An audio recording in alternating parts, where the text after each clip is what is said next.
Made with spoken. Forged by C.D. Gill. Chapter 1. 8. Jude took pride in the fact that he could count on both hands the number of times his spur-of-the-moment decisions had gotten him into a place he regretted. But this might add another to that total. Feeling the pain makes me think I'm in control, Magnus said. Afterwards, there is relief. I know that it's dangerous, and I like that part of it too. And I don't always do it. He mimicked slicing his arm. But when my mind is restless and I'm bored, it's a release. Magnus lifted his sleeve to show the white scar lines running up his forearm. Jude scanned Magnus's expression, which held a confusing sort of pride in it. What did someone say to that admission? Everyone in the circle nodded in lieu of responding, so Jude joined in. Addiction respects no one. We listen and we don't judge, The circled group mumbled. Addictions Anonymous met in a small community center in Las Vegas, off the beaten path. Jude expected gambling, drugs, drinking, and pornography to be the prime offenders. Not in this group. Besides Magnus's addiction to pain, Dominic admitted to excessive Diet Coke consumption to help him stay awake and avoid cigarettes. Coco to video games, Charlene to money, and Randy to buying and hoarding Lego sets. Now, it was his turn, and he'd rather stick needles under his fingernails, honestly. Hi, my name is Jay. I'm addicted to exercise. I work out 6 to 8 hours a day. When I'm not working out, I'm thinking about it. I can't hold a steady job because I need to get my workout time in, or I'm not happy. He stopped and looked around. That was all he'd rehearsed in his head for the last 37 minutes. Everyone just blinked at him as if waiting for more. They had all been so much longer-winded. Was he supposed to apologize? No one else had. That's it, he said, clasping his fingers in front of him, pasting on an awkward smile as the others had, as if he were ashamed. Finally, the group leader, Shinell, nodded and said, Addiction respects no one. We listen and we don't judge. She smiled at him, her eyes tired but kind. Thank you for joining us tonight, Jay. We look forward to helping you on your journey to freedom. Turning to the others, she opened her hands. It's been a gift to see you all. Please remember to get each other's contact information, so you can catch up during the week and stay accountable. We're working to replace our old habits with new ones, not creating a void that we need to fill with a different addiction.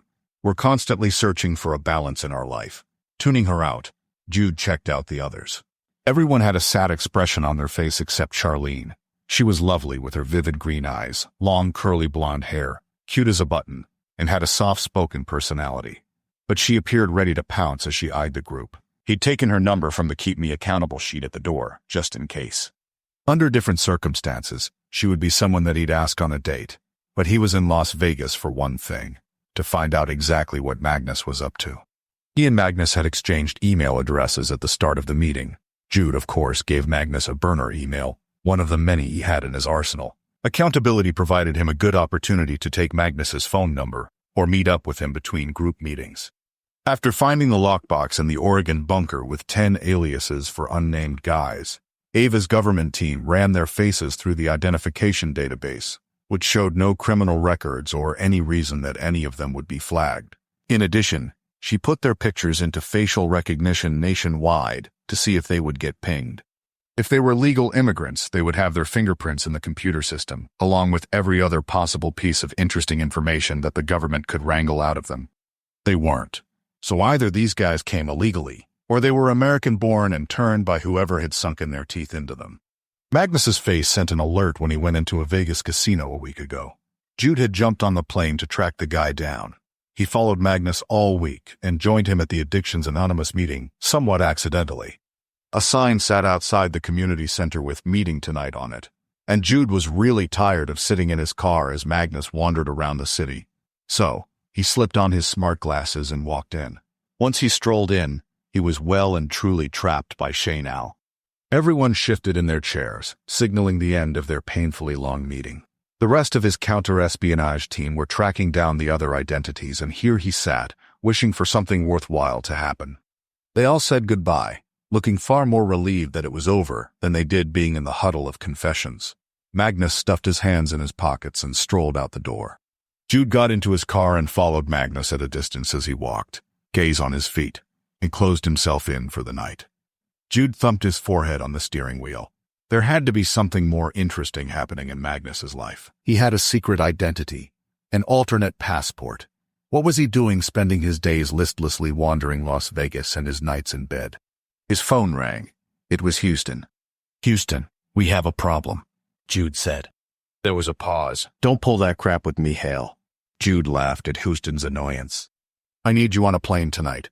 We just found out from Ava that one of the identities we had been tracking is someone in running a computer hacking competition for Chauvani. Bring your A game. The winning team gets a 6-month contract with them. Doing what? What would a cyber defense company use contractors for? Illegal grunt work they don't want traced back to them? Jude asked. Blowing up animal balloons and handing it out at the company circus. It doesn't matter. Houston laughed. The boss doesn't care. She wants you undercover. We must find out who this guy is and what he knows. If he is a double agent for Russia inside Chauvani, our country could be in deeper trouble than we knew. As if the Russians testing drugs on unwilling citizens and Chinese having a kill switch on their water systems wasn't trouble enough. Houston didn't have to say that twice. Chauvani held some of the country's highest clearance cyber secrets. Okay, am I going to Chauvani headquarters then? California. Silicon Valley, of course. Close to the headquarters, but not at them. Travel and lodging should be in your inbox. Allegra's at the airport on her way from here. Your flight is in 3 hours, last one of the evening. From your report so far, it doesn't sound like the kid you're babysitting will miss you too much. Not even a little bit. Magnus's life was so ordinary for someone who seemed to have a lot going on. When Jude arrived at his gate, he sent Magnus a text. Hey Magnus, it's Jay from AA. Nice to meet you tonight. I'm leaving town for a while, but still wanted to be in our accountability group. Hope that's okay if we can text. He sounded desperate, like someone without a friend in the world. Allegra would eat that up, and he'd never hear the end of it. Magnus gave his text a thumbs up almost immediately. Just thinking of doing some slicing so I can get to sleep. Guess I won't now. Lol. Jude shook his head. Was self-mutilation a joke to him? Or was the LOL for Jude's benefit so he wouldn't freak out and call the cops? Something was seriously wrong with this guy. Yeah, don't do it, dude. He texted. When he landed in San Jose, Allegra waited in a seat at his gate with her hood up and reflective sunglasses on. He walked up and nudged her foot with his. She looked up at him and took her earbuds out of her ears. Terminal tubbies are watching you. Jude jerked his chin towards the 2 security guards standing near their bicycles, their backs to their walls and their eyes occasionally assessing the gate area, though Allegra was the only one sitting there. Allegra grinned as she stood and stretched. Her matching pink tracksuit and white tennis shoes made her look like every other internet influencer who traveled. His nose wrinkled. Did that rapper chick you love influence you to wear that as an airport outfit? She tisked. At least I don't look like the child of a roided bodybuilder who mated with a military wannabe. Her attitude had taken a while to grow on him. Jude snorted. His tactical pants and t-shirt were his standard work uniform, utilitarian and comfortable. Let's pick up this rental car and get to the hotel. I'm exhausted, Jude said. Allegra took the time to walk up close to the security officers just to make them stop talking and stare at her. You play too much. It's gonna get you arrested one day, Jude said. Allegra's manicured eyebrow arched above her sunglasses. Maybe I want the danger. Sounds like you're in for it bright and early tomorrow. I reviewed the documents on the ride here. I'm trying to break into their secure bank and find anomalies. What's yours? Nuclear defense system. Allegra shrugged as if it'd be no big deal. Remember, you hesitate, you die. So cavalier. Jude grinned at her confidence. Best of luck. And they needed it, because the next morning the hacking competition hall was crawling with nerds of every size and shape. Drew Williams, the host of their event and their target, was nowhere to be seen, even during the opening announcements. Allegra left to find some caffeine and didn't return, leaving him to wander the competition waiting for his turn. Every event started with a timed trial. Then, based on the time, participants were placed in order of fastest to slowest. When the time trial came, Jude ranked third. The woman in front of him was petite with mousy brown hair and black thick-rimmed glasses. Her persona was certainly less foreboding than her hacking skills, since she'd managed to beat his time. And when his name was called, he stretched his neck, took a sip of water, and strode in. It wasn't getting through the firewall that troubled him about this. It was tracking the financial anomalies once he made it inside the banking system that ate at his confidence. Back when he was the one stealing the money from people, he had time to slowly make the money disappear from bank accounts. Now, He was the good guy who came in to clean messes up and find out where valuables disappeared to. Shane texted him a few words of encouragement, but other than that, the team had been silent about the event.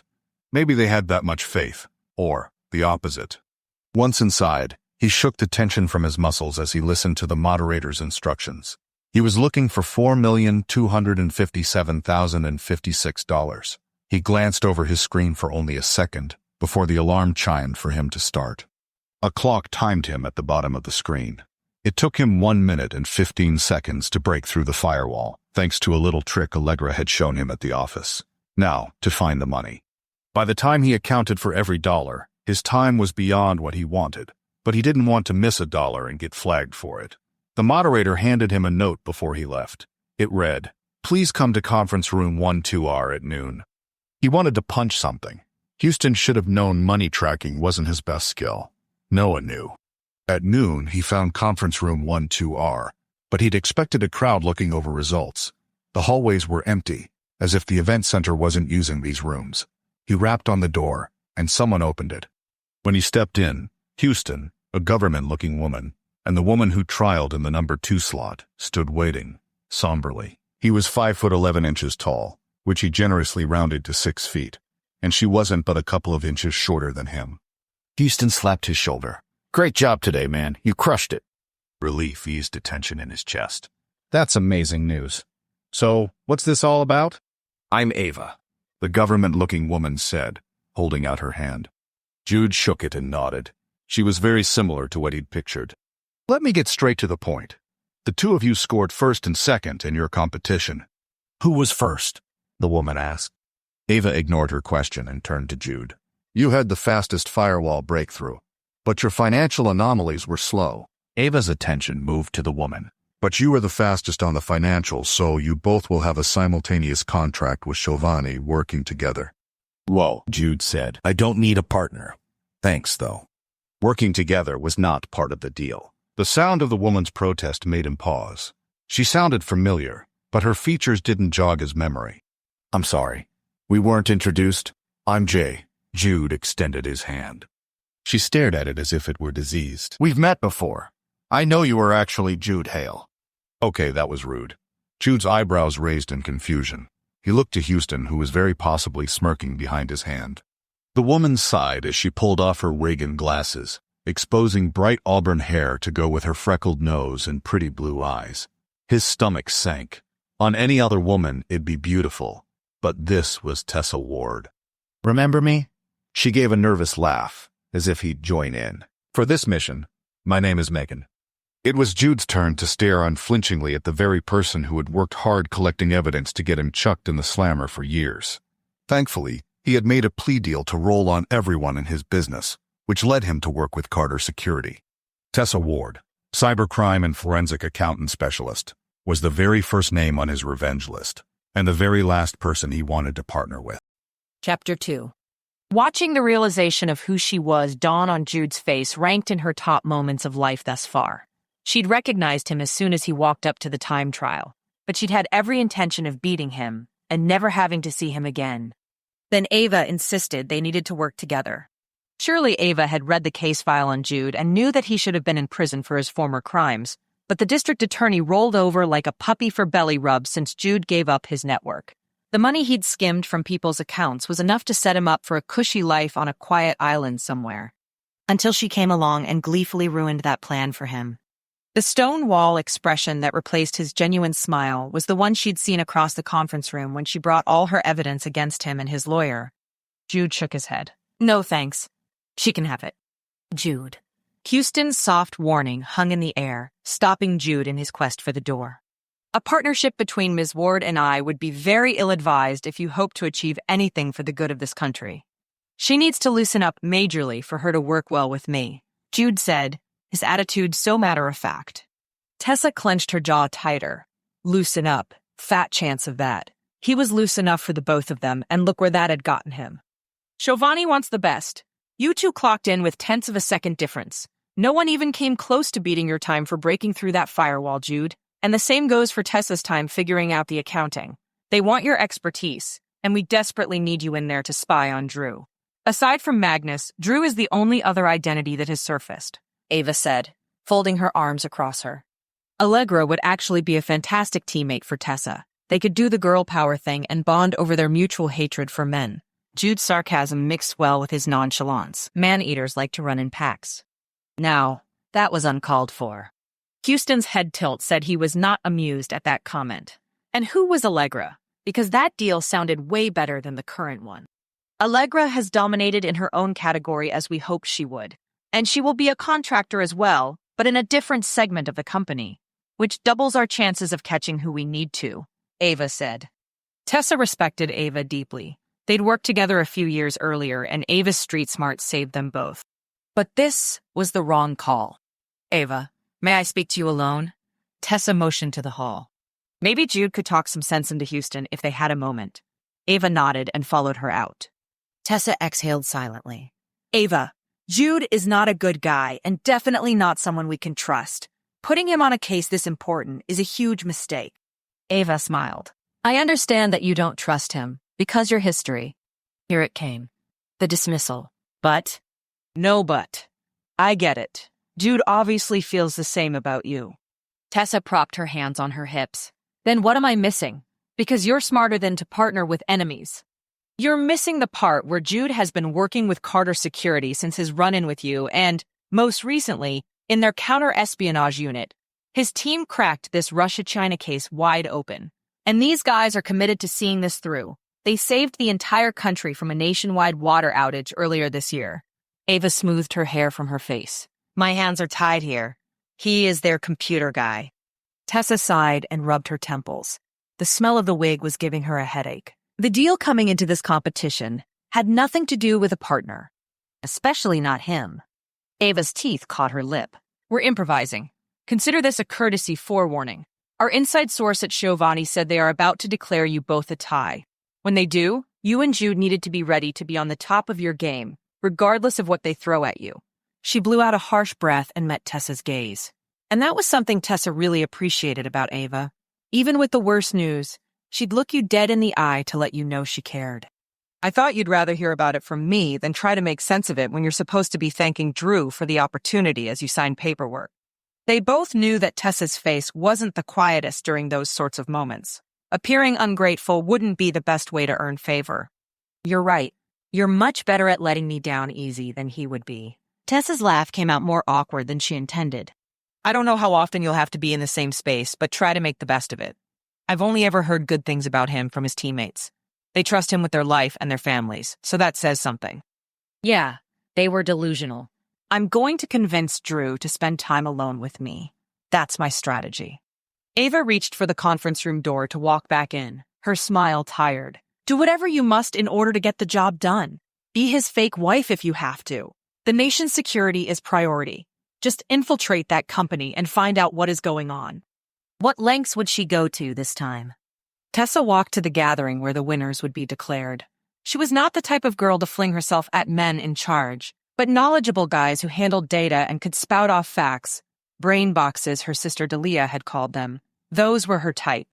Checking that her wig and glasses were firmly in place, Tessa stepped inside.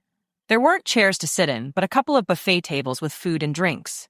With the competition over, she was famished. She'd pretended to be nervous earlier and used it to chat up some of her competitors. A few guys definitely thought too highly of themselves as she tried to make herself seem as little of a threat as possible.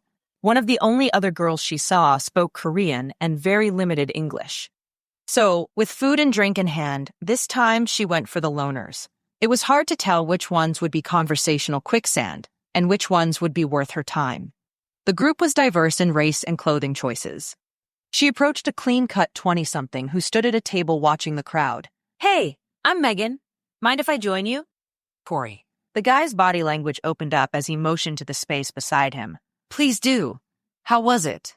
The numbers part was a breeze. It's getting through the firewall that takes the most of my time. Tessa stuck with the truth, praying it didn't come back to bite her. How about for you? They were about the same for me. I'm not a speed trial kind of guy, so I signed up for this to stretch myself. And, man, did it ever. My boss said he'd give me a big raise if I got contracted with Giovanni. Of course, I had to try. This guy was adorable, Megan smiled. This would be a second job for you. Wow, that's a lot. Yeah, I already work in the security industry, though. So this contract would be a resume booster. My boss wants me to see how they do things and bring it back so we can up our game. He paused, his eyes widening, not in a spying kind of way. No, I get what you mean. She waved off his concern. But his boss probably really did want him spying. Giovanni has a reputation of being the biggest and baddest. It's a wonder they even do this competition at all. You'd think they'd be recruiting the geniuses right out of schools and other programs. Corey grinned, glancing around. College graduates aren't their target market with this competition. He scooted a little closer. They want the illegals, the foreigners, and criminals. I heard the director. Drew Williams? He nodded. Yeah. He said a lot of contestants are more motivated to get into Giovanni because they think they'll learn country secrets, but instead they hunt foreigners and criminals. Tessa scrunched her brow. Did he say who? Which countries will be the focus? Corey shrugged. The sound system squealed, interrupting his next comment. She faced the stage. She'd finally found someone worth talking to. Bonus points that he was sweet and adorable. Contestants, thank you so much for giving it your all today. There's a lot of amazing talent in this room. We had great competition and some very interesting ways of breaking through the firewall. Drew chuckled. But as you know, we time the efforts and have point deductions for any of the financials that got missed. With that, we had a bit of anomaly this year as we had 2 winners, a tie. Please join me in congratulating Megan and Jay. Corey's head whipped around to look at her. You won! Tessa had already slapped her hand over her mouth in fake surprise. Oh my gosh, I'm so excited! Drew finished up his prepared speech and walked off the stage. A couple of people nearby congratulated her, but Corey stood next to her like a watchdog. You were right. Numbers are your thing. A flash of curiosity passed over his expression. Hey, are you doing anything tonight? Could I buy you dinner to celebrate and maybe you could help me look at something my boss has had me working on recently? Across the room, Tessa saw Jude shaking hands and talking to a group of people who laughed loudly at whatever he said. She rolled her eyes. His tattooed, tough guy persona came with a whole comedy show, apparently. Better she not wind up having to eat with him. She smiled brightly at Corey. Yes, dinner tonight sounds amazing.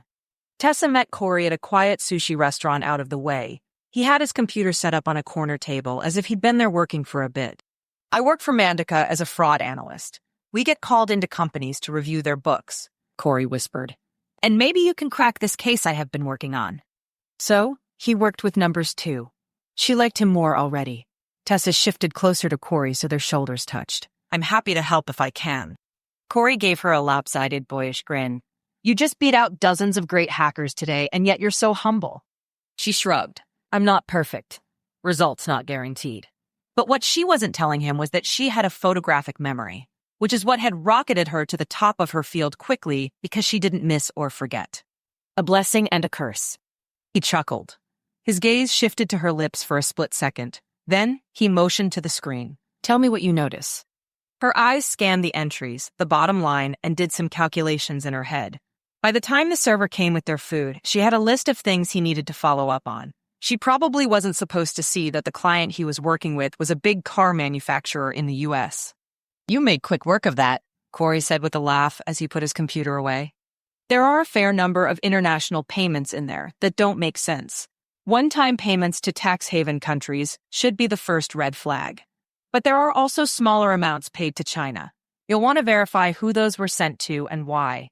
Any receipts for products or services to match with them or expense reports correspond with it. A thought struck her as she dug into her sushi. Actually, can I check one thing on that? Sure, let's finish eating first.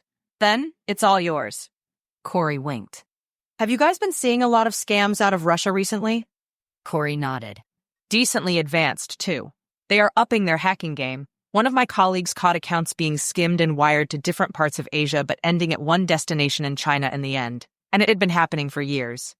They chatted about industry horror stories for a few more minutes, before Corey opened his computer again. Using his company's software, she traced a few U.S. wire transfers to shell companies that then were sent overseas and came back overseas to a Russian account that eventually landed in a U.S. account. Strange. What was going on here? Flag these for your client. She pointed to the line items, and he leaned over to look at them, touching her shoulder with his. A shadow passed over their table. Hello to you both. Unfortunately, this little work session has to be over, as does dinner. The deep voice had her spine straightening. When she glanced up, she frowned at the muscled form above them. How had Jude found her? No way was he going to ruin her date with Corey. Corey's eyebrows lifted. Can I help you? You can't. But she can. Jude's head jerked in her direction. Should I call the cops? Corey asked her, quietly. No need. I'll talk to him real quick. She gave Corey her best smile, but her smile dropped the second she faced Jude. Whoa, 180 on the face. Jude choked over his laugh. Don't pretend for my sake, please. She could feel her blood pressure rising. Get out of here. Working together at Giovanni does not give you permission to follow me, Tessa hissed. Well, sweetheart, I wouldn't have to be here waiting for you to finish dinner if you'd answer your phone.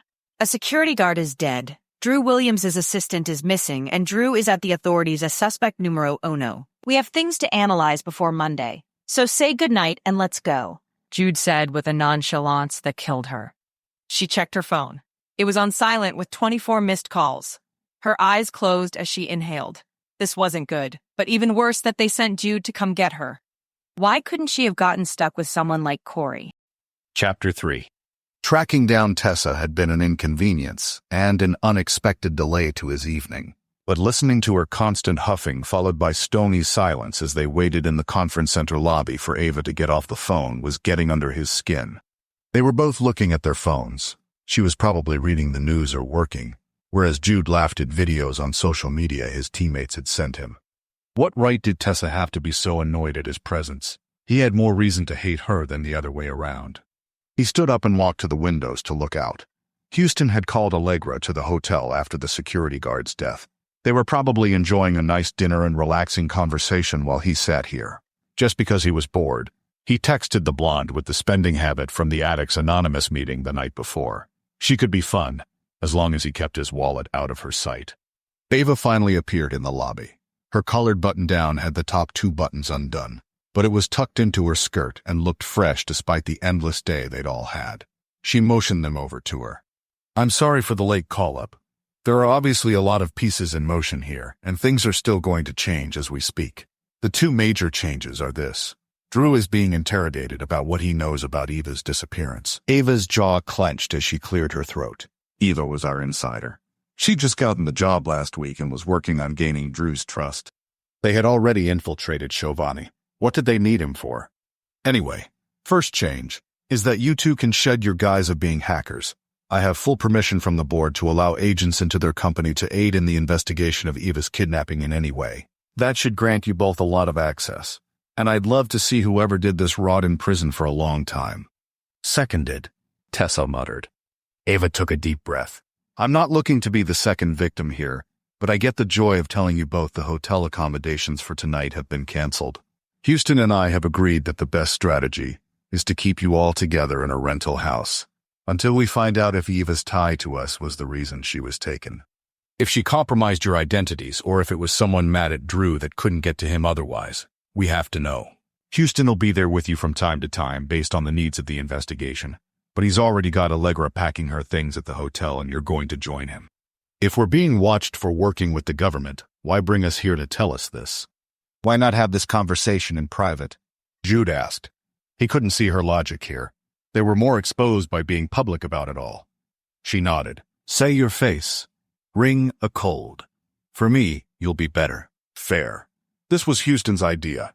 He wanted you 2 to be associated with the government because it will give you power knowing the badge backs you. Eva didn't have the luxury. What she did was in secret. Also, if it paints a target on anyone, he wants it to be on you guys because he knows Jude can handle it. Tessa made a choking noise beside him. Ava held her hands up. His words, not mine. Remember, Jude is his very trusted teammate, okay? Jude smirked. The house we've rented isn't huge, but it should be enough for everyone to get your own space. Please, try not to kill each other. Ava glanced between the 2 of them, her look one of chastisement. Jude shrugged. He wouldn't make promises he couldn't keep. Make your way to the hotel. Houston will meet you there and you'll head over to the new lodging from there. Keep my cell number handy. I have a feeling you will need it. On the walk, Jude's phone rang. Aunt Janet. Excuse me, he mumbled to Tessa. Hello, beautiful lady. Do you miss me? Jude grinned. Aunt Janet was his favorite person on the planet. Sweet boy, you know I do. Her southern drawl soothed his frayed edges. Her voice stirred up so many great memories. I was just looking at my calendar and wondering if you were going to be online for our Friday night Scrabble competition at the normal time. I'm on a new job in California right now, but I'll do my best. Might even dig myself up some peanuts to eat while you're whooping me. Aunt Janet's contagious belly laugh had him laughing with her until she started hacking up a lung. Too many cigarettes as a teenager in the 1940s when teens were allowed to do that kind of thing. You do that, baby. You deserve a snack for how hard you work. Listen, I don't want to keep you. I know you're busy, but I got me a new device for my television so I can watch my home renovation shows. My neighbor put me on to it. If I show you the remote, can you tell me how I work it? Sure, I'm going to switch this to a video call. Watch your screen. Jude stepped into the doorway of a closed bakery. Tessa slowed and eventually stopped within earshot. At least she had enough sense not to keep walking alone in the dark.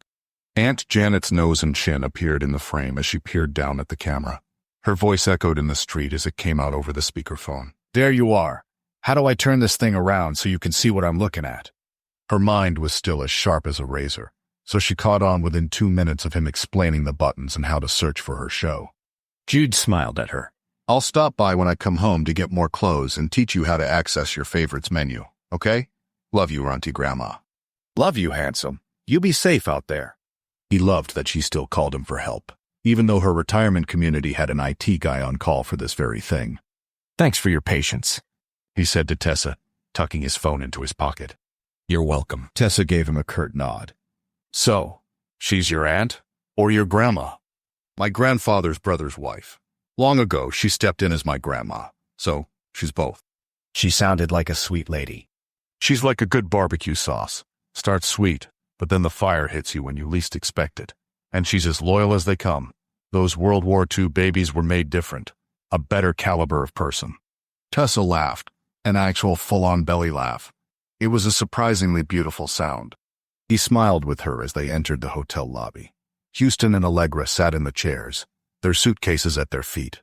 The moment Houston saw them, his eyebrows hit his hairline as his eyes darted between Jude and Tessa. Jude pointed up. Be right in a jiffy. As Tessa jammed the elevator button, he jogged up the staircase to the 3rd floor and returned to the lobby with his gear in 4 minutes flat. He hadn't had time to unpack last night when he arrived from Vegas. He nudged Allegra's foot with his. Legs, congrats on winning. She jerked her foot away, scowling. I hate when you do that. You want me to pull out your earbuds so I know you're listening to me? Or I can wave in front of your face like you're deaf and I need your attention? Are those less insulting options?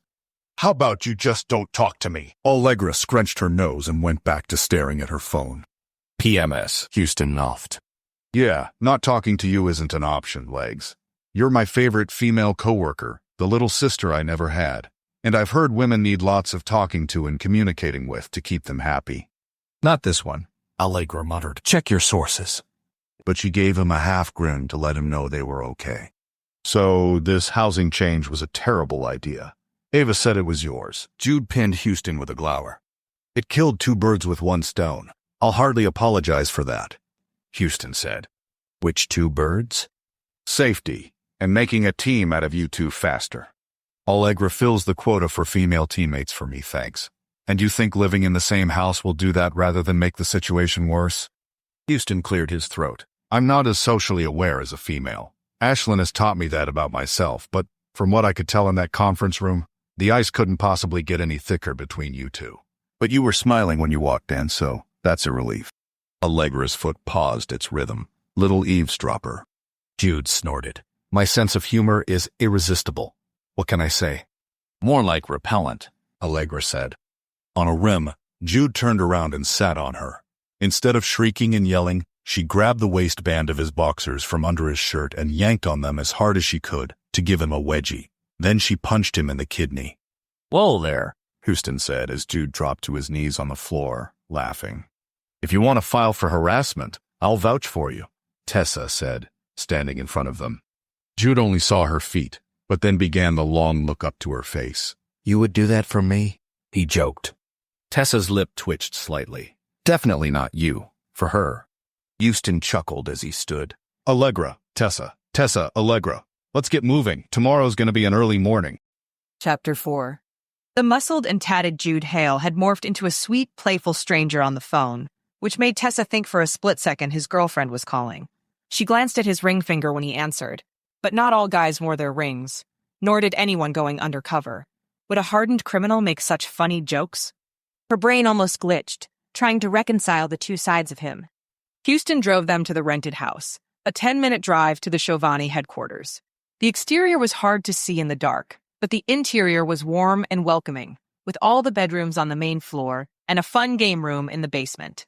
Jude and Houston stayed downstairs to play pool, while Tessa and Allegra chose their rooms. Today had been a roller coaster of a day. In her bedroom, she pulled out her phone and texted Corey. "Thanks for dinner tonight. Are you headed home tomorrow, wherever that is?" Laughing face. She didn't even know where he lived, and she was texting him as if she'd see him again. He didn't answer, nor did it show that he read her message before she went to sleep. Ghosted. He must have been being nice, and then Jude came barging in and scared him off for good. She texted Delia, her sister. "Met the cutest guy tonight." Delia had the decency to respond right away. "Yeah? Did he whisper calculations and numerical magic in your ears?" Tessa grinned. Delia knew her too well. Actually, he did. He introduced himself at work today. Clean cut, good job, smart. "When's the wedding?" Delia asked. Delia would say that, as the reigning queen of overreacting to meaningless first dates. In her mind, she had herself married with kids to a guy before the first date started. They both hoped for the kind of relationship magic they saw in the movies, but Dad wasn't keen on emotions, and Tessa had learned that from him. To shove it so far down, she never had to acknowledge it again. Delia was much more wishy-washy, in that she'd base her feelings on looks and vibes and reading between the lines. That wasn't Tessa's game. If a man preferred a woman to be straightforward, then it wasn't too far of a stretch to ask him to do the same thing himself, right? Life sputtered and died when facts were excised from a relationship. Cheating on your spouse destroys trust. Too many cancerous cells kill the body.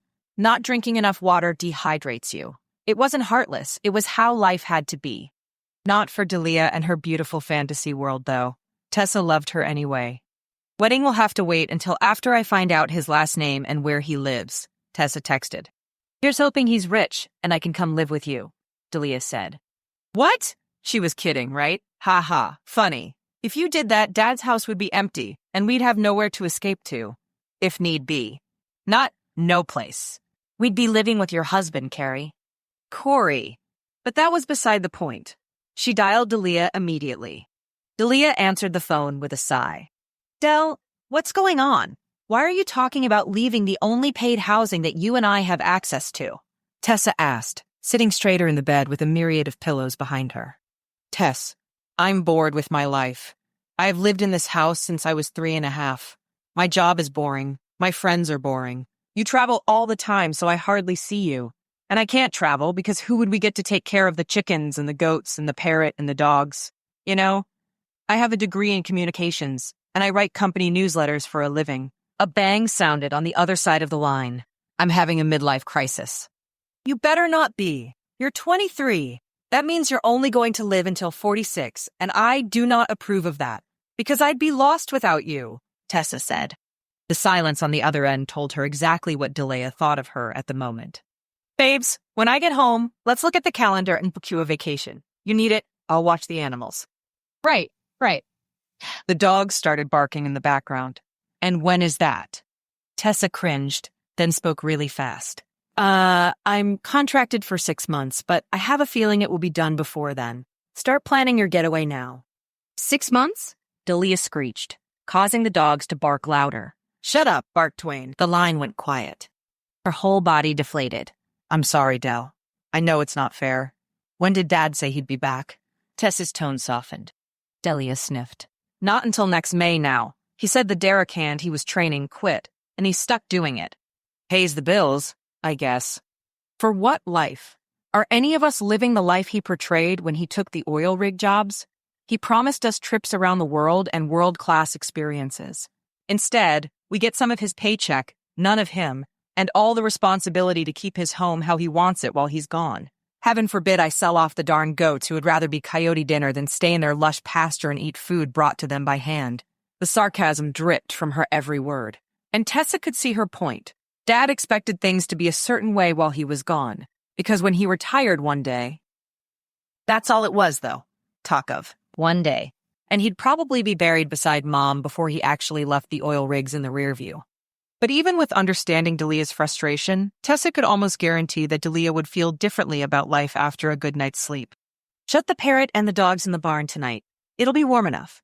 And take some melatonin if you need to. You write newsletters, but you also love posting about the animals in the farm on social media. Your garden is a work of art, and you are a wizard at baking bread. Those were prime wife skills that Tessa had no current plans to acquire. At this rate, Delia would be married before Tessa agreed to go on a second date with a guy. Though with only 3 years between them, the thought didn't sting so badly anymore. Tessa was happy with her path. She did travel and have experiences and chase bad guys without the danger. And the nights could be lonely. But what she did mattered, especially to the innocent people she was trying to defend from predators. Your pep talk was inspirational. I'm going to book myself a trip to Bora Bora with Dad's money, and you'll both be lucky if I don't move there, Delia said, her sass bouncing back.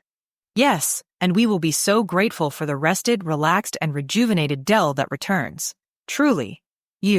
Tessa stopped herself from saying Delia deserved a vacation, as if people had to earn their right to a break from the constant demands and expectations on them.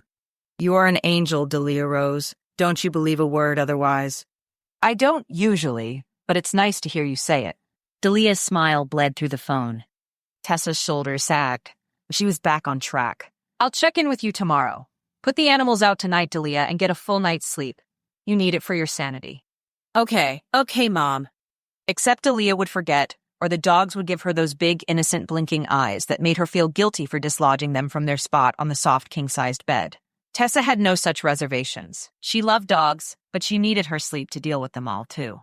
And call the goat veterinarian to see if he'll take you out dancing tonight. At the very least, you won't have to make dinner and stare at the same 4 walls. The next morning, Tessa stumbled to the bathroom at 6 a.m., desperate to use the toilet. Jude and Houston's low, rumbly voices and the aroma of coffee from the kitchen made her pause. Was she late? Allegra's door was closed, so Tessa couldn't be too far behind. Allegra had taken the room with the ensuite bathroom, leaving Tessa sharing the hall bathroom, with guys who might need to get ready for the day pretty soon. If she had her hotel room, this wouldn't be an issue. Sighing, she returned to her suitcase to grab her clothes. With any luck, she could shower and dress while the guys were occupied. But when she made it to the bathroom with an armful of her things, the door was closed and locked. She had to pee so bad. Tessa set her clothes and toiletries by the bathroom door and padded to the basement stairwell. Morning, a deep voice said. Tessa froze, then glanced over her shoulder. Jude sat at the kitchen island, holding a mug to his lips. Even worse, he wasn't wearing a shirt and was chiseled like an underwear model. Morning, she replied, wishing she didn't have to interact with him before 7 a.m. Her eyes slammed closed for a second, trying to dislodge the image of his well-formed muscles from her mind. His eyebrows quirked up when she finally opened her eyes to stare at his face, and face only. His expression had an intensity to it she couldn't read. It was truly surreal in the worst way, that she was waking up in the same house as him, and then being forced to see him before eating breakfast. There had to be a handbook advising against staying under the same roof with an ex-con you made a case against. Be going somewhere? He motioned to her hand holding the railing. I'm hoping there is a toilet behind one of the closed doors in the basement, Tessa said. Nope. Jude shook his head and still didn't smile. You'll have to wait for Houston. Good luck, though. He just had coffee, so he might be a while. Men were so disgusting. Tessa dropped her chin to her chest and inhaled deeply. Why had Ava done this to her? 3 people sharing one bathroom was an awful idea. I need to shower and get dressed for the day. How long is it going to be? Tessa's question came out almost like a strangled accusation. Jude shrugged. A glimmer of humor appeared on his smug face. Knock and ask him. I've seen him take 2 hours before, and you should leave some extra time for the extractor fan to work, so you don't suffocate. The thought made her stomach flop as her fury built. She wanted her hotel room back. Tonight. No way was a bladder bursting or death by horrible smells worth the safety Ava thought it provided. You could always go pee out in the yard. Promise I won't peek. Jude's words had her eyes rolling. Then he had the audacity to wink at her. Like an animal? Absolutely not. She retraced her steps calmly, grabbed her things from outside the bathroom door, and ran into Allegra's room. There wasn't time to stop and see if Allegra was okay with her coming in, not with the way that she was about to pee her pants. Sprinting in, Tessa made it onto the toilet just in time. Allegra screamed and yelled profanities and threats at her from the glass shower. Tessa slapped a hand over her eyes. I'm not looking at you. My bladder is about to burst and Houston is pooping. I'm almost done. No, you're done now, you disgusting pervert. Get out of my room. Allegra's voice was right above her, as she sprayed icy cold water over Tessa's head. Yep, she was done. Tessa popped off the toilet and ran for her life, yanking her underwear and shorts as she went. She refused to give Allegra the satisfaction of reacting to the ice running down her spine. Her bladder felt so much better, though. Tessa jerked the bedroom door open and smacked straight into a bare-chested wall of muscle. Jude. He and a fully clothed Houston stood there awkwardly. They froze mid-sentence and stared at her open mouth as she ducked around them and charged into her room, slamming the door behind her. Their roar of laughter echoed in the hallway, which drowned out the sound of Allegra yelling at her. Utter humiliation welled inside her. They were laughing at her. It only worsened when she dared to glance at her reflection in the mirror. She hated Jude so much right now. Her hair was plastered against her face. Her shirt clung to her body in a horrifyingly revealing way. Her shorts had dark, wet patches that made it look like she'd peed herself after all. To make matters worse, she'd left her clothes for the day in Allegra's bathroom. Allegra probably soaked them too, if she hadn't tried to flush them already. Tessa tamped down on the anger that followed. None of them were worth her emotions. Houston kindly called out a timing countdown from the hallway as she dressed in a different outfit, pulled her hair back into a ponytail, then waited until he knocked at her door. "Meet us in the car. We're heading out." With a sigh, she steeled her spine and walked out to the car and measured steps to endure the most awkward car ride ever. Chapter 5. The ride to Giovanni headquarters was deadly silent. Never in his life had he expected to be standing outside a bedroom door next to Houston, debating whether they should intervene in a chick fight. There was a lot of screaming going on, mostly Allegra's angry yelling, but poor Tessa sounded as if she were trying to explain herself. She must have really had to go badly if she willingly risked the wrath of Allegra.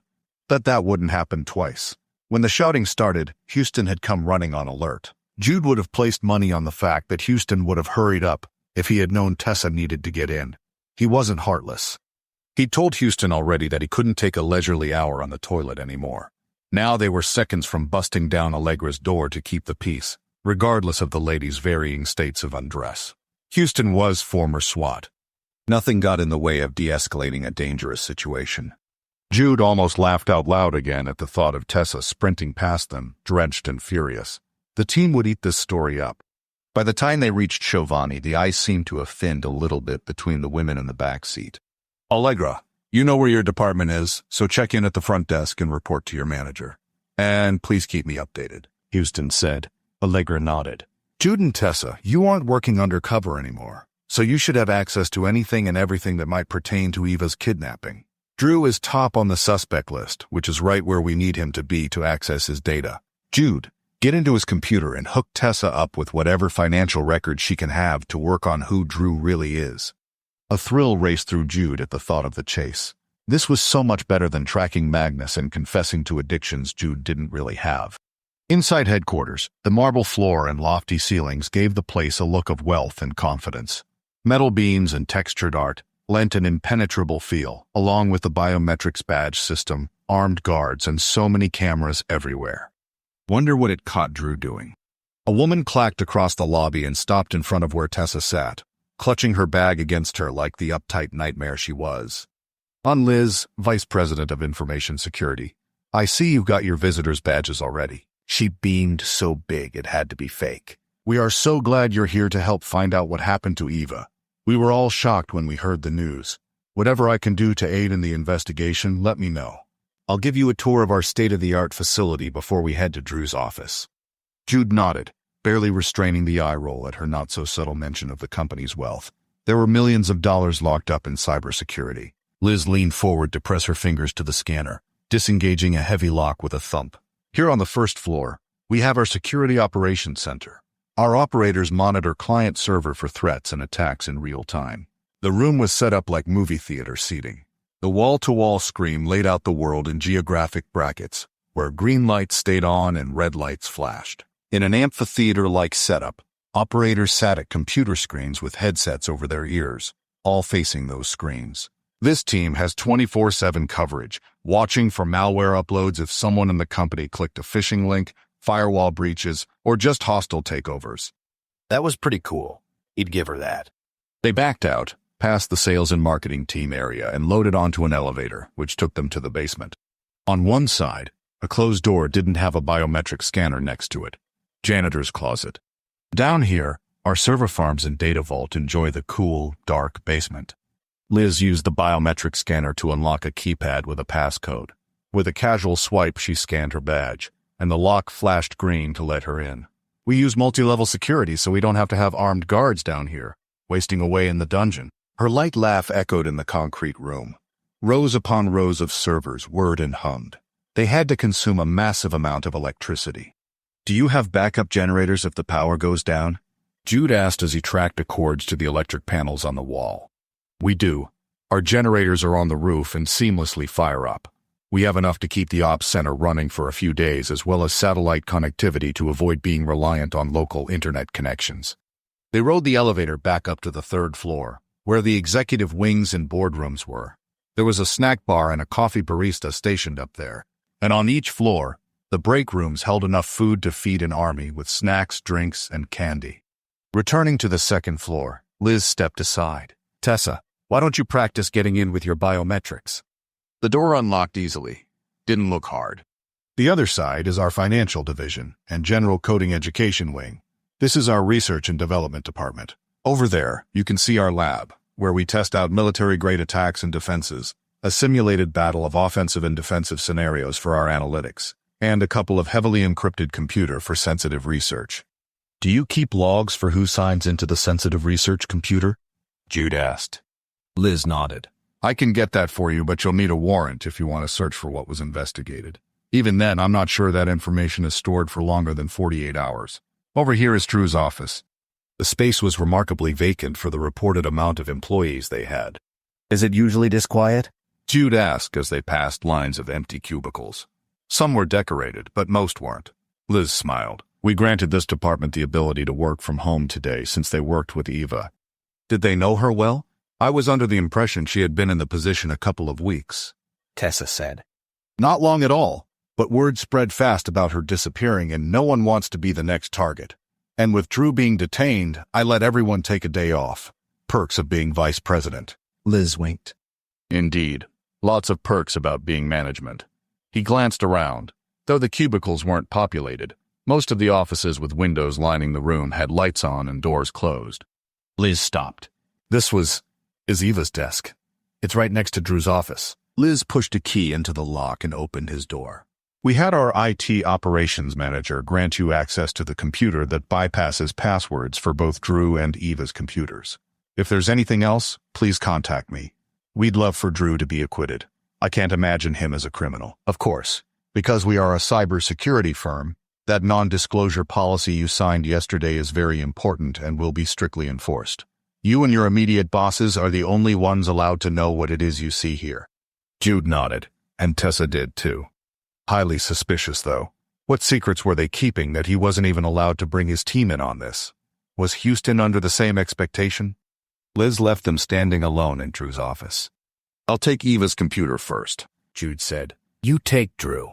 Tessa sat down in the ergonomic chair and let her fingers fly across the keyboard. Interesting that he has no pictures up or degrees hanging on the wall. Nothing hugely personal in here, Jude said as he walked out to Eva's desk. Normally, he put his headphones on and listened to music while he worked, but not here. Not with a killer on the loose. Or was Drew actually it? Far too convenient that they happened to get the guy right away. Houston didn't think it was him for a second, and neither did Ava, but this furthered their cause beautifully, so they went with it. Jude opened Drew's drawers and sifted through the paperwork laid out in neat piles all over the office. The biggest folder was for the Coders Unrestrained competition they just finished. Background checks were attached to the printed online applications. He tucked the folder under his arm and grabbed a few more folders to look through while sitting at Eva's desk. Her chair was standard issue for the company. Nothing like the ergonomic comfort that Drew sat in. There was one picture of a dark-haired girl with a full heart-shaped face puckering her lips at the camera, cheek to cheek, with another girl who had brightly colored hair. Above them was a banner in bright colors that said, "Besties." An inspirational poem was pinned to the foam of her cubicle. Inside her desk was lip balm, hand lotion, and a hair tie. Nothing exciting. He opened her desktop computer and went straight to her emails. Personal communications would be key to this investigation and maybe even give them insight into who Drew was. From the way the cord dangled behind the screens that she added her laptop to the lineup on occasion. How tech-savvy was Eva? As he combed through her recently opened documents, it seemed she had a good amount of knowledge of the cybersecurity industry, with the content she was writing going back a week. Still, nothing stood out to him as alarming. He flipped through the file of background checks, making notes of everyone with a criminal record, color-coding them from non-violent offenders to, "This guy could have killed a security guard with his bare hands." But there were only 2 of those. He wandered past the offices that had closed doors and knocked to see if anyone would be friendly. One guy didn't know Eva. A woman knew of her but hadn't talked to her yet. And another guy had chatted with her about the quality of the coffee in the break room since she was a pretty new face. Searching through her email inbox, he wrote down everyone in the company that she had contacted about the upcoming event, and he used her desk phone to call each of their numbers in the directory. Finally, a guy in another department seemed to talk like he knew her. Vargo. Rich Vargo. So Jude walked over to his cubicle to meet him. "Hey, Rich," Jude said with his hand extended. Rich gripped it limply as he glanced around. "Let's talk in private." Jude dipped his head in agreement and followed Rich's stiff form the few feet into the office. "What can you tell me about Eva's work for Drew?" Jude asked. Rich shrugged. She liked him okay. She and I went through onboarding together after we were hired a few years ago, and we've stayed in touch. Kind of a summer camp bond. Anyway, the company makes a big deal about knowing their culture and what's expected of people, making sure everyone remembers all the time that cybersecurity cannot be secure if we tell secrets. That kind of thing. She and I had an easy friendship, and we went to lunch a couple of times last week, but she was really busy with the Coders Unrestrained. Drew fired his last assistant at the worst possible time, but I heard she was trying to push her agenda onto the event, and Drew wasn't having that. "What was she pushing?" Jude asked. She wanted a scoring system to rank the winners across the board. It would allow contestants to apply for multiple events and score the highest. And then the top dog gets to choose which department he works for. And then you go down the line until all the positions are filled.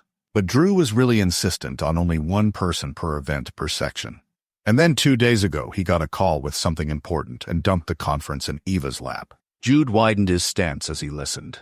So, suddenly, Eva is running the show. She's new. Drew's not in touch? Or Drew is still micromanaging from afar? Rich shook his head. He was gone for the day.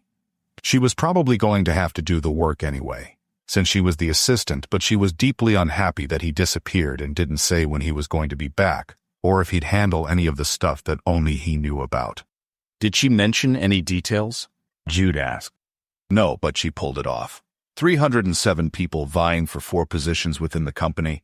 That is serious competition. Rich glanced out the office window, as if making sure no one saw him. What about security at the event? Was she worried about any unsavory characters coming to ruin the show? There was conference staff to point people in the right direction and a cop or 2 milling around, but no threats or protests.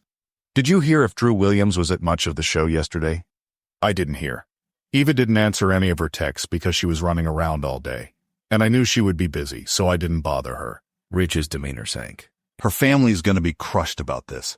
They were all really close. Was she savvy with computers? Rich's eyebrows furrowed. You have to be to work here.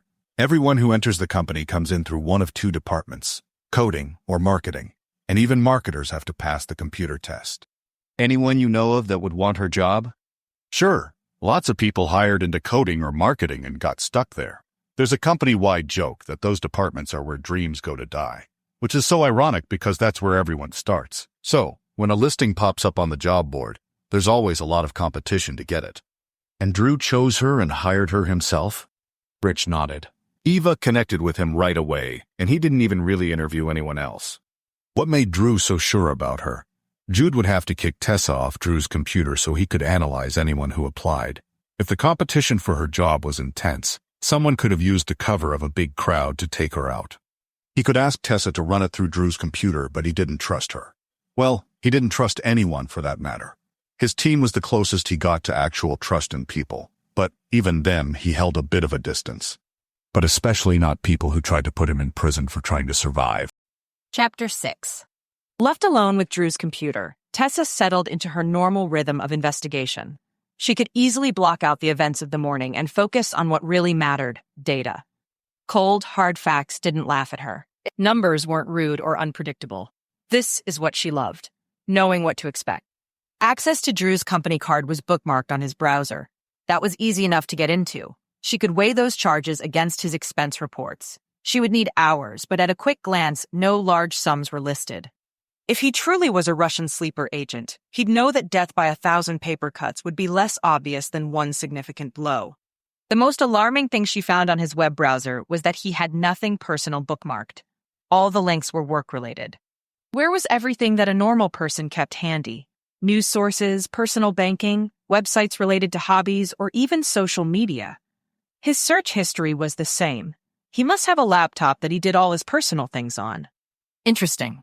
Opening his desk, she searched through each drawer, checking for false bottoms or extra panels. Nothing. She got down on her hands and knees and inspected every surface under the desk. Nothing. But under the printer on the stand next to the desk, there was a box wedged in, as if to keep the printer from being off balance. Yanking it out, she shook it onto the desk. A thumbnail USB drive fell out. Bingo. Let's see what you're actually all about, Mr. Drew Williams. Or whoever he was. The man was no slacker when it came to his own personal security, so of course the hard drive was encrypted. Using his computer, she ran a web-based software to crack his entrance code. A list of files appeared in Cyrillic script. With a click, she translated it into English. Each separate file was also encrypted, requiring decoding before she could see. When she finally got into a document, it was a list of locations. She ran a set in a maps application. Nothing really remarkable about these places, businesses, or homes. The second file took more focus to access. A list of names. Tessa punched Ava's number on speed dial. Ava, I found a list of names on an encrypted hard drive in Drew's office. Great work, Ava said. I'll run them through the database. First name, Jacob Fulton. Ava hummed. Okay, only one I see that makes sense is the government employee in the United States Postal Service. No record. No photo, though. Next, Boris Carlyle.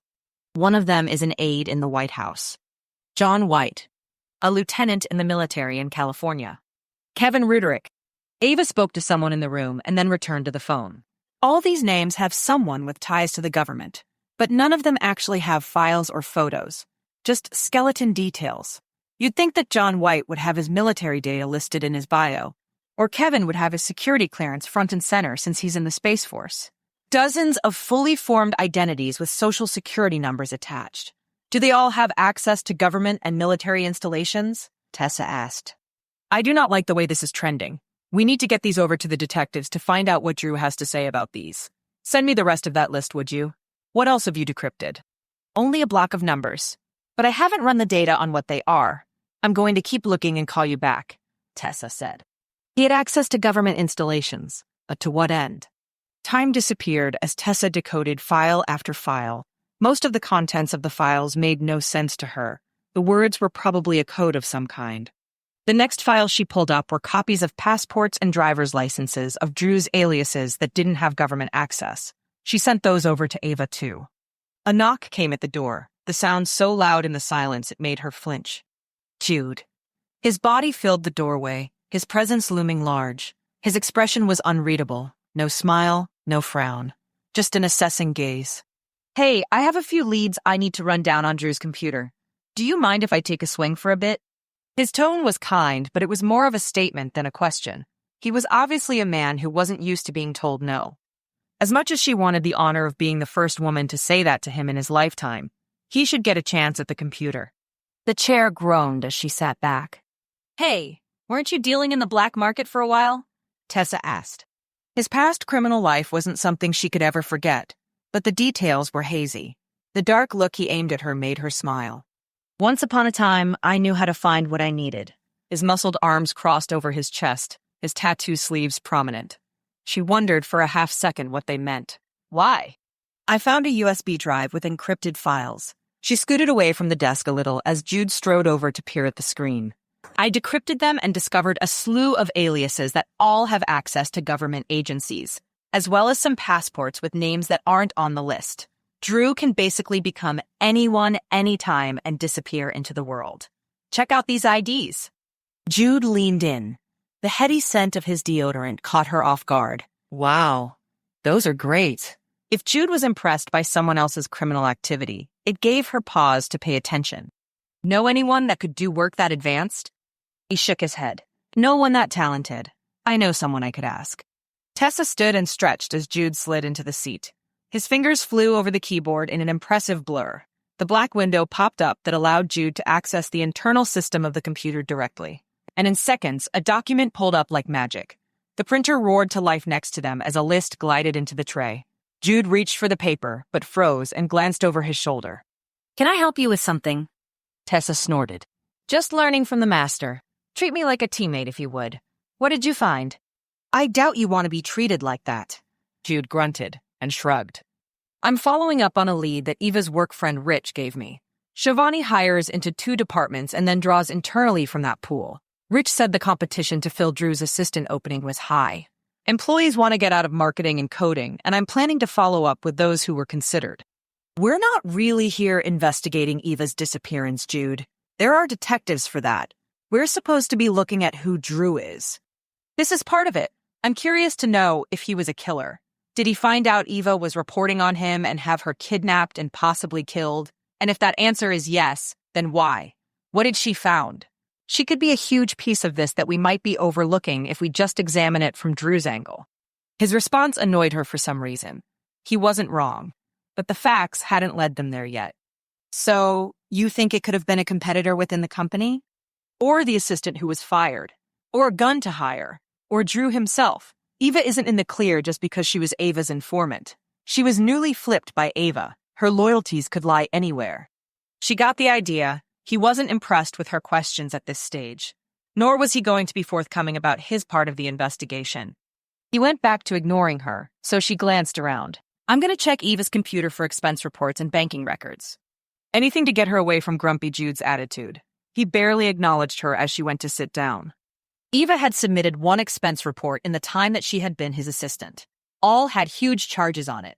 A sign vendor, a caterer, the conference center. Yeah. Every charge over $1,000 that she didn't recognize the name of the company. She searched on the internet. A Sigma Corp netted $13,253.47, and it didn't have a website or listing of any business aside from consulting. She flagged that one. She'd have to get into the government database to dig further. Her phone buzzed in her pocket. It was Ava. Great work on the USB drive, Tess. You've really cracked Drew's case wide open for us. We've confirmed those IDs you sent are forgeries, and Houston and Jude are going to track down a forger they know tomorrow and ask questions. Tessa frowned. Of course they knew a forger. But why was Jude leaving without her? Which means they'll be out of the house for a day or two, so you need to get along with Allegra. Tessa took a deep breath. You heard. Just that it was a little chaotic this morning. Ava's smile bled through the phone. I'd love to hear your side of the story, though. My side of the story is that I want a room in a hotel away from these crazy people. I'm the odd man out in that house. The 3 of them are on a team. They know each other. And I'm a sitting duck. Houston and Jude stood there and laughed at me. Tessa practically hissed, glancing into Drew's office to make sure Jude's butt was in that chair. Would you rather they barged in to see you on the toilet and Allegra naked? If they did that, Allegra would have killed them in their sleep. She's fierce. She's a barely legal criminal, and maybe they deserve it. Tessa could at least say that she hadn't seen any part of Allegra, so maybe Allegra would spare her life. And now I'm going to sleep with my door booby-trapped tonight, in case she picks the lock and tries to come for me. If I die, this is on you. She made a choking sound on the other end. Girl, Allegra's under orders not to lay a hand on you, and her bosses have good reason to believe that she will obey. Is that why she dumped cold water on me instead of slicing me open like she threatened? Maybe. Or maybe she talks big, but her bite isn't as bad. No way I'm believing that. Between her and Jude, I bet the rap sheet is pretty long. Tessa muttered. Don't make me create a bonding exercise for you with her, Ava said in a sing-song voice. No, she wouldn't. First of all, that would damage my friendship with you. Secondly, what could you send us to do that Allegra would agree to?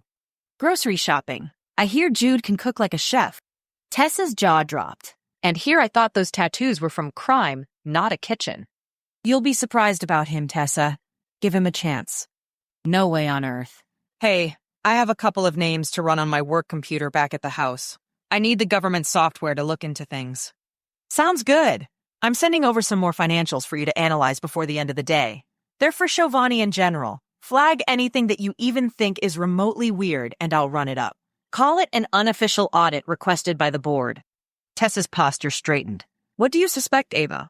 Why am I looking at the full company? Ava was silent for a moment. I find it hard to believe that these cybersecurity guys could look at Drew Williams and let him into their fortress. They vet every single person in their office to the nth degree. We're currently calling his references from when he was hired, but not getting a hold of them. And trying to talk to the school he said he went to for elementary to request his records, but they aren't returning our calls either. They let me and Jude into their competition on fake names. Maybe they aren't as strict as we think. We had your backstories fully created. Any angle they wanted to run on you guys, they would find something legitimate. We can't even get in touch with anyone listed as from Drew's past. If Giovanni didn't run a check on Drew and someone granted him easy access, then who else was in on this? Chapter 7. Jude couldn't get his mind off of the forgeries Tessa had showed him. She had no idea what she was looking at. He hadn't gotten into doing forgeries himself. Not enough money for a ton of detailed work, but he knew how to spot a good one. The ones in the box that Colton had found were excellent, and Drew obviously had someone make more for him. The number of forgeries he would have paid for came with a shockingly high price tag. Plus, it took a solid amount of thought and effort to come up with backgrounds and disguises. The worst part was that if Drew had this many for himself, how many did the other guys on their list have as well? As soon as he texted Houston that they needed to go on a little field trip to see the forger he knew, Houston booked the travel to Miami for tomorrow. Another thing that bothered him was how did Ava get lucky enough to ping Drew in the system when obviously he could have disappeared in a heartbeat? It was as if someone intended for him to be found. Or he had wanted it, as a way to pretend he was innocent. But that was a risky game to play. Jude sent the list of potential candidates for Eva's job to Ava's team. The detective pair on this had to be drowning in background work right now with all the contestants for the competition also being suspects. Not his problem, though. Next, he ran a security check on Drew's computer. Being the director of cybersecurity research granted Drew access to a potentially devastating amount of high-clearance secrets. Jude checked logs and back-end work. For hours, he sifted through clients from all over the world with huge information bases. Companies collected data on people to know who they were and what they wanted, so they could be suckered into buying what the companies sold. But with the storage of that information came the risk of someone else wanting it too. Someone like Jude in his past life, who would have seen a hole and exploited it to make the company pay. He wouldn't glorify his crimes, but he had done it to stick it to the big man and show them that they weren't safe from the little guy, as well as help the commoners see that with each new reported breach, their information was used as a commodity on the markets. People didn't seem to care anymore, though, because what could they do about it? Giovanni had big names they worked with, and they were supposed to be on the cutting edge of cybersecurity. Except they had very much ushered a bear in the beehives. Perhaps that was how Drew came up with the idea for the competition. The contracts he offered to the world's most talented hackers permitted some questionable individuals in, but it allowed Drew to learn from the top dogs in the way that cops had criminal informants. Oldest trick in the book, stay in front of defense by playing offense. If he were trying to hide something from the cybersecurity firm he worked for, how would he do it? Either in plain sight, or bury it so deep in the code people would stop looking. He tried the latter first. With a few keystrokes, Jude was faced with a black wall of writing.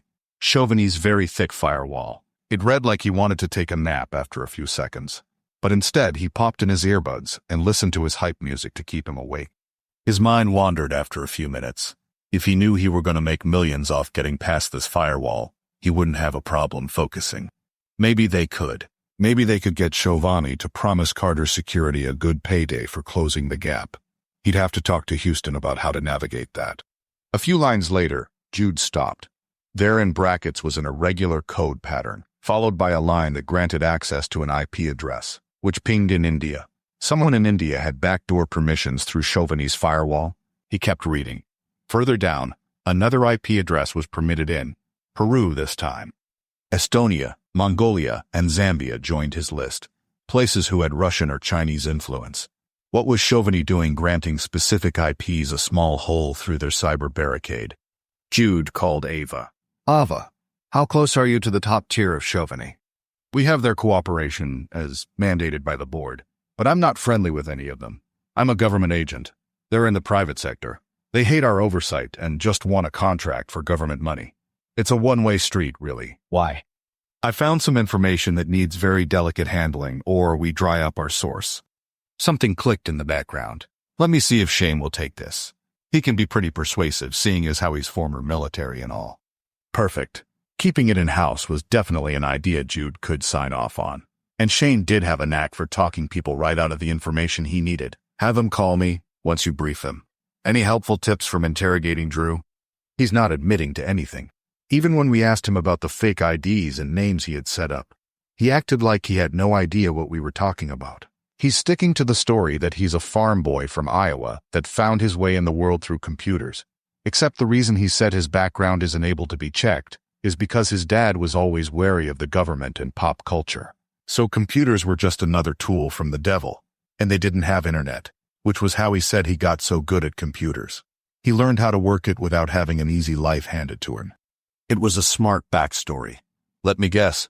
His dad refused to be registered with the government, so you can't check and see if his dad actually owned a farm or not. Wow, Jude. Sounds like you could have written this guy's story yourself. Jude laughed. It's sadly predictable. What's Allegra supposed to be digging up? Can I bring her in on something on my side? She's looking into Chauvigny's dealings as a whole, but I suppose you can consult with her so long as she isn't a liability if she gets questioned, Ava said. Jude's snort hurt his nose. Allegra won't even answer a completely normal question without attitude. I don't think she'll give up state secrets with a fight to the death. I love that about her. Ava laughed. Your team is so diverse and talented, yet so loyal to each other. I'm still trying to encourage my team to achieve that type of bond, and we've been together for almost 7 years now. Jude hung up with Ava, a smile on his face. She was a cool chick despite her working for the government. He checked his watch. 4:27. He was ready to leave. He rubbed his eyes and walked out. Tessa wasn't at Eva's desk. He texted Allegra because she did not do phone calls, except with Lexi, and then they talked about everything for hours. My eyes are done for the day. You ready to go? Her text back was immediate. Already in the car. The other girl and I will meet you at the curb in 12. The other girl. Jude smirked. Couldn't even be bothered to call her by her name. Tessa hadn't been that bad for the bulldog he thought her to be. Locking up Drew's computer and office, Jude rifled through Eva's drawers and folders one more time before heading out Chauvigny's front door. The sunlight made his eyes sting, a sign he'd been at it too long. The car swung next to the curb. Tessa was driving. Surprising, since he would have tagged Allegra as the alpha. He opened the door to the back seat. Where have you two been? Ava sent us to the grocery store, Tessa said. She said you're a great cook, so we picked up stuff from the list she texted. Funny how he was just talking to Ava, and she didn't mention any of that. What am I supposed to be making tonight? Tamales with rice and beans, Allegra said. The team's favorite. That's how they knew what to pick up. The team had his ingredients list memorized because they asked him to make it so often that they knew what he'd send them out for. Clever girl. Ava was forcing him to cook. Another bonding trick. Houston probably suggested it. Those two were thick as thieves these days. When they got back to the house, Jude carried the groceries inside in one trip. He hadn't been hungry, but now that he was thinking about tamales, his stomach was working up an appetite. As he unpacked the last bag, Tessa came into the kitchen in shorts and a t-shirt and grabbed a water bottle from the refrigerator. He could feel her lingering gaze as he opened the packaging. Her chin rested in her palm as if she had nowhere else in the world she needed to be besides staring at him. He waited her out. Finally, she said, "How can I help?" "No need. I've got it under control. You go relax," Jude said smoothly. Letting her off the hook would be best for both of them. He turned his back to her and hoped she'd take him up on his offer. But she cleared her throat instead. This girl could not take a hint. "I'd really like to learn how to make them, if you'll let me watch at least." He glanced up at the quiver in her voice. "My mom died when I was a kid, and my younger sister was more interested in cooking than me. So she took it over while I managed the rest of the house. And it's something I need to learn. She was nervous about talking to him. Her feet shifted as she met his gaze. Truce? Did he want one? Their brief encounter across the negotiation table had been years ago. He'd moved on. She'd moved on. And in his opinion, everyone needed to know how to cook. He held out a knife to her. In my kitchen, you follow my instructions or you're out. Got it? Yes, chef, she said, as the corner of her lips pulled upward. Truce, he murmured. He turned away so she couldn't see his smile at her teasing submission. He liked that from her, pretending to be meek and obedient. It settled something inside him that had him braced for a fight whenever she was around. She was slow with a knife, but she listened and did what he asked. They even popped open some drinks and played music while they cooked dinner. Allegra was nowhere to be found, so Jude pried into Tessa's life with open-ended questions. He couldn't work closely with someone he didn't know, and it always benefited to know the enemy. And just as dinner was finishing, Houston walked in the front door. His eyebrow arched as he glanced between Tessa and Jude. Tessa paused her story about her family farm. Hey, Houston, just in time. Jude's just about to pull the tamales out. Hope you're hungry. We made a ton. I am. Houston nodded slowly. He sent a look to Jude when Tessa turned away that said he hadn't missed how she had said, "We." Jude shrugged and offered him a small smile. If his commander needed to see progress from him, here it was. I'm going to change really quickly, and I'll get Allegra, Houston said, disappearing down the hall. At dinner, Tessa was talkative and happy, a different person than she'd been this morning after the incident. Even Allegra decided to tell stories and laugh in a rare show of her smile. If Jude hadn't gone into hacking, he'd be in the kitchen. The way people let down their guard around food was amazing. Houston saw it too, because the next morning on the ride to Reggie's place in Miami, he made a comment. I actually felt like I could leave today and not return to find a dead body. The power of sharing a meal. Jude scanned his mirrors. Miami would always have him watching his back. Houston shrugged. Or, just the power of your tamales. You've got a gift. Jude grunted. I should have brought one along for Reggie. Might loosen his lips. Anyway, I cook from necessity. A man's gotta eat. Houston patted his stomach, which Jude knew from wrestling him did not have an ounce of fat on it. And I do, but mostly other people's cooking. I'm surprised SWAT didn't force it on you. Oh, they did. The team had pity on me, though. I just did the simple stuff, and everyone was okay with that. So what's our play with Reggie? Houston asked as they stopped the rental car in front of Reggie's convenience store. Jude shook his head. You go in first and block his escape route. When he sees me, he's going to bolt. I'll take it from there. Without a word, Houston disappeared inside. The man was a mountain and hard to miss, so he didn't have much time before Reggie noticed Houston carried himself like a cop and made himself scarce. After a few seconds, Jude followed him in. He walked in with his hat pulled low over his forehead. Reggie was talking to someone at the register, so Jude hung back until the woman paid and left. Then Jude moved in, tugging the packet of passports from his waistband. Can I help you? Reggie asked as Jude approached. Sure can, Reg. Jude lifted his head. Reggie's eyes widened as his feet started moving. He ran straight into Houston, who stood at the end of the counter. Reggie glanced around. You come back here and bring a cop with you? So predictable. The smile couldn't stay off his face. Ah, Reggie, I missed you. And he's not a cop. Jude paused. Any more? Reggie glared at him, and then at Houston, and then him again. What do you want besides to put me in prison? That's where you're wrong. I don't want you arrested about as much as I want to be in prison myself. He laid the passports out on the counter. All I need is a push in the right direction. We've gotten a hold of these recently and others. They are excellent work. Who does them? With a magnifying glass that Reggie pulled from under the counter, he examined the pages and held them up to the light. You're right. Intricate attention to details. With an overhead lantern, he studied them closer. A vain bunch forgers are. Each forger has his own stamp to brag about his work and then hide them deep in the maze. But, with a little luck and some skill. Reggie stood up and pointed to it. You can find it. Jude leaned over the counter to peer through the magnifying glass. Is that an eagle? Does that mean whoever did this is an American? I've only seen it once before, but not out in circulation. This is the work of the eagle, meaning he or she will not miss any detail. Nor can they be caged. And chances are, you'll never find this guy. No one in our field has ever heard of where he works out of. Chasing a phantom. Awesome. Chapter 8. If she was honest, Tessa absolutely had a soft spot for men who could cook. Maybe it was because Dad never even attempted despite being their sole caregiver. Or because it seemed like something that was rare in the male population she encountered and so out of reach for her own abilities, since she was rarely at home. But when Jude went straight to the kitchen with the groceries, she drooled and then foolishly offered to help so she could continue to watch his wizardry. He put her to work with a knife and cutting board, which left her with the weird feeling that she needed to call a truce with him. If she hadn't, he seemed 5 seconds away from telling her to get out of his kitchen in that brash way that the TV chefs did to humiliate people.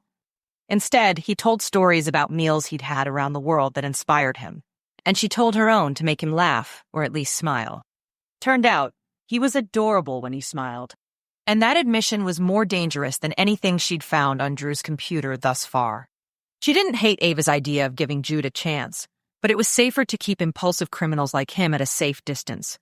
They only left devastation and heartbreak in their wake. Delia's failed relationships with non-criminals had taught her that much. Now that she thought about it, a couple of them could have had arrest records, but she'd refused to misuse her access to government information in the past. The stakes, however, had changed, and she needed to see exactly what the seemingly all-knowing database had to say about Jude Hale while he and Houston were out tracking down a forger.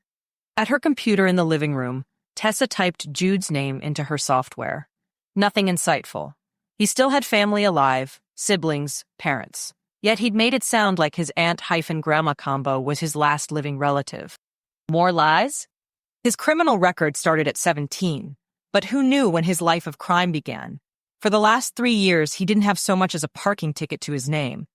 That was hardly enough time to prove the man had rerouted his former misdeeds for good.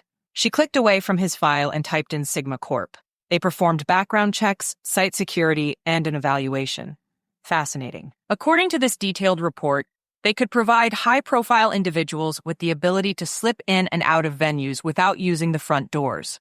Drew could have easily used that to make Eva disappear long enough for her to turn up dead. She flagged it. Who else had gotten their hands on that report? She'd have to check Drew's and Eva's computers for that. Drew was a smart guy. No way did he send that with nefarious purposes and not delete proof of that. But she sure could hope she'd get lucky. If he had Eva email it to her own kidnapper, she wouldn't have known to delete that. The idea made Tessa's chest tighten. She opened the email from Ava with the reported details and timeline of Eva's disappearance. The body of the security guy was found in the kitchen by a staff member. She couldn't have been taken too long between the announcement for Jude and Tessa getting the contract and Tessa going to dinner with Corey. The cameras in the kitchen were cut, and then the body appeared when it came back online. That meant the culprit was anyone with above-par hacking skills, which excluded very few of Giovanni and pretty much no one from the contestants. She grunted. This wasn't her case, thankfully, so she sent her findings to Ava in an email for her to pass on to the detectives. Now, to sift through the company's financials. This was going to take her days, which was why she'd sent Allegra to the office today without her. She wanted to be in a comfortable setting, wearing her pajamas and eating snacks so she could focus. Not sitting at a potential killer's desk wondering who was watching her from a hidden camera. She shived. When Jude got back, they needed to go over Drew's office with a fine-tooth comb to see what else they could dig up. For half the day, she scoured the mess that Ava had sent over. The board hadn't bothered organizing anything, which made her think that they didn't care as much as they said they did. The jumble of information had her spending hours cleaning it up so her brain could process what she was looking at. Allegra walked in the door at some point, rustled around the kitchen, then went to her room. Tessa kept working until her stomach told her to eat. So she grabbed a tamale from the refrigerator and flipped on the television to watch a movie and lull herself to sleep. Allegra never joined her, and she never asked. As annoying as the bathroom incident had been, it was a small comfort to know someone else was in the house. The hotel rooms did get lonely. She fell asleep on the couch. Sometime around 3 a.m., she awoke and went to her bed. The next morning, she slept in until 8:30. It wasn't something she let herself do often, especially when she was on the hunt. But she'd put in a lot of hours yesterday. Today wasn't any different. By noon, she'd sorted through taxes, accounts receivable, and inventory. Everything looked buttoned up by the financial team. Income and accounts payable were up next. By the time Allegra came home, the accounts payable column stood out with a bunch of red lines on her spreadsheet. Her eyes were crossing. When she pushed to her foot, her body swayed. Crap. Her blood sugar was too low. Her vision darkened. How long had it been since she ate? There was strawberry jello in the refrigerator that would give her a sugar spike, if she could get to it. The couch and the refrigerator were only 10 steps apart when she went around the island. She blindly patted her way to the kitchen and kicked the corner of the island. Air hissed through her teeth. Allegra? Allegra, she called, but knew Allegra probably had her earbuds in. No way she'd hear her. The smooth steel of the refrigerator met her fingertips. She opened the door and grabbed the container of jello from the top shelf. Her legs gave out. Something cool touched her forehead. Tessa, a low voice said. She wasn't at home. Where was she? Her eyelids felt heavy. When she managed to open them, Jude's face hovered over hers. He smiled. Hey, you had me nervous there. I wasn't sure you were going to wake up. Tessa blinked, glancing around. She was on the floor. What happened? I was hoping you'd tell me. By the nasty bruise, I'd say you hit your head at just the right place to render you unconscious. Let's sit you up. Jude shifted, putting a hand behind her neck and one behind her back. Her fingers went to her scalp to feel for a lump, but paused in the sticky wetness. It was red. She glanced back. Red smeared the floor where she'd been lying. The burst-open jello container lay close by. It looked like a crime scene. I hope all that red is from the jello? Jude grinned. I think so, but we need to clean you up so we can see what we're dealing with and whether you should go to the hospital. In one easy movement, Jude scooped her into his arms, earning a squeak from Tessa. He stepped over the mess in a large stride. You really don't have to. I can walk. My blood sugar was low. I don't remember eating anything today, and I blacked out on my way to the kitchen, but I put my hand on the jello. She swallowed hard as she inhaled his scent of soap, deodorant, and pine. As much as she hated to admit it, it calmed the fear that rumbled around her chest. Angling sideways, Jude walked her into the narrow hall bathroom. He gently lowered her to sit on the edge of the bathtub, then turned on the water. I bet I look pretty hysterical. Tessa tried to rub the chill from her arms as Jude searched under the sink. Thanks for your help. I can take it from here. Jude ignored her as he disappeared from the bathroom and returned with her hairbrush in hand. Aha! He pulled a cup out from the cabinet and set everything on the counter. With a smooth snap, he draped the towel around her shoulders. Slide to the floor and lean your head over the edge.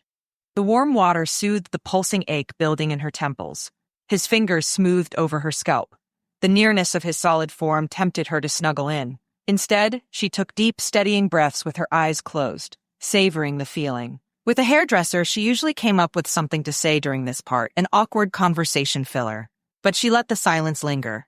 All the reasons to hate him and hold him at an arm's length washed down the drain with the lavender-scented bubbles. The brush worked through her long hair in gentle pulls. Angle your head toward me a bit. His voice had a rasp that hadn't been there a minute ago. He moved closer still, examining the sore spot above her right ear. When his shirt brushed over her face, she opened her eyes. How bad is it? You have a lump, but nothing this beautiful red hair can't hide. No blood. Jude sat back on his heels. The intensity of his gaze bore through her. You might have a concussion with a hit that hard. I'll pull my mattress to the floor of your room so I can keep an eye on you. Standing, he held out his hand to help her up beside him. Let's get you some food, painkiller, and sleep. She walked in front of him, sweeping her brush through her hair. When they crossed into the kitchen, his hands on her shoulders guided her to a stool at the island.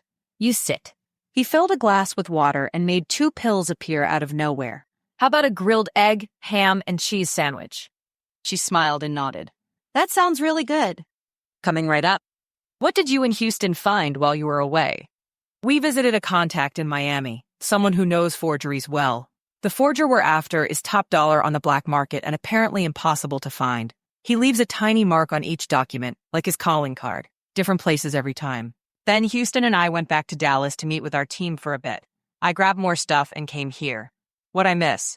She didn't need to see his mouth to hear his smirk. Of course, he meant drama with Allegra. I found a lot of questionable things in Giovanni's financials that Ava emailed over, but the board sent such a mess that it took me hours to sort through everything. And I enjoyed the leftover tamales yesterday, but today I was in deep. He slid a plate in front of her. Thank you, Jude. He paused as if her saying his name had frozen him in place. Truly, I'm so glad you came back when you did and found me. I probably would have been lying there until morning, if it depended on Allegra. She laughed. And after all that, you cleaned me up, fed me, and thank you. The words lodged in her throat. No, she couldn't cry, not in front of Jude. She kept her gaze trained on his lips instead of his eyes, reciting numbers and facts to distract her brain from the emotion. It used to work like a charm when she was a kid, and Dad got mad at her for showing any emotion at all. Without a word, Jude rounded the island and wrapped his strong arms around her. "You're welcome, Tessa. Anytime. Though I'd be thrilled if I didn't have to fear you being dead on the floor again. Scare the life out of me." He murmured against her hair. Her instinct was to laugh at his comment, but it had been so long since anyone had hugged her like Jude did that she sagged further into his embrace and mumbled, "Me too." Chapter 9. Something had shifted between them. When he saw her unconscious body on the kitchen floor, he almost forgot his training with Carter security and panicked. Drawing his gun, he checked her pulse and watched her chest move up and down, then went back to check Allegra's door to see if she was still alive. She sat in her bed with her earbuds in, moving with the music while she looked at her computer. Very not dead. He eased her door closed, holstered his gun, and ran to the kitchen. What had happened to Tessa that landed her on the ground? From the moment her blue eyes opened again and the relief flooded his system, she had him spellbound, from washing the jello from her hair to hugging her to sleeping on the floor in her room so he could make sure she didn't have a concussion. Her vulnerability, where once there had only been insults and annoyance, had endeared her to him.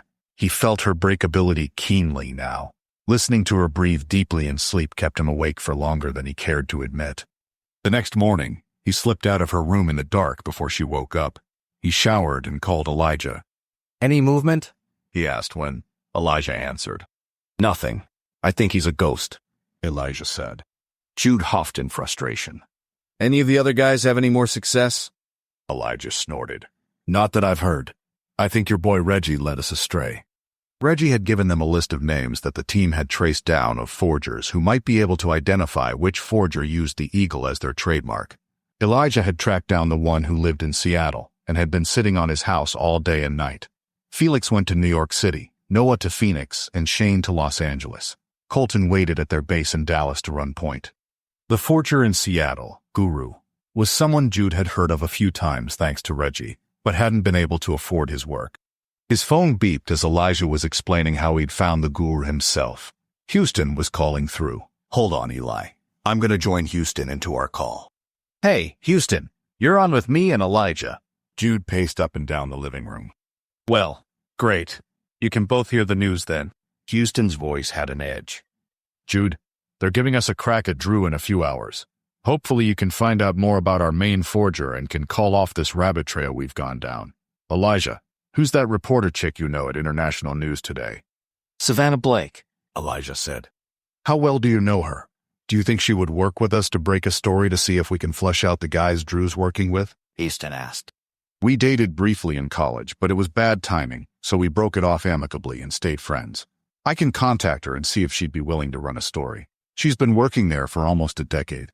I'm sure she has clout with her editor by now. Great. Start warming up that source again. We need her on the bench when we're ready for her. Houston cleared his throat. Jude, I'm not attending the interview this afternoon. Ava's going to be there to facilitate it. You'd know better what to ask than I would anyway. Take your best shot. See who he'll give up. I'll text you the time and place. Will do, Captain, Jude said. Movement from the hallway caught his eye. He glanced over at Tessa walking barefoot into the kitchen, dressed in a pair of professional trousers and a tailored top. Her red hair fell in waves over her shoulders. Wow. The call ended, so Jude shoved his phone into his pocket, but stayed with his shoulder leaning against the doorframe to the backyard. It was a complete farce. He'd not noticed anything outside as he spoke.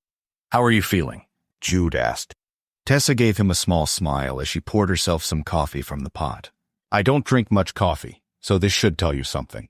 As she sipped from her mug, her eyes met his. Did I snore? Her little cringe made him laugh. Like a freight train. Worse than Houston, that's for sure. She sighed. I guess it's best someone told me the truth before I disappoint a husband someday. Jane's eyebrow raised. Is there potential for that in the very near future? Her snort shook her whole body. Definitely. As you have seen, men are kicking in the doors to wife me. Her sense of humor was quirky, but her sarcasm was always.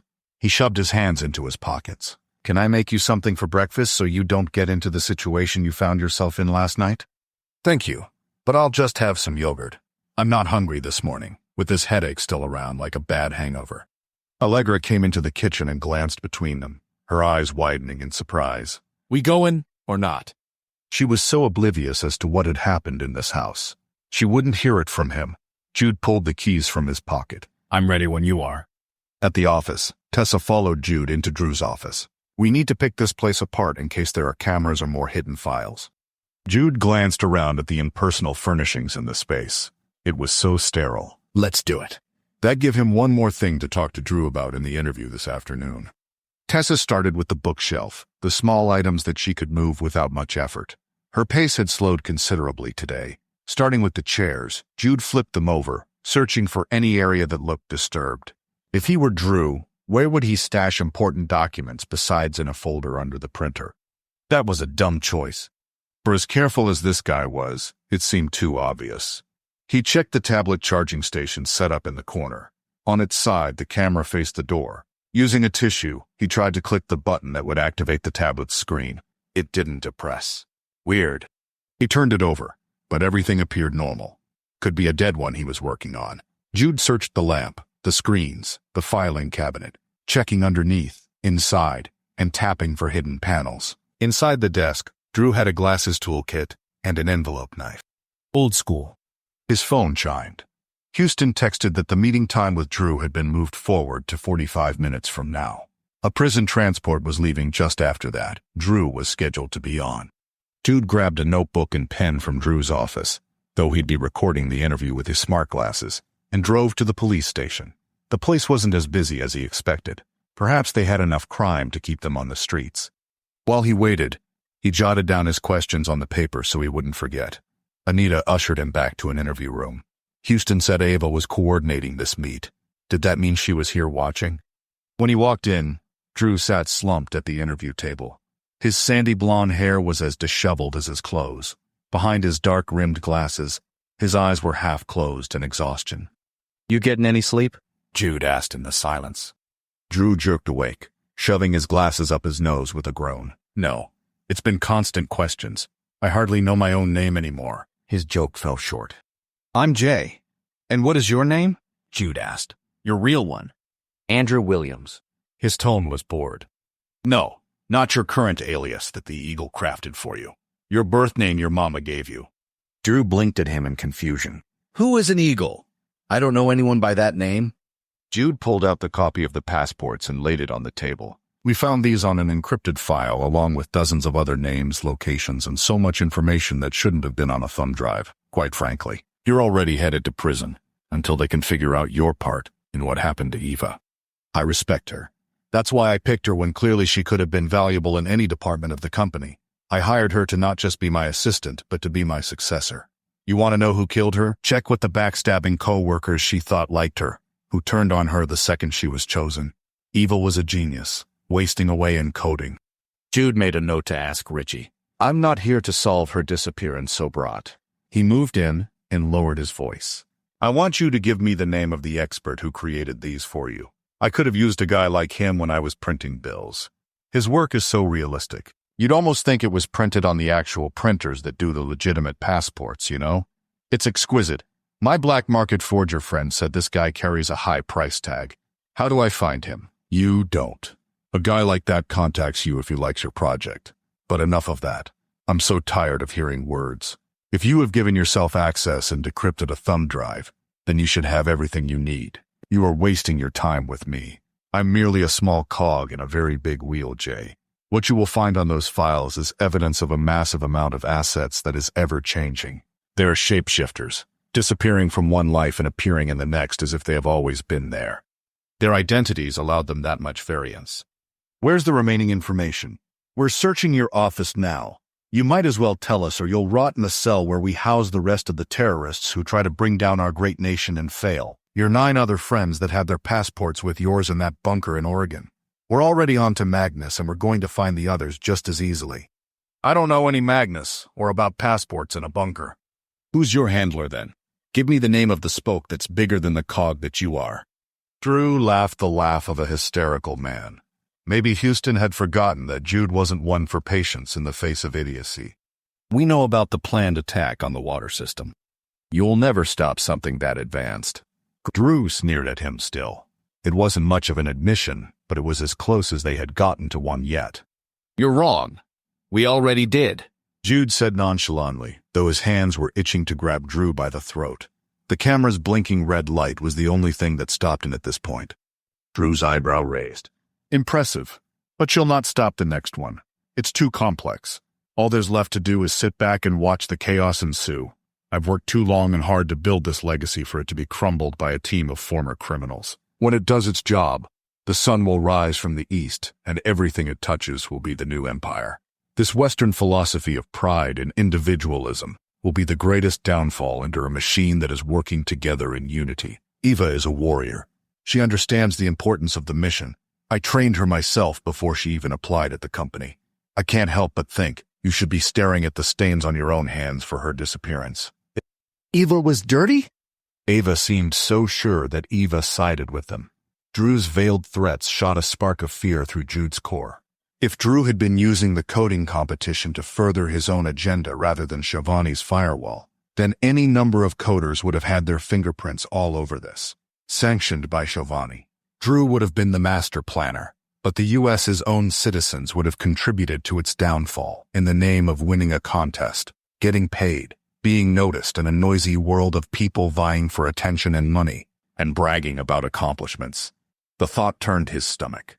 Jude stood up. Thanks for the help, whoever you are.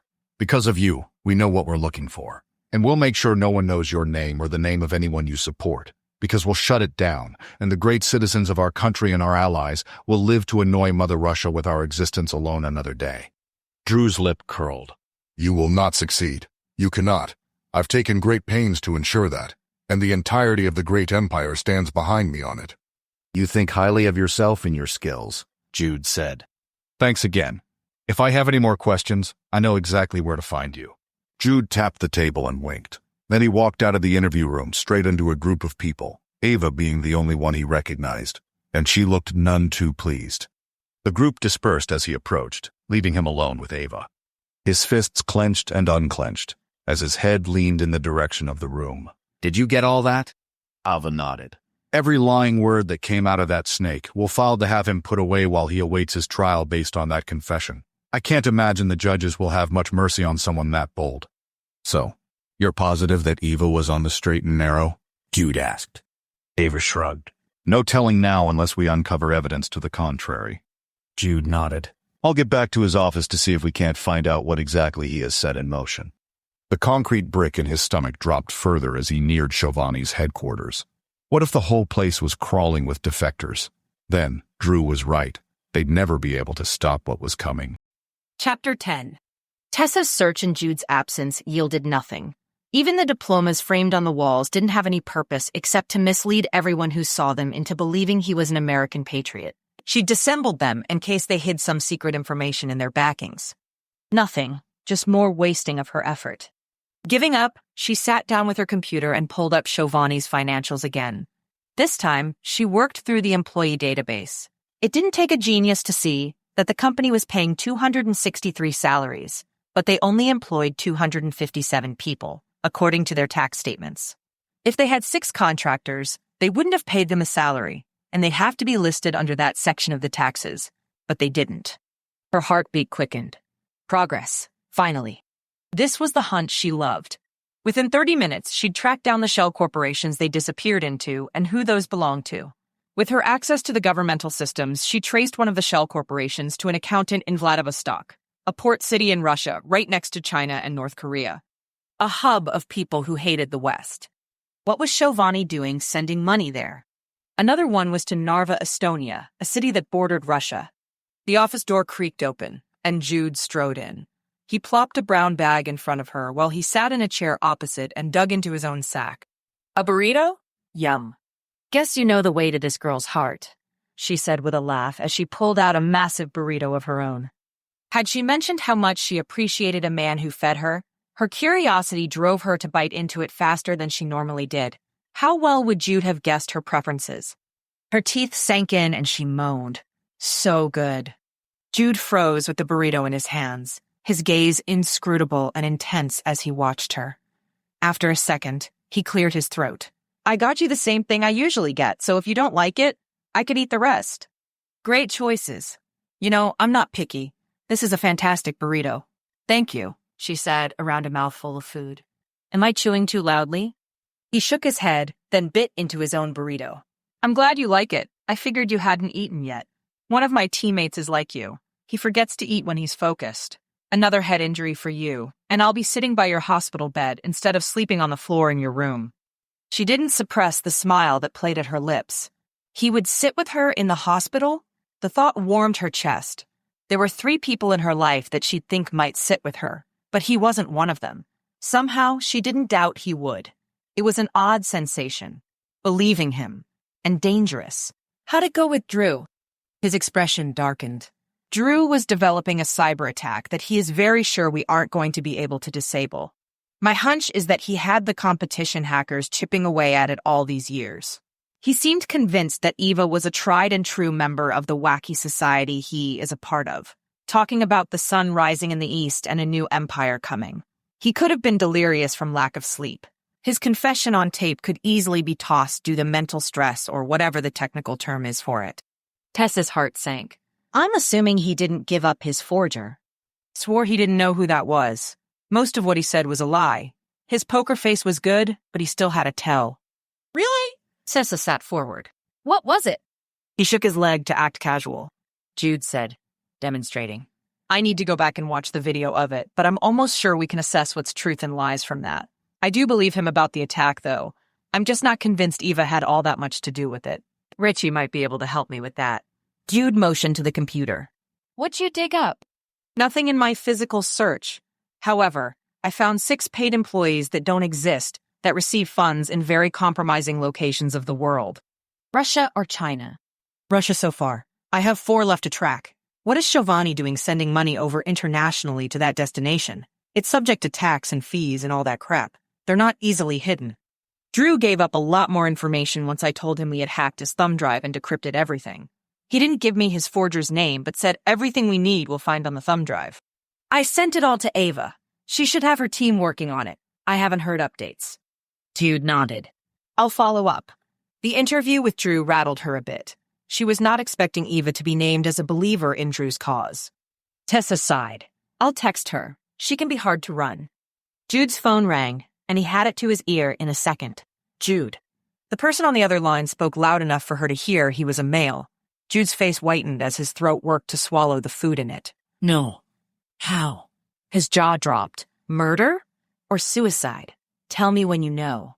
He bit out a curse as he hung up his phone. Not 2 hours after my interview with him, and he's dead. Stabbed in his cell. Lots of blood. Tessa gaped at Jude. Someone found out he talked? His broad shoulder lifted. Prison gangs have no mercy. If there's a rat in the police department, it could have gotten him killed. She finished her burrito and balled the trash into her brown bag. Russian prison gang members. Mind if I look at the decrypted files again? Grabbing her computer, she traded places with Jude.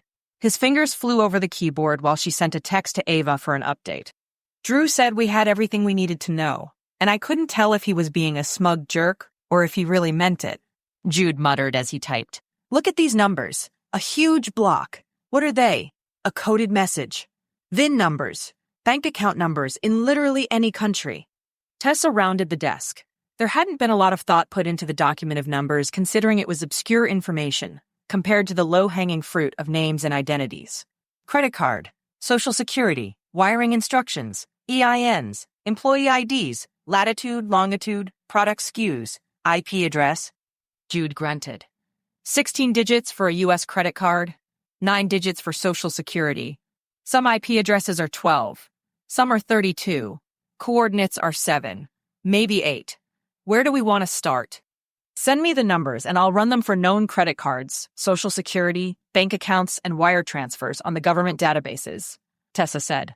A block of numbers that big would take ages to decipher, but they had to start somewhere. While her program ran the numbers, she went back to tracing the remaining 4 employees that were being paid. All people's names, not corporations. Zambia. A 6-figure salary went to a person in Lusaka. What did that have to do with cybersecurity? Another one in Peru. One in Texas. And one in Mongolia. What did these things have in common? The government program flashed in her toolbar. She opened it and swung it around to face Jude. I've got something. These numbers here are wire instructions right next to a bank account. Same with these 3. 4 instances of wiring numbers to bank accounts. Jude separated them out on the document, labeling them. That leaves us with these left to figure out. I searched the dark web to see if there was any mention of the Eagle or his whereabouts. Plenty about him being an amazing artist. No one has anything negative to say about the inability to meet with him personally. But someone said that when the Eagle is finished with your product, he sends you wiring instructions and coordinates for the pickup. What if we're looking at Drew's documentation of how he paid the Eagle and where he picked his documents up? Jude highlighted 7 numbers and pasted it into a map site, then the next 7 and formatted them. When he hit enter, the site gave him an error. Try these, Tessa said, leaning over, her arm brushing his shoulder. He leaned into her touch a fraction. Or had she imagined that? Her breath snagged in her throat. The world spun around, landing on a place in Los Angeles. He labeled it as a location and easily broke the pattern for the next coordinates, which were in Las Vegas, New Orleans, and Atlanta. We're close, Jude said.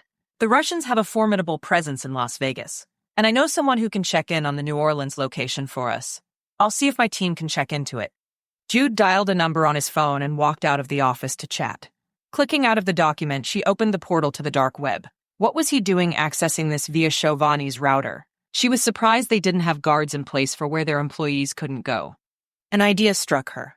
Tessa printed out a paper with the numbers on it, then walked to accounts payable. At the first desk, she knocked on the cubicle wall. Hey, who do I talk to that runs payroll? I have an issue with my statement from last month. The guy pointed to an office with windows and a door. Someone with skin in the game. Great. She knocked there next. April Guerin was the name on the plate beside the window. Come in. Tessa opened the door a crack and popped her head in. Hey, April. I have a couple of quick questions about payroll. April waved her in further, so Tessa shut the door behind her. How can I help you? April's smile set her at ease. Do you run every payroll each time? I do most and have for 13 years now. There's a few that CEO does himself, because there are special circumstances. I don't have access to that, of course. Is this your employee ID here, saying that you initiated the payroll for this person? Tessa showed April a 5-digit number. That's right. So, this would be the CEO's number. She pointed to a second number. Right. That is, Mr. Chauvani doesn't let anyone else do the high clearance work. Part of why he started the company. April chuckled. Tessa smiled along. Thanks so much. Mr. Chauvani had a lot to answer for then, but only Ava had the clout to question him. As she walked from April's office, Tessa called Ava. Voicemail. Ava, we need to bring the CEO in for questioning. He's paying 6-figure salaries to undisclosed employees in some questionable countries. Call me back. When she walked into Drew's office, Jude jumped to his feet. Tessa, you're a genius. We found a pickup point for the Eagle. He closed the distance between them in 2 steps and scooped her up in his arms, so her feet hovered above the ground and twirled. She laughed. As he set her down slowly, the air between them shifted. His left hand closed gently around her neck. The touch shocked her into stillness. It didn't matter that they were in the workplace or anyone could walk by and see them. She didn't even care that he had a criminal record anymore. He'd been kind to her, caring for her, and concerned about her well-being. He always had a funny story to tell and a smile in his eyes. And right now, those same eyes stared at her, like he wanted to kiss her. The air around them was charged with an electricity that she couldn't combat. She would kiss him right back. He was a completely different animal to the hardened, scowling boy she created a case against years ago when she was so eager to prove herself to her bosses or anyone watching. His thumb smoothed over her lower lip in the softest caress. Her tongue slipped out, touching his finger. She longed to feel his lips against hers so badly. His eyes bore into hers as if asking her permission, promising something she just now realized she needed. Turns out your hair isn't the only fire that's red hot, he whispered as he held his finger to her chin, gave her a little smile, but then stepped away. We're not alone. Chapter 11. The elevator dinging was the first noise to break into the reality that he almost kissed Tessa Ward in a public office space. Surprisingly, he'd suppressed the win. She'd looked ready to kiss him, and everything in his head was screaming to do it and figure it out later. But the floor trembled under his feet as a group marched towards them, their jackets swishing loudly in the silence. The people rounded the corner. A look of recognition passed over the expression of the man leading the charge. Cops coming for him. He saw that same expression when he was arrested the first time. Jude Hale? That's me. His heart plunged as he swallowed the instinct to run. He glanced behind him. Tessa, call Ava and get her on this now. Tessa swung into action, her eyes huge. He appreciated that she didn't freeze under pressure. I'm Detective McCauley. You're under arrest for the murder of Drew Williams. Detective McCauley slammed Jude's wrists together and slid a zip tie over them, finding where it would cut off his blood flow and cinching it to that point. How could I have done that when I was here? Ask the front desk, check cameras, talk to Tessa. But the detective wasn't listening as he recited Jude his Miranda rights and pushed him towards the elevator. Tessa, call Houston next and explain what's going on. Jude shouted over his shoulder, but he couldn't tell if she'd heard him. Drew's murder. That was a long stretch. The guy died in his cell. You guys really had to come after me even though he got stabbed in his cell in prison? You for sure can check visitor logs and cameras on that one. You're wasting valuable time that I need to be hunting down Drew's real identity. McCauley didn't respond as they strode through the building out to the police cars with flashing lights and a gathering crowd out front. A ridiculous display, as usual. The cops couldn't do anything quietly. Well, they'd gotten the wrong guy. At the police station that he'd just visited this morning, McCauley cut his zip ties open, shoved him into a cell, and slammed the door. Then he waited, and waited, and waited. There wasn't outside light in these cells. No clock. Time slunk past. Where were Ava and Houston to get him out of this mess? The place stunk of urine and sweat. A dude in the next cell over sang and cried off and on for hours. Jude wanted to yell at him to shut up, but he was on drugs or something that made his words slur. They hadn't processed Jude's paperwork, given him a cavity check, or forced him into a jumpsuit. They must not have him for good. Drew's murder was ridiculous. Next, they blame him for Eva's kidnapping, too. Idiots. The lock jangled, yanking Jude from dozing on the cold bench he lay on. Get up, Hale. Follow me. A metal door with patchy paint swung open into a small interview room with a metal table secured to the floor and 2 chairs. A few minutes later, a door from the other side opened and McCauley walked in. Behind him was Ava. Jude exhaled quietly. Thank goodness. Mr. Hale, do you recognize these? McCauley slammed the picture of a notebook and pen on the table in front of him. I do. I took them into my interview with Williams this morning. I wrote down my questions, so I wouldn't. Do you remember taking both items with you when you left the interview? Well, McCauley interrupted. I grabbed the notebook. I assumed the pen was inside where I had latched it. Why? Where did you get that pen? From Drew's office, where Tessa and I had been going through his items looking for evidence in our current investigation. I received a call that the interview had been pushed forward, so I grabbed pen and paper from his office and ran out the door so I could get here on time. McCauley slammed another photo down. Were you aware that there was a knife on the end of this pen? A knife inside a pen? Jude's jaw fell a fraction as he looked to Ava, who refused to make eye contact with him. That couldn't bode well for him. I wasn't, and I'll take a polygraph to prove it. McCauley laid out a photo of Williams lying in a puddle of blood on a cement floor with a gaping gash in his leg. Someone cut Drew's femoral artery with the penknife? Jude asked. How? That would take a massive amount of pressure from a dull knife. It was far from a dull penknife. He did it himself, McCauley said. And you gave him the weapon to do it. He grabbed it right off the table when you weren't looking and hid it in his shoe. Okay, well, it was completely unintentional that I left my paper and pen there. Like I said, I didn't want to forget my questions for Drew. We got some very useful information out of him that Tessa and I were in the middle of unraveling when you arrested me for no reason. Ava, help the good detective connect the dots, will you? Excuse us for a minute, McCauley. Ava sighed and rubbed at her slim neck. Actually, Jude, we're not going to release you yet. We're talking about sending you inside to prison to find out what the Russian gangs know. Jude stood up so fast his chair fell over. No way. That's a suicide mission. Did you talk to Houston about this? Ava, I'm way more used to you out here than in there, fighting for my life, trying to keep my ear to the ground about what gangs know. You want to know that? Go to Vegas. You want to know what Russian intelligence knows? Keep me out of the cage so I can keep working with Tessa. We cracked the numbers document that was on Drew's encrypted thumb drive. If we keep going, we'll hand the rest of it over to you and your team. Her head tilted. You two begged me not to work together a few days ago. Now you're begging me to stay with her? Her dark eyebrows arched over her flawless features. If he could stand to date government girls, he might ask her out. But then she'd be distracting him from a certain redhead whose kisses stole the air from the world. I can't wait to hear the details about how this happened. How did he have to explain this to her? With a suppressed sigh, Jude propped his hands on his hips. If my choices are surviving Russian prison gangs or working with Tessa, I will choose Tessa any day. Although I might not have made that same choice last week. Make of that whatever you wish, or just see it for what it really is. Self-preservation. She thinks very little of me, and she's made that clear to everyone who will listen. But we've called a truce. That's good, because she's called me 18 times in the last hour and sent me dozens of texts about you being with her after the interview, and she'd testify in a court of law that you didn't kill True. Jude squinted at Ava. She was joking, right? Working in the government like she did made her into a very convincing liar. Tessa would vouch for me in court? Ava nodded. She's desperate to. And I quote, "He didn't kill Drew Williams. He brought me lunch, and we were working on Drew's computer together. I will vouch for his character. Jude is a good man. He might have been a slippery character a few years ago, but no way would he kill someone now." Her chin tilted, her eyes bright with the smile that threatened to steal over her lips. "I've known Tessa a long time, Jude. That is high praise. I'll call and put her out of her misery soon." "No need. I'll explain it to her when I get home. Thank you for not throwing me to the dogs. I am sorry about that pen. I had no idea there was a knife in the back end of it, and I didn't even think to check it. That won't happen twice.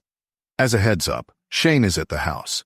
He's going to lead the interview with Giovanni himself. So if you've got any talking points, talk it through with him tonight," Ava said. "I'll have a police car take you home." His second ride in a cop car for the day was much less stressful than his first.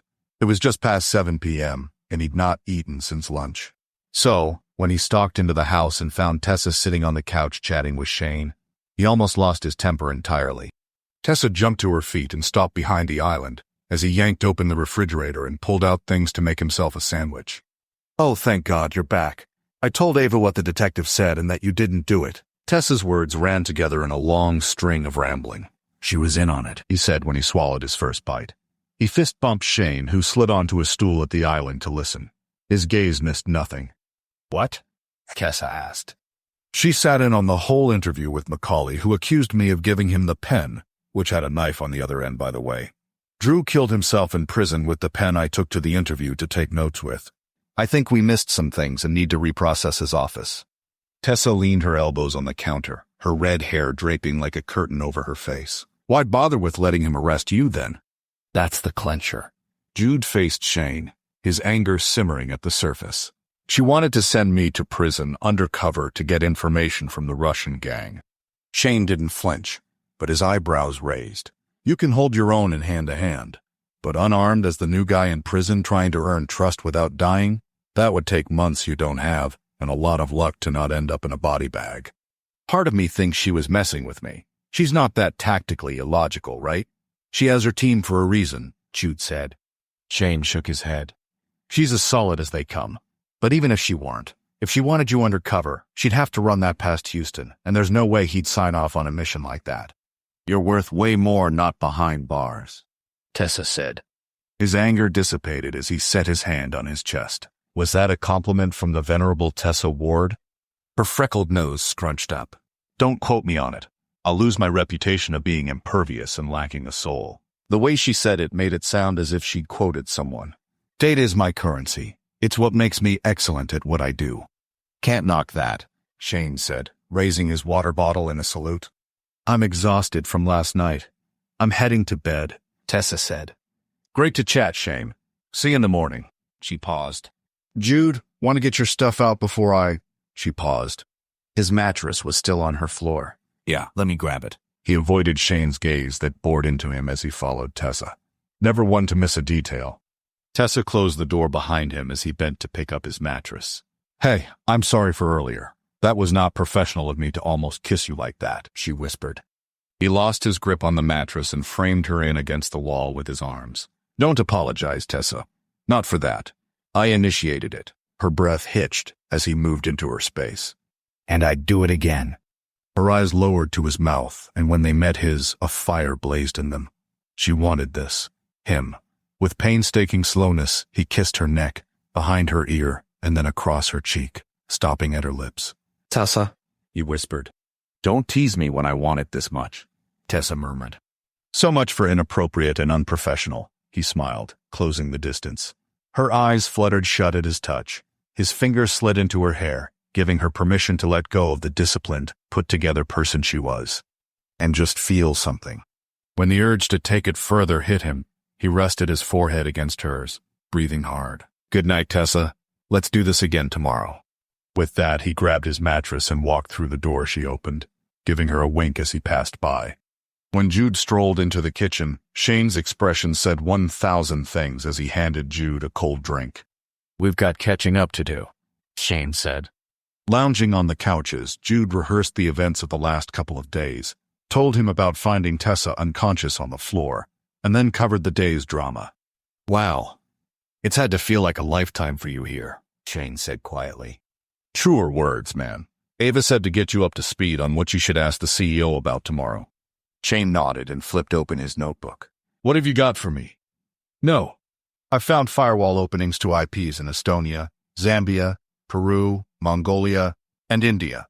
I need to know what or who is there that's allowed in the back end of Shovani's impenetrable fortress. And if they're not supposed to be there, we have to lock them out. It's possible Drew let them in. Or maybe the company has international partners.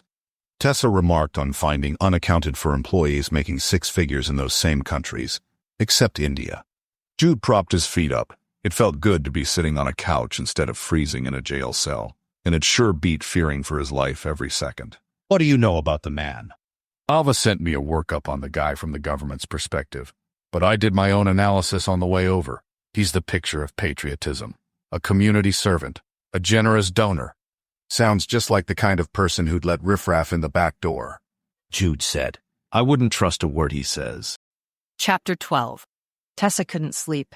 She laid in her bed, smiling at the ceiling in the dark, as she relived their kiss today over and over again. What was she doing with Jude? Kissing him was so out of bounds. 1,000 degrees of wrong, inappropriate, unwise, and every other negative word she could think of to throw at it. But wow, that man's kissing was worth waking Delia up to tell her. She couldn't, though, because she didn't understand it yet. Everything about their relationship confused her. His touch, his gentleness, touched a place inside her heart that had been locked away since Mom died, and that scared her. The grief she'd felt over Mom was something Dad had disapproved of. He didn't think about his sadness and didn't allow Tessa to talk about hers. So, she stuffed it deep down to make Dad happy. Or, rather, less sad. Dad wasn't someone who would smile, joke, and play. From her memory, his smiles were rare even before Mom died. After, she and Delia measured his reactions in levels of frowns. But he was right. Emotions were messy and hard to deal with. It got her classmates in trouble. People lost friendships over it or cried over boys in the bathroom. Not worth the pain. It was better to keep that part of herself closed off. But she hadn't considered the joy and freedom she'd feel when kissing Jude. In the moment, it was a world unexplored for her. She'd gone on plenty of dates, even kissing a few of them at the end, but none of them gave her the exhilaration she'd experienced with Jude. He was her opposite in so many ways. Why would they make sense together? Tomorrow, she'd talk to him like she planned to tonight. This was just him releasing his pent-up stress, right? That's what he was known for, acting on a whim. Grabbing one of Jude's pens on the way out the door was proof that careless decisions came back to bite him. Was she another bad choice? The next morning, Tessa was eating a bowl of cereal when the doorbell rang. Jude and Shane appeared instantly with guns in their hand. Tessa crouched behind the island, but peeked out where she could see the hallway to the front door. Jude went first while Shane stood at the corner with his gun drawn. The locks clicked, and light poured into the hallway. Jude yelled something she couldn't understand, and Shane cursed while he stuffed his gun into his waistband and rushed to the door. Tessa, call Ava and tell her to get here now. Jude barked from the door. Tessa dialed Ava's number, moving to see what rattled them. With a grunt, Jude walked into the living room carrying a body in his arms. Female, tattered clothes. Who was that? Tessa? Tess, you okay? Ava's raised voice broke into her dazed confusion. Ava, you need to get to our house now. Jude just opened the door and there was a girl at it. It's Eva, Jude said, his fingers against her neck. Eva appeared on our doorstep and she's in bad shape. Should we call an ambulance? Ava, you've got a mole, Jude yelled. No kidding, Sherlock. I'll be right over. Ava hung up. Shane strode into the living room with towels in his hands and a small container. Bruising is consistent with torture, Jude finished. Wounds are a couple of days old. Slow heart rate. Her body is barely hanging on, Shane said, checking her eyes. We need to get her medical attention now. I'm calling it. Have Ava meet us at the hospital. Shane scooped Ava up in his arms like she weighed nothing and walked out the front door. Tessa ran for her shoes as she fumbled to redial Ava's number. I'm pulling up, Ava called when she answered. Tessa slid into her shoes and jogged outside. Ava left her door open as she sprinted to Shane's side. She needs medical attention, Ava. We've got to get her help now or you won't even get the chance to ask her what happened. Shane's voice was soft and gentle as Ava exhaled hard. Shane, stay with me. Her pleading expression wasn't something she'd seen Ava use with men that she worked with, ever. We'll call ahead to let them know you're coming. Shane nodded as he set Ava in the back seat. Tessa jumped in on the other side. I've got her. Jude reversed the second Shane closed the door. Why'd they bring her to us? Did they think she was dead? Tessa asked into the silence. She lost her usefulness besides being a warning to us that we're not invisible, Jude said, his voice tight. With any luck, she'll recover enough to rat out whoever did this to her. Tessa stroked Eva's dirt-covered face. Or she'll be another casualty of this investigation. An investigation that was supposed to have answers but no deaths. Eva's trousers were in shreds with patches of bloodstains around. Her shirt was just as bad. Her face was bruised and swollen, hardly recognizable. Jude sped through the streets, barely obeying the rules of the road. She didn't even know where a hospital was. But when they pulled up to the emergency room, an attendant came out with a bed. Is this the wounded female we got a call about? Jude raised her out effortlessly, setting her on the gurney in time for the nurses to swarm her. Tessa's head sank against the headrest. This was not how she saw this day going. With Eva behind the doors, Jude walked out to the car with his phone to his ear. I gave them Ava's number to call when she's awake. She's out of our hands for now. If someone wants to kill her here, they have every chance. Can Ava send over an officer to watch her? Send Macaulay. He likes wasting his time. He was quiet. Thanks. Jude ducked into the driver's seat, then twisted around to look at her. He smiled and patted the passenger seat. You've been upgraded. Come on up. She chuckled as she walked around to the door. I can't help but think they would have done that and worse to you in prison. His snort was his only answer. What is this between us, Jude? Because I'm confused. I know it's not professional, but I'm struggling to care. But are you messing with me? His hand rested on her leg, stopping the flow of words. I like you a lot, Tessa. Your work ethic, your discipline and control, your loyalty, your ability to see the facts and push through until you have an answer. You were willing to risk Allegra's wrath to take what you needed, and that is something I deeply respect. I know we're very different, but in real life, I'd be asking you on a date to find out where this goes. It was her turn to snort. No, you wouldn't. In real life, you'd have run so far away from me at first sight. Well, the past is staying there. You were doing your job. That's what you do. You don't mess around with people for the heck of it. You saw me as a criminal who violated the law, and you did your best to ensure I received a just punishment for it. Jude's hand smoothed a path over her thigh. I didn't at the time, but I respect it now. What are you thinking about us? How was she supposed to know? This was new territory for her, liking a colleague. Well, kissing you was... wow. She cleared her throat. I don't know what I feel about it, except that I have never done this before, and I want to be careful, as well as forget the rules and see where this takes us. So reckless, Jude murmured. I love it. I bet you do. Tessa laughed. As long as it doesn't interfere with our work, I'd like to get to know you better. At the house, Tessa walked in first to see Ava and Shane sitting next to each other on the couch, and Allegra across from them in an overstuffed chair. Allegra hadn't been social since they got here. This couldn't be good. Tessa grabbed a chair from the island and brought it into the circle. Any idea who your leak is, Ava? Jude asked as he lowered himself onto the brick fireplace hearth. Not yet, but I will find out today. Ava's lips tightened. She was furious. Anyway, Allegra's been working 2 angles on this night and day for us. Go ahead, Allegra. Allegra sat forward. There's been chatter on forums about change needing to take place.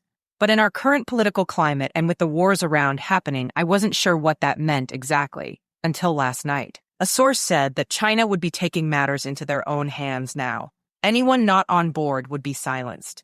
My suspicion is that Eva gave her kidnappers whatever they wanted, which might have been what Drew was working on developing. My best guess is it's a nationwide cyber attack on critical infrastructure. That had to be the most words she'd ever heard Allegra say at once. You're surprisingly elegant when you're not screaming profanities, Tessa said. When everyone looked at her, she clapped her hand over her mouth. I just said that out loud, didn't I? I'm so sorry. She held out her hands when Allegra shifted in her seat, shooting a glare at Tessa. Please don't hurt me. Shane made a choking sound. Jude's shoulders shook with laughter with his head lowered between his knees. Allegra's face scrunched in disgust as if she tasted something sour. Savage. You burst into the bathroom while I was showering. What was I supposed to do? Laugh it off? She was already in this deep. What was one more strike against her? That would have been nice. Yeah, Tessa said. Ava gave Tessa a wide-eyed look, her lips pressed together. Allegra, what critical infrastructure did the forum suggest were being targeted this time? Energy or military are my best guess, Allegra said with an inhale. Drew said in my interview that the sun would rise from the east, and everything it touched would be the new empire. If China disables our military command centers, we have no way to retaliate against what they do, Jude said. And there were words for both sides. The best of the SUV was that they were already done as this more incompetent craft. Ava, we're going to need all the research and development employees back in office and a warrant for their top-secret computers, files, whatever else we can get the judge to sign off on. Ava nodded. I'll work on it. I need to go in this morning and see what the other employees have heard. There is a guy, Rich, who has been by my side, teaching me the ropes of Giovanni's very complex system. He's a smart guy, Allegra said. Rich is the kid who was friends with Eva. I liked him. Jude said. What does he know? He's a prodigy and knows a lot, Allegra said. He has been monitoring government assets for months. I'll bet he'll help me navigate right to the source. Hopefully, we can throw a wrench in whatever national disaster is coming our way. Where does this leave our search through Drew's things? Attempting to find the Eagle, and my search for the anomalies in the Giovanni financials, Tessa asked. The Eagle takes a back seat, but we can't give up on digging through Drew's computer yet. If there's some possibility of us finding and stopping what the Chinese have in their hands now, Ava said. No scenarios of our infrastructure being under attack are good ones. We're going to work on this as much around the clock as we can manage. Here the country was on the brink of a nationwide assault and she was sneaking kisses with Jude. But if they would be overrun by the enemy, wasn't she better off knowing what a deep, soul-filled love actually felt like, instead of the choked-off suppression of affection she was allowed with her family? Ava dismissed them to get ready to leave for work, and they scattered. When Tessa crossed from her room to the bathroom, she glanced over to the living room. Shane towered over Ava, inches from her, talking in hushed tones. Ava massaged her temples while his hands rubbed up and down her arms. Wow, Ava and Shane. But who was she to judge? At the office, Tessa channeled her frustration and guilt into tearing apart Drew's office. This country was not going to fall into the hands of the enemy. When she finally decided to give herself a chance to be a different person, with the first guy to earn her respect and affection. Ever. Chapter 13. Shane stood straightening his suit and adjusting his tie in the mirror in the bathroom at Giovanni, while Jude watched from the feed to Shane's smart glasses. How is the sound? Shane asked in a normal voice. Jude hit the talk button. Crystal clear. I'll record the whole thing as soon as you're out of the John. If you're feeling compromised by the glasses, take them off and tuck the arm of it into your suit coat pocket so the lenses face out. That way we'll still get a good view and clear audio even if it is sideways. Roger that. In Drew's office, Ava leaned on the chair behind him and Tessa sat beside him with her fingernails between her teeth as they watched Shane stroll up to the CEO's door right on time. The guy was so suave and put together. He carried himself with the confidence of a warrior, which the ladies loved. In addition to his height, Jude was edging up on 6 feet, but Shane still had 4 or 5 inches on him.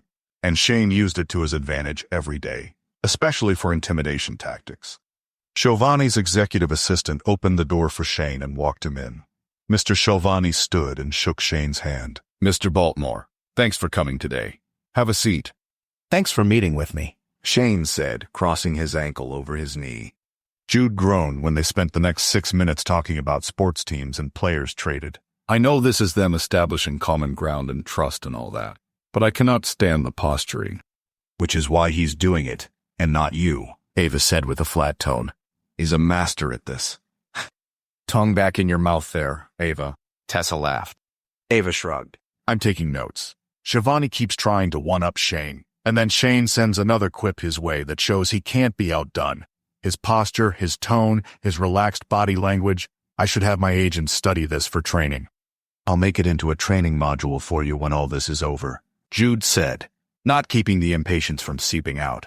Shane checked his watch. I have a hard stop in about an hour, or I'd talk baseball statistics with you all day long. I do appreciate you taking the time to meet with me when we were discussing things over email. Not a problem at all, Mr. Baltimore. Our investors are an integral part of our business, and bringing one on is a serious matter for us. We are a cybersecurity firm. We want a certain type of person, and one who believes in what we do. Shane nodded. As an Army veteran, there isn't anything more important to me than the security of my country. Would you be willing for my legal team to get the latest information on your financials? You told me your board had hired out a third-party accountant to make sure everything is in order. Shivani's whole body moved as he nodded. Absolutely. Transparency is key. We don't have the report in hand, but we're expecting it any day. I can send you a copy. Great, thank you. And what alliances do you have with companies in other countries to help you track the ever-changing landscape of cybersecurity? Shivani's head tilted, his eyes narrowing. I attend conferences internationally, but we don't work with anyone from other nations. That would be counter-national to our core beliefs. Our money stays here in the country to benefit U.S. citizens. He's denying it that he has any knowledge of the breaches in the firewall, but he pays those guys himself every 2 weeks, Tessa whispered. Maybe he's being blackmailed into paying them, Ava said. In a matter of seconds, Shane was standing, shaking Shivani's hand again. He's a snake, Jude said, as Shane left. Definitely hiding things. Ava stalked to the door and walked out. I'm going to debrief with Shane. Let's not lose any time on finding what Drew was working on. Liz Sancto assured me that all the research and development team would be in office today by noon. Start asking your questions as soon as they walk in. Jude stood and stretched. Then he called Rich's desk extension. Hey, Rich, can you bring Allegra up to Drew's office? Thanks. Tessa peered up at him. What's the plan? He shrugged. Allegra trusts the kid. Time for him to show us what he can do. Leaning over, Jude's gaze roamed over her face, curving his lips into a gentle smile. Remind me when this is over to count how many freckles are on your nose and cheeks. Her eyebrows perked upward. That will take a long time. I have a lot. And I plan to document every single one of them, he said as a knock sounded at the door. Tessa's cheeks burned bright red. It was adorable, actually. A woman who knew how to blush still. Rich and Allegra strolled in. Jude nodded to Drew's computer. I'd love for you two geniuses to tackle this and see if I'm missing anything. Allegra motioned for Rich to take the chair. She saw it for what it was, a test of Rich's skill. If Jude was going to trust him, he wanted to know Rich was worthy. All right, Rich. If I'm Drew, where do I keep a project I'm working on that I have interns come in to work on each year, and its backup files? Jude asked. Rich typed fast. We have company-wide storage, and we have personalized storage. What would the program do? Would it be to help my department do their job better? Or would the program solve a problem for my client? Jude paused. It would be a slim package that would be able to affect every single client the company has. Not anything large enough to draw attention. Let's start with his most recently saved projects. Is it something that requires a security clearance? top secret, Jude and Allegra said at the same time. Rich's fingers continued typing. We have tiers of document and clearance forms. Since most of us are hackers, it doesn't do any good to try to keep us out with a passcode. We have a bank of projects that only authorized users are allowed to visibility to. However, in the name of transparency, everyone can find out who has permissions for what. No one person is permitted to be the sole viewer of a project. Thus, anything with the highest security, or that has access to many clients, would likely be the project's owner, and Mr. Shivani himself. Rich smacked the enter key and up popped 2 projects that belonged to Drew. The red triangle is a sign that it's top clearance needed. And, as predicted, only Shivani and Drew have access. So to view it, there's no way it'd be easy enough to click on the project on the correct computer and it'd pull the file up, Tessa said from behind him. Rich grunted. No way. There's a secret passcode needed. Jude exchanged a look with Tessa, and that passcode likely died with Drew. Odds were infinitesimal that Eva knew. But we can open a read-only file of the back-end code on the computer with the right credentials. Not that anyone really wants to. If we're caught, we get docked a month of pay and are sent back to the pit," Rich said, smacking the enter key again. The pit, the starting block, the slush pile of new hires fighting for a job. Jude was about to send Rich out, but stopped. Allegra said the kid was trustworthy, and it was about time he started trusting his team's judgment. It went against every grain in his body. But Rich had just led them to the treasure trove without batting an eye, something that had taken Jude hours of searching for. He didn't know there was a system in place, but he should have asked, because now that he knew, it seemed obvious. "Allegra, will you do the honors?" Jude motioned her in. Rich rolled away in the chair. She leaned on the desk and Jude scanned it with her as she read. Given the correct signal, the file package would activate on everyone's account. Allegra shook her head. This isn't it. Not what we're looking for. Jude said at the same time. Next up. Immediately Jude could see the difference, but he waited for Allegra. This is very specific program to be sent to individual IP addresses that will be filled in. Once set in motion, there's no possibility to undo it from the program's end, Allegra said slowly as she read down the page. Tessa muttered under her breath something about the world ending. Not if he could keep it from dissolving in front of him. Now more than ever, he needed to find a way to stop this, unlike his ineptitude when they were up against the attack on the water supplies in Oregon. If he was honest, he'd never truly succeeded in saving himself or anyone from disaster of any kind. When that ball started rolling towards him, he got flattened, or someone else saved the day. For once, it'd be nice to succeed at something for himself. Sure, being good at a variety of skills and helping the team was satisfying, but he was an adult, and his goal was to do what it took to be the guy who made it happen. He just didn't know how to do that yet. One thing he did know was based on what he saw in the last 5 minutes. It was time to drop his serious distrust of people and start letting them do what they were good at. Rich and Allegra, can you two fire up the simulated battlefield in the R&D lab and tell me what you can find in the history logs? Jude asked as he copied the code into a blank document to analyze, then printed it out. Tessa, we're going to need to ask anyone in this department about the interns and if they knew details about what Drew had them doing, where they were working, anything. Tessa nodded. When Rich and Allegra had left, Jude leaned over Tessa's computer. I'm going to talk to Liz Sancto and do a little searching around. Don't forget to eat something. He tapped the desk, winked, and walked to the stairwell. He'd be lying if he said he wasn't thinking about kissing her again, this time without fear of being caught. That would come later, if they celebrated. No. When they celebrated. Time to find out what else Giovanni had hidden in their walls. Chapter 14. Thank goodness Jude hadn't stuck around to see the heat creeping up her neck and cheeks like a stain covering her skin, all because he winked at her. Ridiculous, really. And exciting at the same time. More than that, it thrilled her that Jude knew her, or at least about her. From Drew's office, she could hear the research and development team coming in. If she was going to talk to all these people, she'd need a snack to motivate her. The break room on the second floor was in between R&D and the financial wing, and she had to leave R&D to get there. She stopped by the restroom. While she was in the stall, the door creaked open and heels clicked on the tile. Quiet huffs of air followed the sniffling. Someone was crying. Well, this was awkward. Tessa would usually wait something like this out, but the interview might take a while.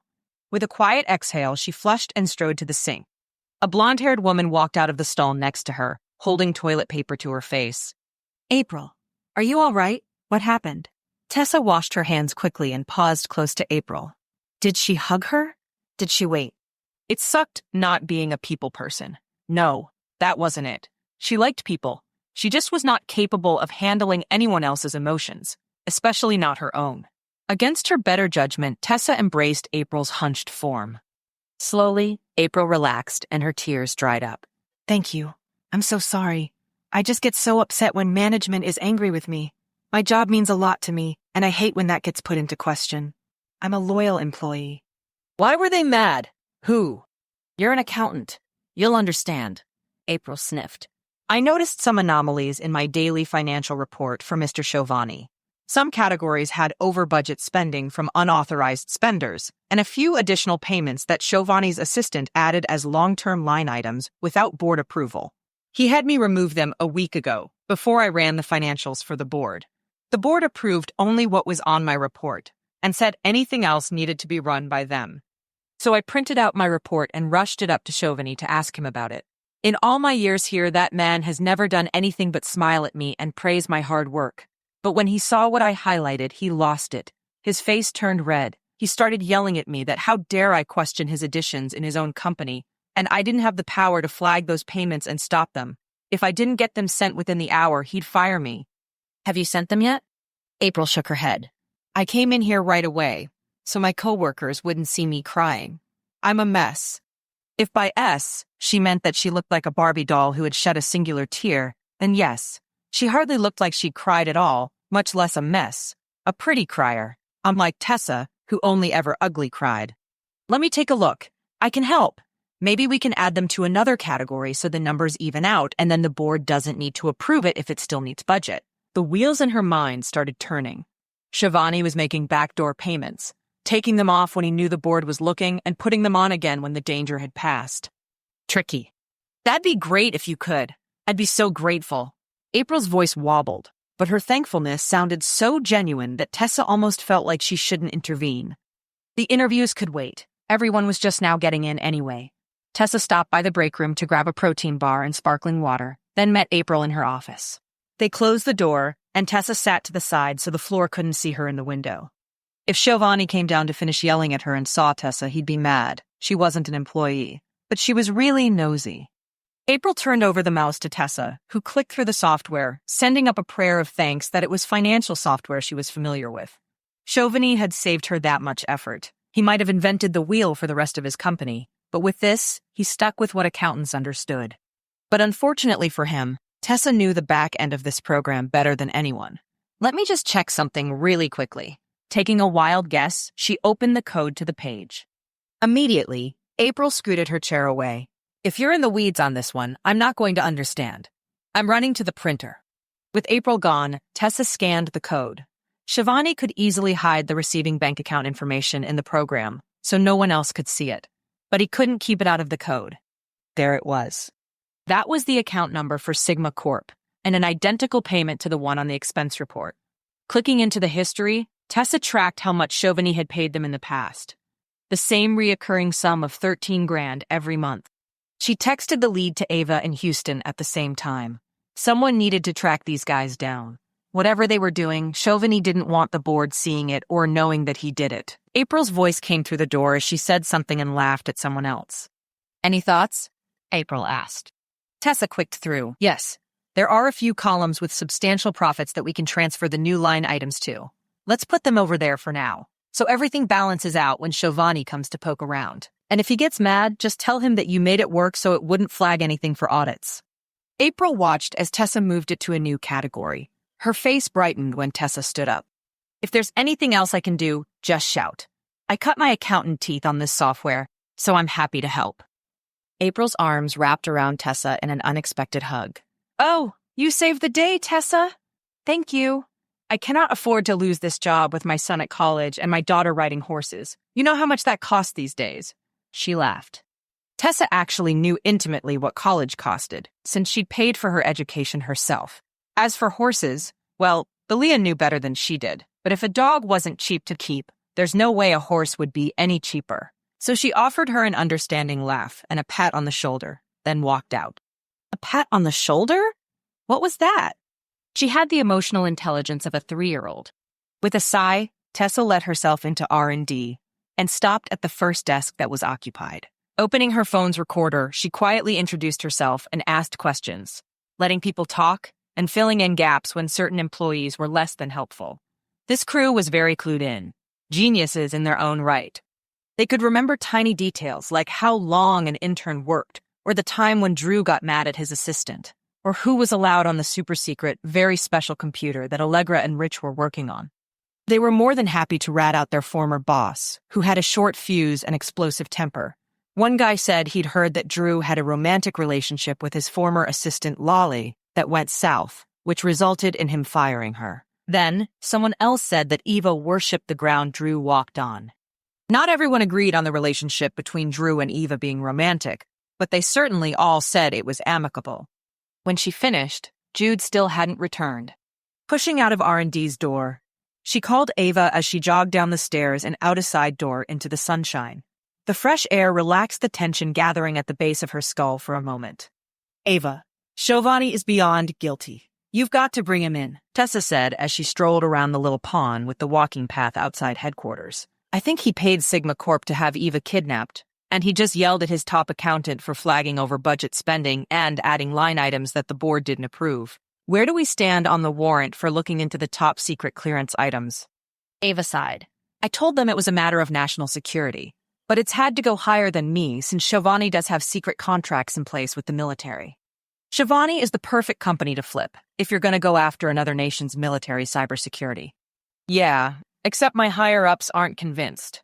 The government does routine checks on everything in there to make sure they're staying loyal. Obviously, these guys are the best at what they do, and that includes hiding things.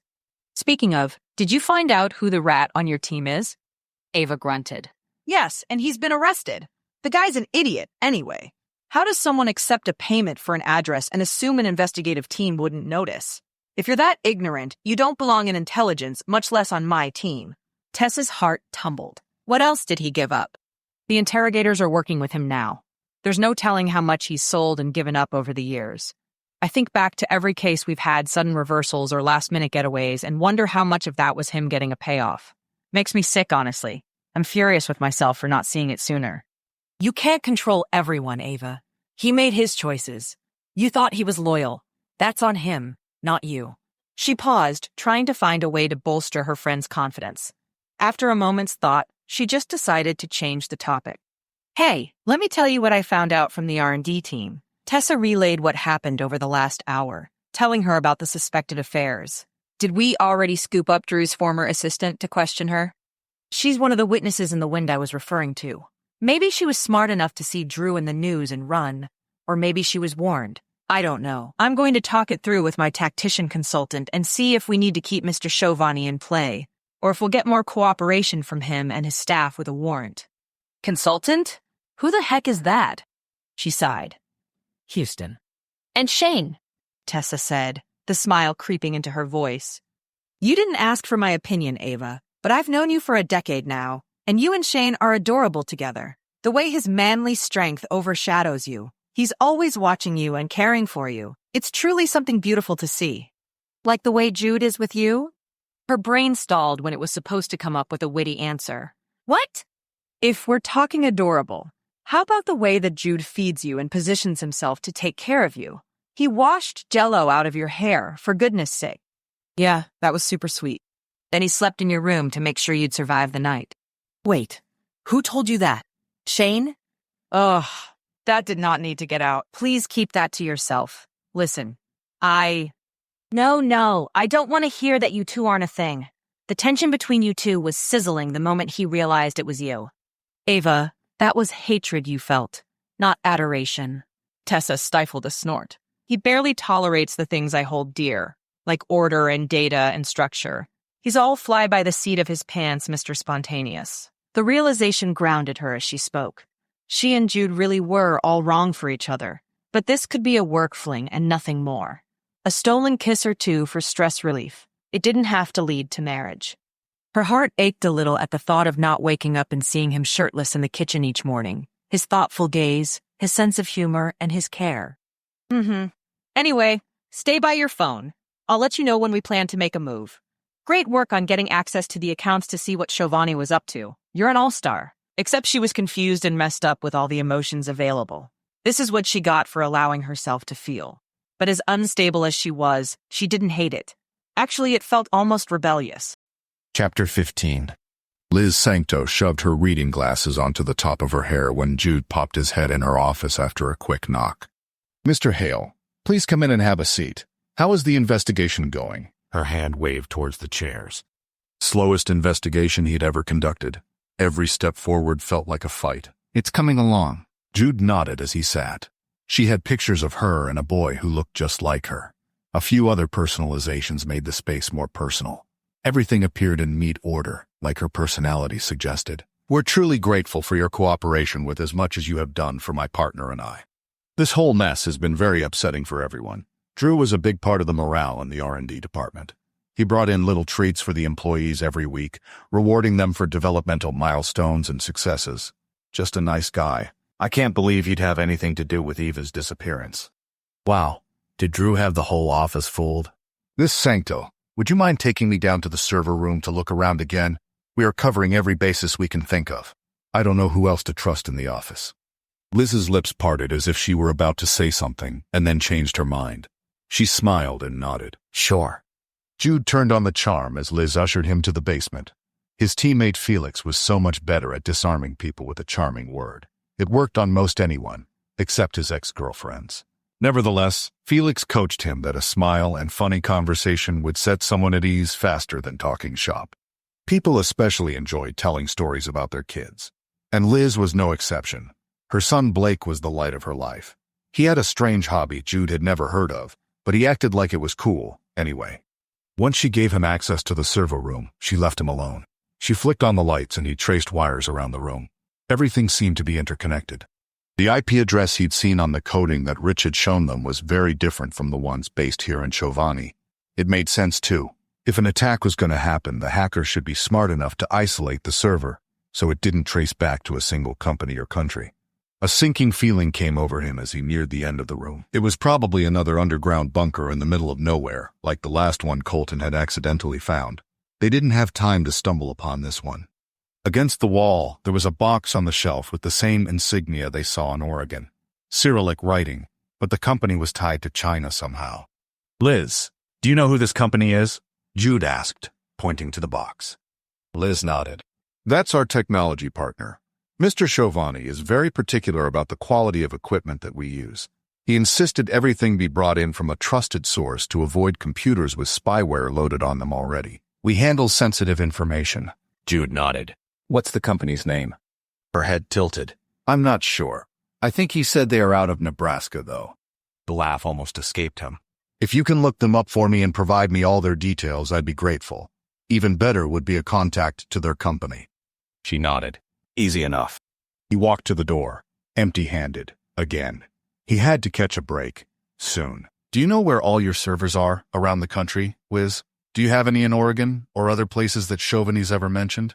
Let me check our records. That's not what I'm in charge of. Giovanni handles those things himself, but I imagine if we had any details about further server resources that it would be listed in our handbook. Liz swung the server room door closed behind her. I know this is storage, but do you mind allowing me to look around in here as well? Liz immediately smiled. Something he was coming to realize hid her true feelings. Of course. She unlocked the regular door for him. I have some things I need to get back to my office to attend to. Just pull the door closed behind you when you're done. I'll have that information you requested as soon as I can. With that, she walked off, leaving him alone in the dark. He flicked on his flashlight and shined it around. It would not have killed the architects to have made the light switch obvious in here, unless they didn't want people to see what was inside. He studied the shelves, the walls. He pushed on everything in hopes he'd discover a secret compartment that would save them the trouble of looking all over the country for another underground bunker. Nothing. There was a second box with a logo and Cyrillic writing. He photographed the logo and sent it through a search on his phone's internet. Ava had searched the logo and writing after their discovery in Oregon, but hadn't shared what the logo or writing meant. His phone loaded the information. In color, it made more sense. It was a sun coming over the horizon. The logo had been printed upside down on the boxes. Eastern Horizon is what their name translated to. Headquartered in Vladivostok, a major port city. Interesting. Maybe this was what Drew was referring to with the sun rising out of the east. Jude sat down in the storage room and searched Eastern Horizon further. It was an import-export business, specializing in consumer and electronic goods. That was consistent with the servers. But why would Giovanni consider them safe when they were from a known enemy of the state? Jude's email dinged. Liz emailed over the details. The box came from Azure Group, who were headquartered in Shanghai, but there was a sales office in Nebraska, as Liz said, and the contact was a guy named Rod. His phone buzzed with a call. Ava. Please tell me you have a warrant to haul in Mr. Giovanni finally. That guy needs to give us his information yesterday, and we need him to put a stop to this attack since Drew can't. I should soon. But for now, Eva's awake. Ava said, "Get to the hospital." Jude didn't need another word. He practically ran out of the storage room. As he called Tessa, "Meet me at the car. Eva is awake." Tessa's red hair glinted in the sun as she walked to the car from the opposite side of the parking lot, not from indoors where he thought she was. Man, she was beautiful. and for a second, he forgot why they were in the parking lot at all. As they ducked into the car, he remembered where they were going. "Can you pull up the maps to get us to the hospital?" Tessa's jaw fell open a fraction as she looked down at her phone. "Are you telling me that the compass on you is broken, Mr. Hale? I'm appalled that you suggest using a map." He smirked. Adorable, sassy redhead. As he drove, questions formed in his mind about what Eva needed to tell them. Ava had better let him have a shot at questioning her, or he'd be really annoyed. Where was that blasted server that Drew had tied his project to? Jude, did you hear what I said? Tessa asked, her hand running across his shoulder. Ah, sorry. I didn't know you were talking. He had 1,000 things going through his mind right now. I got to peek at the financial ledgers, and Mr. Giovanni has been paying Sigma Court 13 grand for a few months and hid it from the board. It's not on my spreadsheet that I was given for review. I wondered if it was payment for kidnapping Eva. Tessa said. They could find out if Ava would arrest Giovanni already. Jude parked the car in the hospital parking lot. I sure hope Eva's memory is up to speed, because she has a lot to answer for right now. His hand reached over and threaded his fingers through Tessa's. She offered him a quick smile and a squeeze. Her touch calmed the raging vortex of his mind. How was he going to stop this attack before someone smarter than him put it into motion? Tessa held his hand all the way up the elevator to the 3rd floor. Pressing the back of her hand to his lips, they separated as the bustle came to life in front of them. Tessa led them to the right over to a quieter hall where a pair of cops stood outside a door. Ava was on her phone just beyond the room. A guy in a suit leaned against the wall. Jude pulled out his ID as they stopped by the room door. "Ava's expecting us," Tessa said to the guards, showing them her badge. The cops looked at their IDs and nodded at them. When Ava hung up, she walked over and eyed them both. "We've got our warrant, finally. This first. Then, it's going to be a long night, so caffeinate." The room was quiet with the sound of the machines beeping. She stopped next to the bed. "Eva, how are you feeling? These are my agents who are helping me understand what is happening at Giovanni. We've got a few questions for you." Eva's tired gaze landed on them. She gave them a weak smile, but nothing that garnered any confidence about her willingness to give them the answers he needed. Her brow scrunched when she looked at Tessa. "I recognize you from after. I thought you were an angel with the most beautiful hair I'd ever seen." Tessa laughed.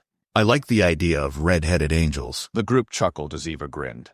"Jude and I drove you here." She motioned to him. "I hope you're in better shape." Eva shrugged as she studied him. "Anything beats torture." Jude nodded. "That's the truth." "Thanks for saving my life," she said, softly, smiling at Jude again as her head plopped back on the pillow. "We're hoping you can help us save more lives before this attack gets launched," Ava said. "What do you remember? What have you pieced together?" Eva shifted in her bed and reached for her water. Jude handed it to her. It was a group of men. They sounded Russian. They took me to a house not far away and screamed at me that I tell them what Drew had created, what deals had he made, who he spoke with. I told them I'd only been his assistant for a week. I didn't know much beyond what we had set up for the conference. They kept asking if it was ready.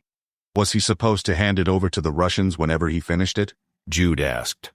Eva nodded. They were mad at him, thinking he might not give it to them like he promised. "What did he say when you asked him?" "Drew's not talking right now," Ava said, patting Eva's leg. "But he said you were a great help to his cause. What could you have done that would have been useful?" "I basically put the competition together on my own the week before." He kept disappearing to out-of-state meetings, claiming the project he was working on was a matter of national security, which Mr. Giovanni said was more important than the competition. In fact, if he got this right, we wouldn't have to have the competition ever again. Jude nodded. He wouldn't need the interns to do the dirty work. "What did you know about the previous assistant he had, Lolly?" Tessa asked. Some people in research and development thought they were together. Every assistant there who is worthwhile gets that label. She'd stay late with him. They conversed in Russian and he liked that about her. She could speak a number of languages. He chose me to replace her, but was very disappointed that I didn't have any other languages on my resume. And he said it enough that I downloaded an app and was trying to learn Chinese fast because he said Lolly had some Chinese R&D assets that had been fundamental in making Giovanni the top in the cybersecurity space. "Can you connect us to them? We're still searching for Lolly with no luck there," Ava said. Eva closed her eyes for a minute. "Lolly told me she paid for a subscription to get access to these development consultants. The name is probably in my notes I took when she talked me through the position transfer. Ava glanced at Tessa. Tessa would have to go back and search each reoccurring company to see if they were actually Chinese. Does Sigma Corp sound familiar? Tessa asked. They did our security for the event. They know Mr. Chauvani really well.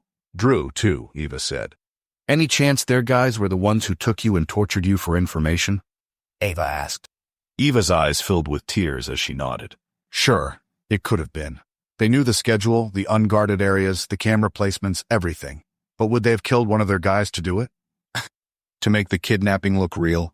Jude could absolutely see them doing that. Ava shrugged. We're looking into all possibilities. Whoever hurt you is going to pay for it.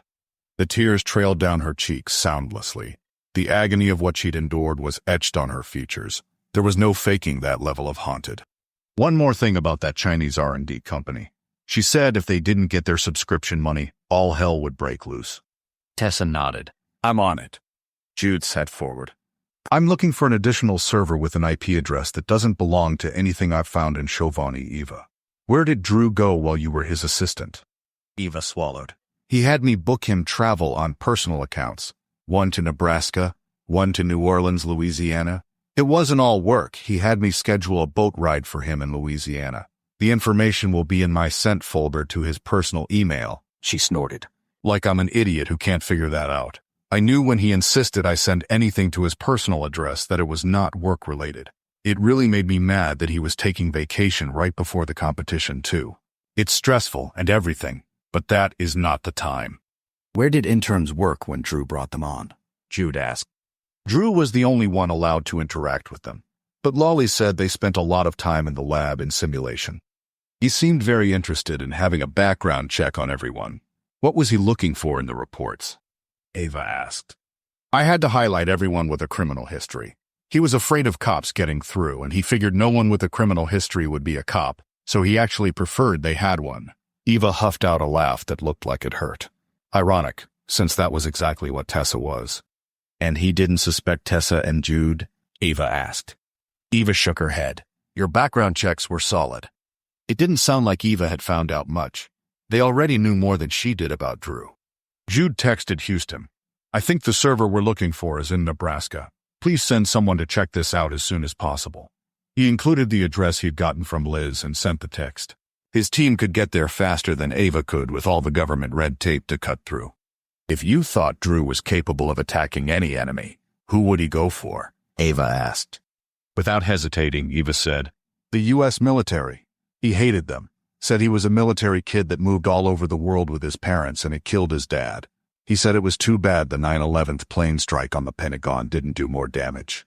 Ava's eyes narrowed. He told me his dad was a farmer. There was no way that Drew's story was true, but at least they knew who in the military Drew wanted to attack. Taking out the Pentagon's systems would be a massive undertaking, but a big prize to show you were good enough in the hacking world. Did he ever mention a time frame of when he would launch his military project that he was working on? Ava asked. He said it'd be over a week after the competition and he could work with the interns on something else. Jude met Ava's gaze as a sort of terror passed between them. Time was running out. Chapter 16. Neither Tessa nor Jude spoke in the car on the way back to the office. The noose was tightening around their necks, and Tessa could feel it affecting her. Thankfully, Ava was behind them with an army of cops, feds, and whoever else she could get to tear the company apart, brick by brick. Already, 2 officers snagged Mr. Chauvani at his house and were bringing him in. Once they got him in, he could grant them access to Drew's software, and Jude could disable it, unless this wasn't the only copy. The idea made her sick.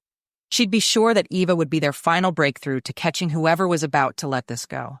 Instead, the sinking doom washed over her at things they'd missed. As they hurried into the building, Jude scrubbed his hand over his bristled jaw.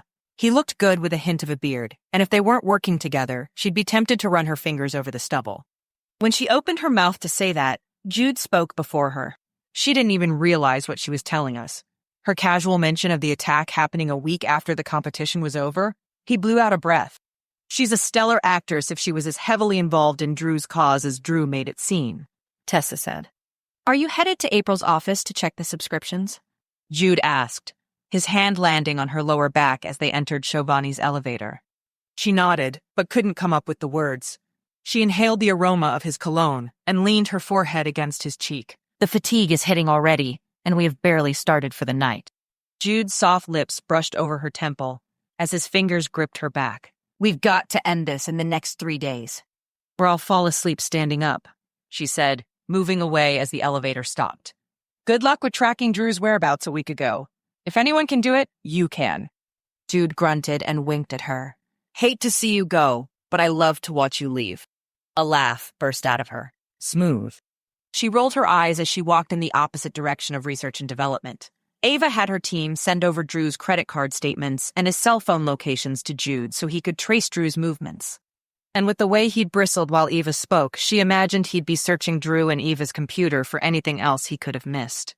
The quiet of the finance department sent a tingle of warning down Tessa's spine. Where was everyone? She checked April's office. Gone. In April's desk, she had printed out a directory of the company and their cell phone and addresses. She dialed April's number. This is April. Her cheery voice said into the phone. Hi, April. This is Tessa. I needed to get back into the accounting software to check for a subscription that Mr. Giovanni was telling me about. Do you mind sharing your login credentials so I can verify it? In seconds, April had recited her login details, and Tessa had full access to everything Giovanni had blocked her from. Wow, the numbers looked way different on this end. Her stomach flipped as the gravity of what Giovanni had withheld hit her. She should have had access to this software days ago instead of accepting a printed version from the board. That was beside the point right now, though. Filtering the reoccurring payments, Tessa sorted through company after company. None of them were designated as coming from Lolly or Drew. Tessa grabbed her things and walked over to R&D. Pausing in the doorway, she waited for Jude to get to a stopping point before interrupting his workflow. Finally, he sat back and gave her a quick smile. That was good news. Any progress on your end? Tessa asked. I've got his locations in New Orleans pinned, as well as Nebraska. How about you? I'm not finding a single company or payment that appears to be a subscription of any kind for development. Nothing reoccurring even has Drew's name on it, but I figured he'd be slippery, so I've checked everything in the time frame that Lolly mentioned to Eva. I came to check her desk for notes. Tessa pushed off the doorway and searched for the drawers. Wasn't Lolly fired by Drew? Tessa sorted through blank notebook after notebook. How many notes did this girl expect to take? Yeah, I think she was. Why? Why would she have stuck around to tell Eva everything she needed to know about the job? Once you're fired, you don't exactly get 2 weeks. You're usually escorted out right away. Good catch. Maybe Drew forced her to call back in as part of her severance package or something. Or maybe there wouldn't be a notebook at all, and Eva was leading them all away from the fact that Lolly and Eva were in on it with Drew. At the very bottom, Tessa found one with writing on it. Both she and Jude had passed over it on their prior searches. She would have never thought to search between all the empty ones. Eva's handwriting was much neater than Tessa's own scribbles. Page 1 was competition details. Page 2, more of the same. Page 3, Drew's schedule and preferences. Page 4, clients and companies she was expected to deal with. Tessa scanned the writing, her finger stopping over a sentence. Waking up Eva's computer, Tessa followed the instructions going to Azure Group's website. Next, she was to sign in with a general login and password. There, she could see Chinese writing, but nothing else. She clicked on the person icon that led her to manage payments. Except there wasn't any payment information written down. If Eva needed an answer, she was to upload a certain document from a certain file. 1-for-1 trade. Following the instructions, Tessa opened the file with documents only labeled with numbers and letters. Nothing obvious. She clicked into one. Tessa froze. Horror skittered through her. The subscription didn't require money as payment. Lolly traded U.S. military secrets for whatever this company was giving her. With a few clicks, Tessa copied the writing and popped it into an online translator. The questions really were about coding and program development. But for which program? Was Drew's cyber attack what they were building together and exchanging top secret information for? Or did Lolly just do that for any old program they were working on? No wonder Lolly disappeared. She was guilty of treason. Tessa grabbed her computer from her bag and searched the government database for Azure Group's name. Based in Shanghai, a parent company of a conglomeration of other companies. Listed underneath Azure's name was Sigma Corp and Mandica. Mandica? Corey's employer. A throbbing started in her temples. If Jude hadn't interrupted her date, what would Corey have done to her? It was surprising that he didn't get the internship automatically. Lesson learned, background check the guys she ate dinner with. Jude, you need to see this, she called into the silence. He appeared at her shoulder in seconds. This is the subscription that Lolly had going. She logged into Azure Group, asked for development help, and paid with military secrets. She pointed over to her computer screen. And look who is a part of Azure. Sigma and Eastern Horizon are sister companies, Jude said in a whisper. Sigma is security. Eastern Horizon is technology. I bet if we hunt down the rest of these companies, we'll find that Azure has a piece in almost every pie. The eagle who forged all Drew's identities could be working with Azure to get these agents into the country. Tessa sat back, her head and shoulders brushing his body. These seem like regular coding questions and answers. Nothing worth trading military secrets over. Jude's fingers pressed into her shoulders. Her muscles ached from the stress she held there. Her eyes closed in a wince. He chuckled behind her. She asks a simple question. They provide an answer, but it's nearly a way to receive U.S. military cyber defense information. I was just on the phone with Ava's team. They combed through Drew's financials with me. He was getting paid a salary by Azure. He withdrew, his hand trailing down her arm as he moved. I'll call them back and let them know what we found about Lolly. She's probably already left the country. Tessa shook her head. This entire investigation, she and Jude had been one step behind. Everything was starting to add up, but too late. What did you figure out about Louisiana and Nebraska? Ava's team is triangulating the data in hopes of pinpointing where he went. Seeing where he took the boat is harder to figure out because his phone doesn't ping the cell towers. Her team is trying to contact the boating company to ask the captain, but they are apparently hard to pin down. I'm going to ask for a Carter security team member to hunt them down in person. In a moment, his phone was at his ear as he walked away, talking. Tessa searched the other companies under Azure in the database and online to see what they did.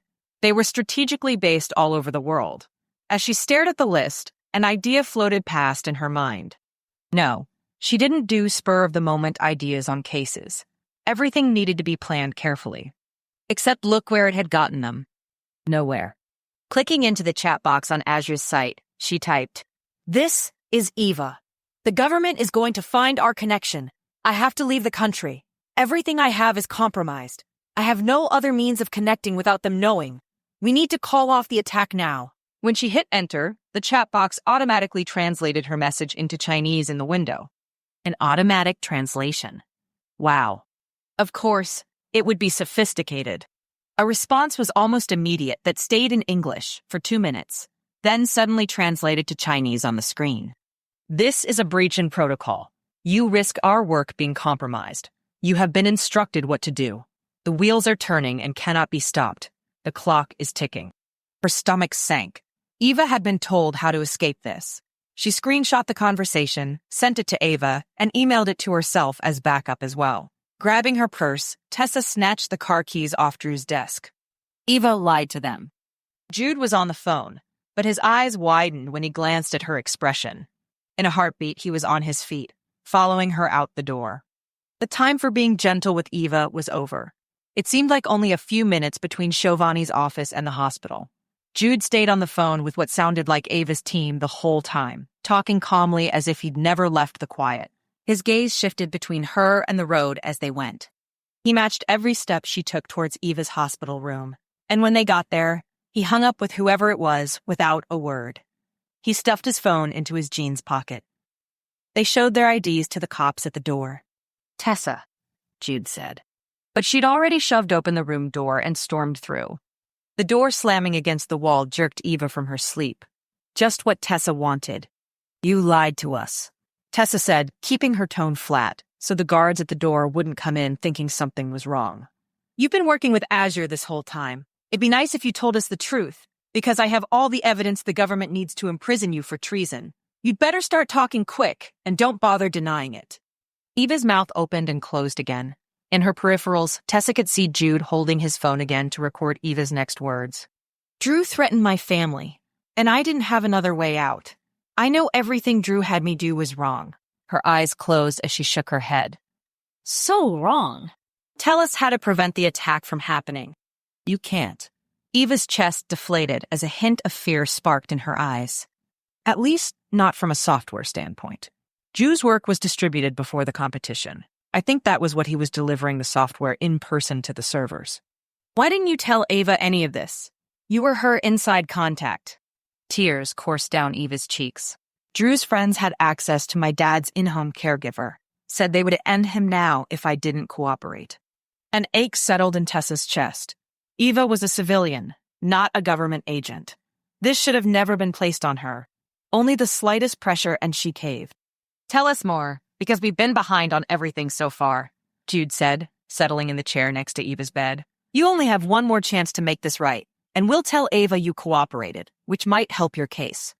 Eva's nod was slow and sad, but finally, she started talking. But was it too late? Chapter 17. It took Eva less than an hour of talking to wear herself out. Jude drove to the office with Tessa, his mind reeling. He called Eva's team and talked through what Eva had just admitted to them, and they plotted where the servers could be. When he'd seen Tessa grab the keys in a storm of fury, he could tell she was about to do something he wanted to be a part of. And he was right. He found her attractive anyway, but when her temper matched her hair, that took it to the next level. He'd never have predicted he'd be looking for moments to kiss the one person who he had disliked the most. If they failed, and the world around them collapsed in chaos, he wanted her by his side. But he didn't know how to say that in so many words. Ava had texted them both to meet her outside the CEO's office in 20 minutes for a debriefing. In the lobby, Jude set his hand on Tessa's lower back to guide her to the stairwell instead of the elevator. Her eyebrows arched up, and she gave him a look. I guess I need the exercise, huh? Right now you do, Jude said as he opened the door. I know now is not the ideal time, but I needed to. She backed him into the area tucked off to the side. Shh. Her hands went to his face as she brought her mouth to his. Oh, wow. One of his hands braced on the wall to keep his whole weight off her. The other pulled her closer. The warmth of her kiss lured him deeper as she pressed her body against his. A hum rumbled in his chest to tell her he approved of that move.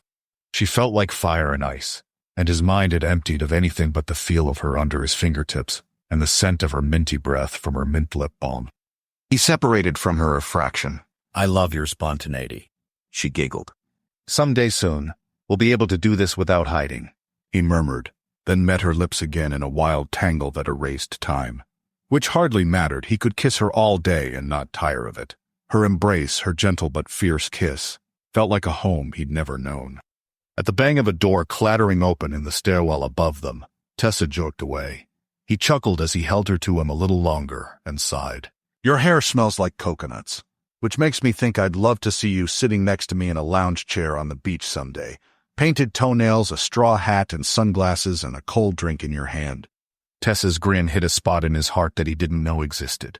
So adorable. I like your imagination, Mr. Hale. After this, we've earned a few vacation days somewhere warm and sunny. They trudged up the stairs to the third floor and came out opposite the sea wing. Federal agents were everywhere.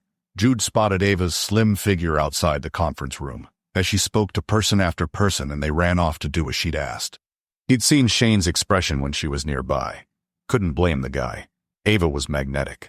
Jude and Tessa stopped a few feet from Ava to give her some space. Inside the conference room, Allegra and Rich were next to Shivani with their laptops. Allegra against Shivani made a lot of sense. Allegra could take charge in a second, and Shivani probably respected that. Props to Ava for seeing that one.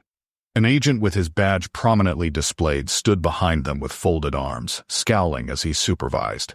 Jude smiled at the thought of someone else enduring what he'd had to go through with Allegra's cranky attitudes and snippy comments. Ava sidled up to them, her expression tired. Hey, I got your text, Tessa. We'll arrest Eva in the morning, so that gives us tonight to wrap this up. Shivani's a pawn. When his company started gaining traction, Azure Group came to him as investors through their American-based company, so it didn't appear as if there were any obvious ties to China or Russia. Since investing, they have made demands and thrown Shivani into the deep end with increasingly invasive commands. Shivani has given us a lot, and right now we're trying to find out who the other moles in the company are. We need Azure to keep playing ball until we can shut everything down. Shivani and Allegra already tried to stop Drew's program that he had clearance on, but it didn't allow a reversal once started. You two need to find those servers and destroy them. Tessa, you're the government agent with Jude, so you'll be acting on my authority to make arrests. Use military resources, any of it. I have to be here running this show. You two do whatever it takes to make it happen. This is such a mess, Tessa said quietly. You have no idea how deep this hole goes. Ava pushed her hair off her face. Allegra's been typing as fast as she can to reverse some of the damage that Giovanni did. Houston's been informed, but he's still tracking the forger and the other identities we found in the bunker to see what other giant traps these guys have created for us. He wanted you to call him, Jude. I'll do it next. Eva gave us a lead on Lolly that we want to follow up on, Jude said. She might be able to point us to the servers. Ava nodded. A male voice called to her. The agent from the conference room stood in the door. You've got to see this. A moan came from Ava. I could do with never hearing those words again. The Tech Times, Silicon Valley's leading newspaper, was projected onto the wall where Giovanni and Allegra sat reading it. The massive headline read, "Cybersecurity CEO arrested on suspicions of treason." Ava exploded. Who leaked this to the press? Who now? Allegra highlighted a sentence 3 paragraphs down. It said, "We reached Vice President Liz Sancto for a comment on the company's stance." Liz. Jude shook his head. I bet Liz did. Either she's in their pocket or she gains from people knowing Giovanni is gone.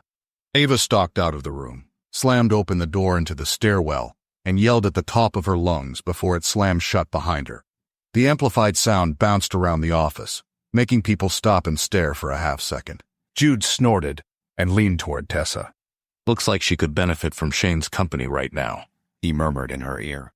Allegra grunted. You are the loudest whisperer known to mankind, Jude. Get out of here, so I can keep working.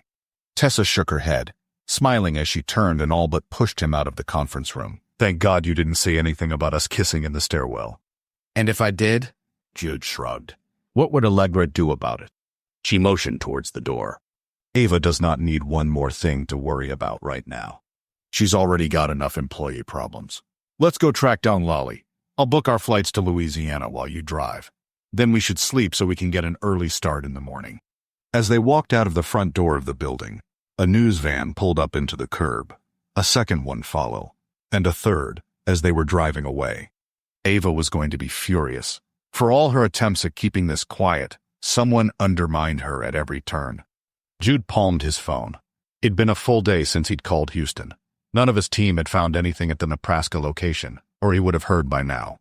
Turning right, he checked his mirrors again. No one turned behind him. With one hand, he dialed Houston's number. It's never ending. Houston grumbled into the phone as a greeting. We can't trust anyone, especially since Azure knows we're on to Giovanni. I hope you and Tessa are being careful with who you talk to. We are. We spoke to Eva again, though. Tessa found out Azure had her on the hook, too. I doubt if there's anyone in Giovanni that Azure Group or their child companies don't have some kind of sway over, Houston said. If there is someone, then Azure won't let them stay around long, Tessa said. Eva believes that Lolly is still in the area. Says she hustles high-end poker players in a back room at a hole-in-the-wall pizza joint, Jude said. Houston grunted. Just your style, Jude. The pizza or the poker? Tessa asked. Both, Houston and Jude said at the same time. Houston, I booked Jude and me flights out tomorrow to New Orleans. We're going out to a deserted oil rig that Ava's team thinks Drew visited, Tessa said, leaning toward the phone. Jude said Carter Security has resources in New Orleans. I will alert my boss as to what's happening with you. They can have support on call for you, Houston said. Jude, if you're participating in that poker game like I suspect you are, be careful. You don't know what trap you're walking into. Lolly has probably changed her appearance, so tread lightly. Jude saluted, though Houston couldn't see him. Tessa grinned at that. My plan is to get in, get information, and get out, Jude said. We don't have any resources to spare, Houston said. As in, don't die because they can't replicate him. Copy that. After Houston hung up, Tessa shifted in her seat. I have an uneasy feeling about this. I'm not sure it's worth it. Lolly is probably touring South Asia by now. He glanced at her in the scarce streetlight. I've done this many times in my life. I know what I'm doing. At the pizza joint Eva told them about, Jude circled around the back and parked. He lifted his gun out of the holster, cocked it, and handed it to Tessa. I'm assuming you know how to use one of these if events go south. Tessa's hand brushed over his as she took the gun from him. I swear, if you make me use this, I'm going to be furious. His grin spread across his face.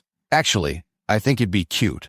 She swatted at his shoulder as he ducked out of the car, laughing. He weaved through cars to get to the pizza joint's back door and knocked.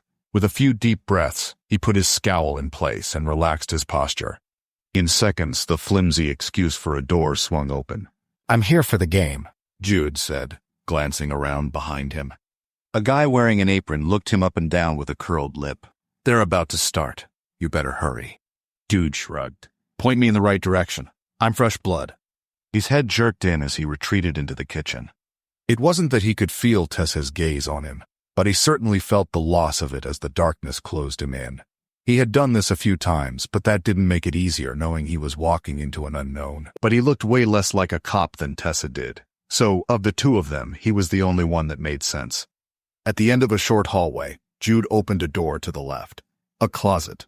The one opposite opened into a well-lit area that stunk of cigarette and cigar smoke. Everyone glanced in his direction. There wasn't anyone with long hair to make it obvious that she was Lolly. He'd have to play to find out. Room for one more? Jude asked, gritting his voice as if he'd just smoked a pack himself. The dealer eyed him, then gave him a curt nod. Jude grabbed a chair and pulled it up at the end, giving himself the position with his back to the wall and a full view of everyone else. No one who studied body language would miss his vote of distrust towards them. The dealer told him to buy in and the game started moving at a steady speed. One person had the frame and movements of a female, though the baggy grunge band t-shirt, gender-neutral sunglasses, and dirty baseball cap made it hard to tell. The medium timbre of her voice gave her away when she spoke to the dealer. She could disguise herself in a lot of ways, but Lolly failed to cover up the freckle by her lip in favor of not wearing any makeup. Jude folded and watched the game progress. Her excitement displayed through the speed of her movements and how fast she laid down a card. Her easy confidence showed she had the winning hand. And after she won the first one, Jude didn't let her take any more money. Slowly, the players bowed out for the night, each of them having spent 10 grand to stay afloat. And he'd taken it. Lolly was the most upset about it. She kept on, determined to win back the cash and chips he'd stacked in his corner. Finally, the dealer announced it was the last game. Jude exhaled slowly. Here we go. As the dealer cleaned up, Jude stuck his hand out. Good game. Good game.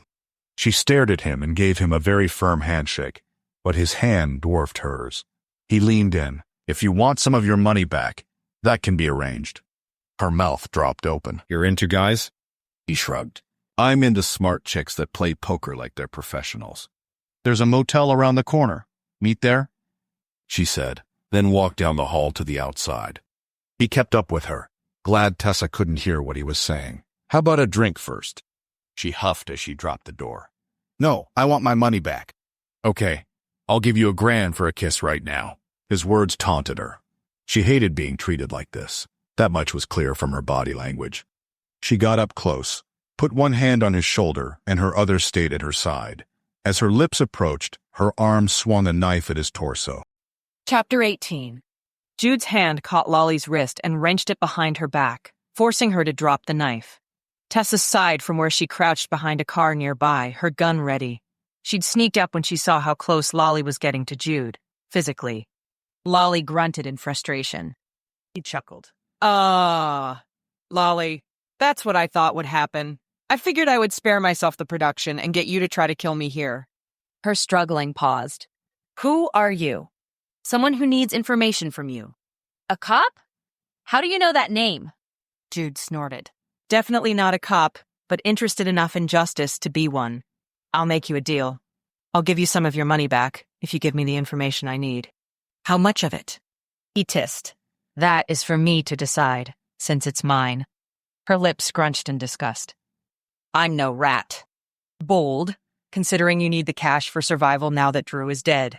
She blinked at him. I'm not falling for that. Smart girl. I wouldn't either. Except I killed him myself with a pen to the femoral artery. Jude shrugged. And seeing as how I had no trouble finding you, I don't imagine the others are far behind me. The word others stuck with her for a moment, as she processed it. Just how long was the list of people she thought would be coming for her? Fine. I'm listening. Jude smiled. Clearly, he loved getting what he wanted. Let's start easy. I'll give you $100 to tell me if you got your identities from the Eagle. Duh. He unfolded a $100 bill and handed it over. See, that wasn't so hard. By the way, Thanks for your notes on how to contact Azure Group. Very useful for finding out that you and Eva were feeding China military secrets, which, as you know, is treason. Lolly crossed her arms across her chest. So, you're not a cop. What do you care? His shoulders lifted. I'm not, but my friend in the car is. Her demeanor changed from angry to resigned. But I'll let you run free if you'll hand over the eagle to me. The eagle? Her laugh was forced. Why so? He'll kill me? Who says I won't do that before he does? Jude asked, a deadly calm in his voice. Or I can offer you to the Russians who tortured Eva, then dropped her at our door. Lolly swallowed hard. Interesting. She hadn't heard about any of this. The eagle is a very high-end forger. You don't just call him up. Lolly leaned against the car. I had to go through a year of tests before Drew introduced me. Don't have time, doll. Tell me everything you know or head to prison for treason, and then all your money is mine to keep anyway. Jude wasn't as tall as Houston or Shane, but his muscled frame and tattooed arms more than made up for that. I don't believe you that there's an agent waiting to arrest me. Show me your friend, Lolly said. I give you my way to contact the eagle and I'm dead. And how do I know this isn't a test from him to find out if I'm a snitch? Jude shifted on his feet as if debating exposing her to Lolly or not. What did he have to lose? He'd probably hand all her money over before outing Tessa. She stood from her position and walked forward with the gun in her hand. I'm Agent Ward. He's not lying about my presence, though. I did not sign off on not bringing you in for treason. Lifting her badge in the air, Tessa took a few more measured steps and stopped. Rotting garbage mingled with the stench of greasy pizza. She wanted to get out of here as soon as possible. We don't have all night, Lolly. Or whatever your name is now, Jude said, a bite to his tone. Wally scuffed a toe on grimy asphalt. Okay. Are you familiar with the dark web? Jude tucked his hands into his jeans pockets, the picture of calm. More than most. You're chasing a ghost, Lolly said, her voice a low hum. Jude kept his eyes fixed on her, his stance wary. Reputation precedes him, even in the shadows. Look for the right markets. Forget the dime a dozen forgery rings. You want the top tier, places where discretion is currency and quality is paramount. You're stalling. Give me a name. Jude pressed, his patience thinning. How do I contact him? Encryption, PGP. He uses a forum called Aviary Experts to choose his clients and then a gaming platform to communicate with a secret messaging handle. Look for his sigil, a stylized eagle in flight. It's his mark of authenticity. How do I know you're telling me the truth? You could be setting me up, Jude said.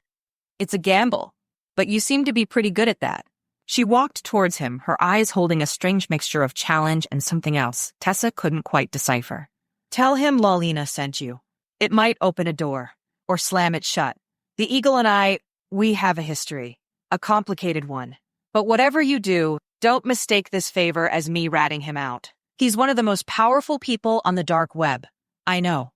Jude crossed his arms, widening his stance, completely unimpressed. And you have no idea who he is in person.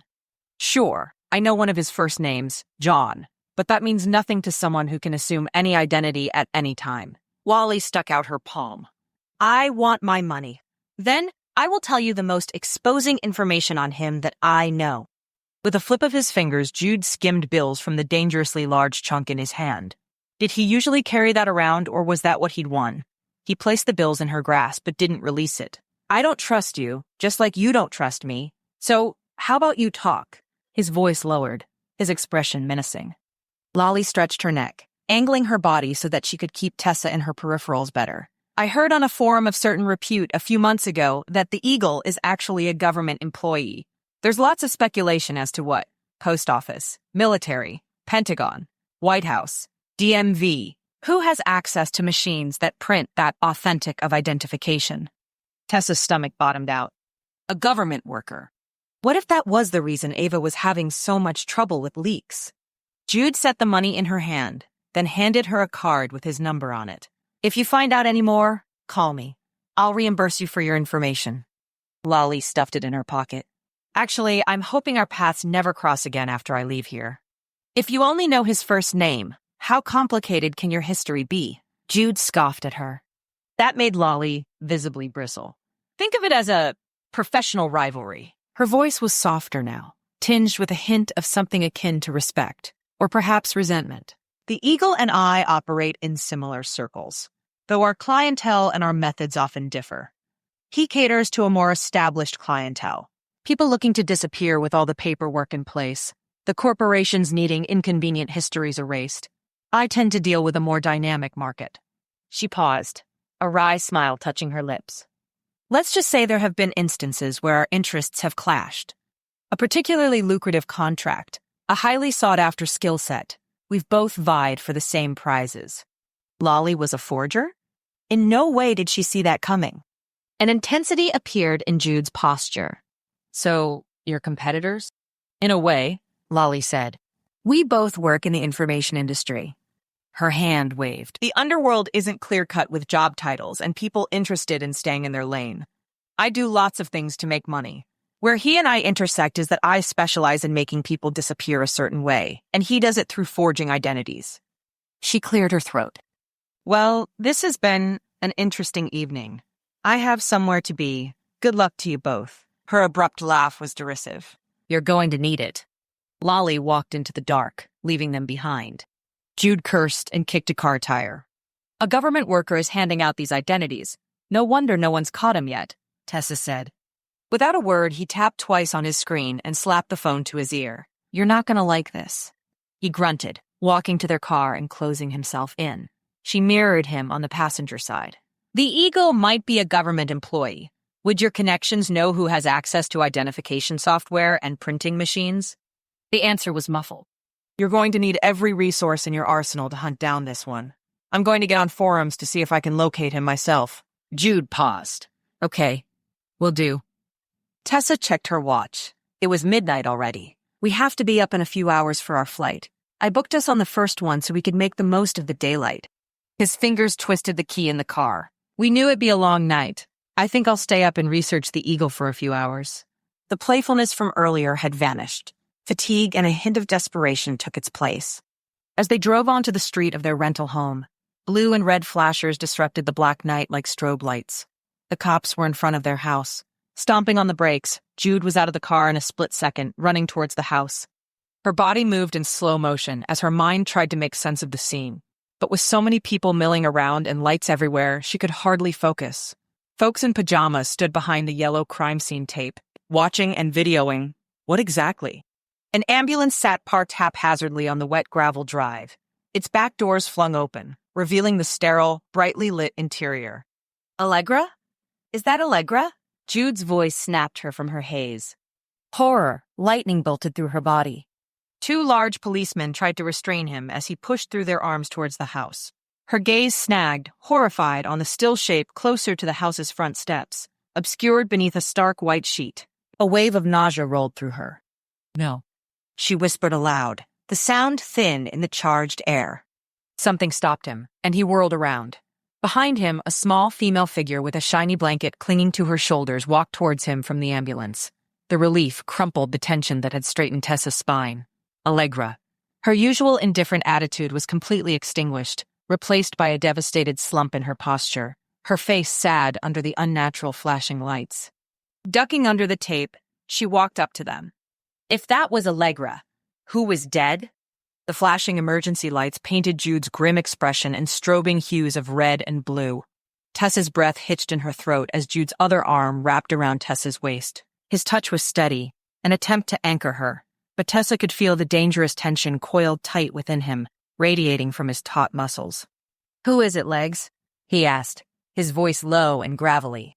The damp, cool night air hit her face, carrying the faint, metallic tang of blood hidden beneath the cleaner scent of recent rain. Allegra swiped at her cheeks, her eyes wide and swimming with uncharacteristic tears. It's Rich.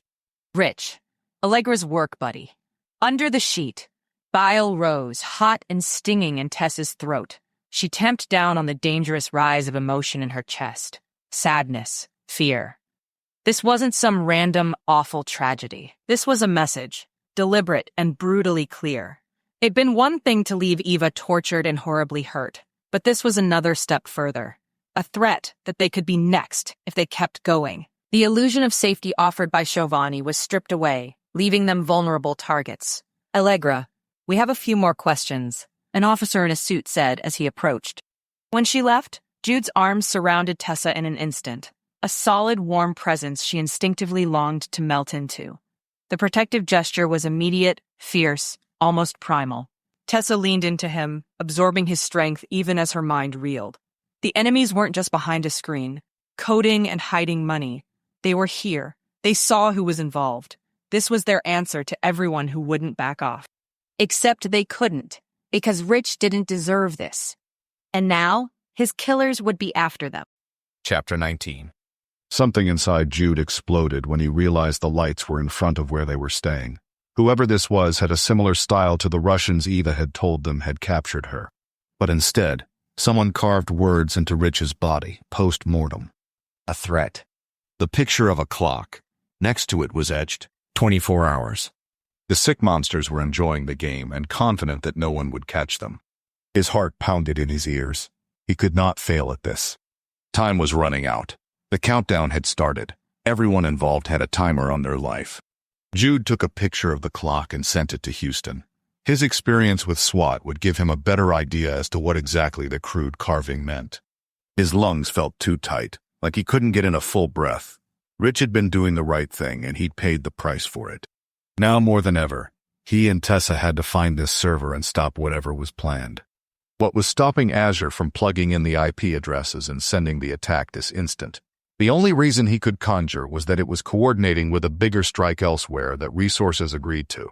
Skirting the edge of the white sheet, Jude led Tessa inside, holding her hand as they walked through the quiet hall to get to their rooms and pack. Allegra said Ava had already been notified and was on her way. There was no chance in the world that he would leave Allegra here alone all night after this. And Ava wouldn't, either. When he finished throwing his few items in his suitcase, he ducked into Allegra's room. Her luggage was minimalistic, even compared to what Jude had brought with him. He did love to travel with his electronics.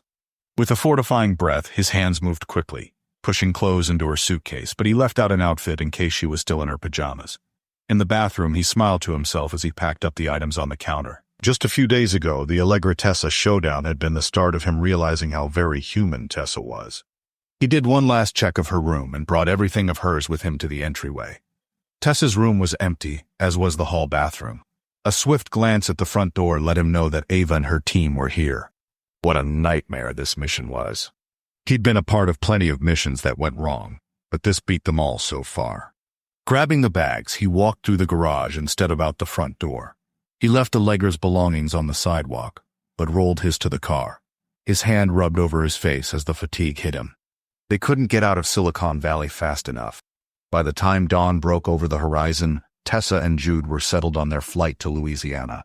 The sleepless night and recent events had stolen his appetite, but it came roaring back when they landed in New Orleans and he inhaled the aroma of airport restaurants. He bought himself food and a lot of caffeine, but Tessa declined. Her stomach was knotted up from the all-nighter and the dead body. On the drive to the marina, Tessa reclined the passenger seat and dozed. Her body jerked and twitched in her sleep. Gently, he reached over and set his hand on her arm, and the twitching stopped. When he parked the car at the marina, he left her sleeping, and he strode to the dock where Drew had gotten a ride a couple of weeks earlier. A young guy at the wooden hut turned his bored expression toward Jude. Can I help you? I need to rent a boat for... He checked his options. 4 or 6 hours max. The government would pay for this one. A Colton slid the key into the lock as he watched it. 6 hours, please. The guy made him sign a bunch of papers, show his driver's license, and he paid with Tessa's government card that he'd found in her wallet. It was the least the country could do while he was out here trying to save the military from a cyber attack. Back at the car, he changed into shorts and sandals in the parking lot and grabbed his electronics. This was the emergency scenario he brought all of it for. Opening Tessa's door, he kissed her cheek and pulled her into his arms in a tight hug. Come on, sweetheart. It's time to go save the world. Her sleepy eyes slowly came into focus, processing where she was as she moved. I'm ready. Do you want to change? Jude asked. She shook her head, picking up 2 of Jude's cases. I'll be fine. They tucked everything away on the boat securely, and he pulled up his GPS and punched in the coordinates of the oil rig that Ava's team had tracked down. In minutes, Tessa's red hair blew in the wind, her eyes closed against the sunshine. The boat life looked really good on her. He pushed the gear to the highest speed, and they arrived at the deserted oil rig in no time. All right. I'm going to pull up to the unloading dock, then I'll tie up and meet you, Jude called over the noise of the wind. The maneuver was tricky, but he managed it without denting the rental boat. He shouldered his emergency pack, tied up to the dock, and jumped on. The elevator took them to the main platform with a counterbalance. Tessa shivered. I do not like this. Then she pointed off in the distance. Look at that storm. Is that coming our way? His stomach turned at the blackening sky. I think it is, actually. We need to be quick. The last place they wanted to be was stuck on this rickety thing when it was storming. Jude tried a door. Locked. Tessa tried another and it let them in. Turning on their flashlights, they jogged through the narrow hallways, peeking inside rooms for any sign of a server. Then, they did it again on the next level. The place was a maze. I don't think it can be here without an electricity source. A backup generator wouldn't do, unless someone came here to turn it on manually. But I haven't seen a single sign of a server in any of these rooms, Jude said. Yeah, I don't think it's here either. What's our next option? Tessa said, following him back to the boat. We passed an operational oil rig that would be the closest to these coordinates. We go there and see if your badge gets us anywhere, Jude said, helping her onto the boat. Tessa pointed over her shoulder. You'd better fly. We're not going to be dry for much longer. The tension mounted in his shoulders as he threw the boat into high speed. Tessa went to work calling in for authorizations and working the radio to get access to the oil rig. When she finished, he glanced at her. How did you know to do all that? She grinned. My dad's worked on them his whole life. When he is home, he tells us all kinds of stories. Jude's jaw dropped a little. And you're just now revealing this important piece of information to me? Her shrug was cute and innocent. We haven't exactly had a lot of time to talk about our families yet. Yeah, no kidding. That just added to his feeling that he didn't really know her, but that didn't bother him too much. As they pulled closer to the working rig, the engine groaned, sputtered, then died. Jude muttered a curse. The twist of the key turned the engine over, but nothing more. I think something's caught in the propeller. Tessa called from the back. The sudden silence thudded in Jude's ears as he plunged his hands into the frigid water, grappling for the propeller. Something thick like a rope had wound itself tight. The threads sliced at his fingers with every tug. The silhouette of the oil rig loomed, taunting him. They'd almost made it before the storm. The wind picked up, and the smell of rain accompanied the approaching hammer of raindrops on the Gulf. Tessa, radio them, he said between gritted teeth. Tell them we're dead in the water. She snatched up the radio mic. This is the Argo approaching Delta Rig 4. We're delayed, propeller caught, requesting assistance. Static crackled. Then a calm voice answered, Copy Argo. Stand by. Jude dug in his bag for his knife. It was far too small to do this efficiently like a fisherman would have, but it was sharp enough to loosen the cord. Finally, he yanked the net free with a grunt, tossing the shredded mess onto the deck, cranking the engine back to life.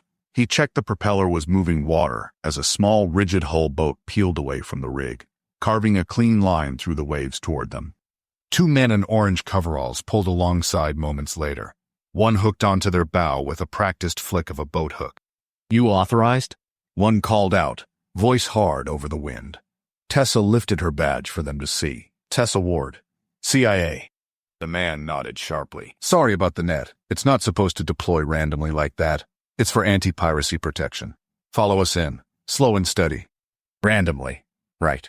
With the escort in the lead, they crept toward the rig far too slowly for his liking, considering how fast the raindrops were heading towards them in a sheet.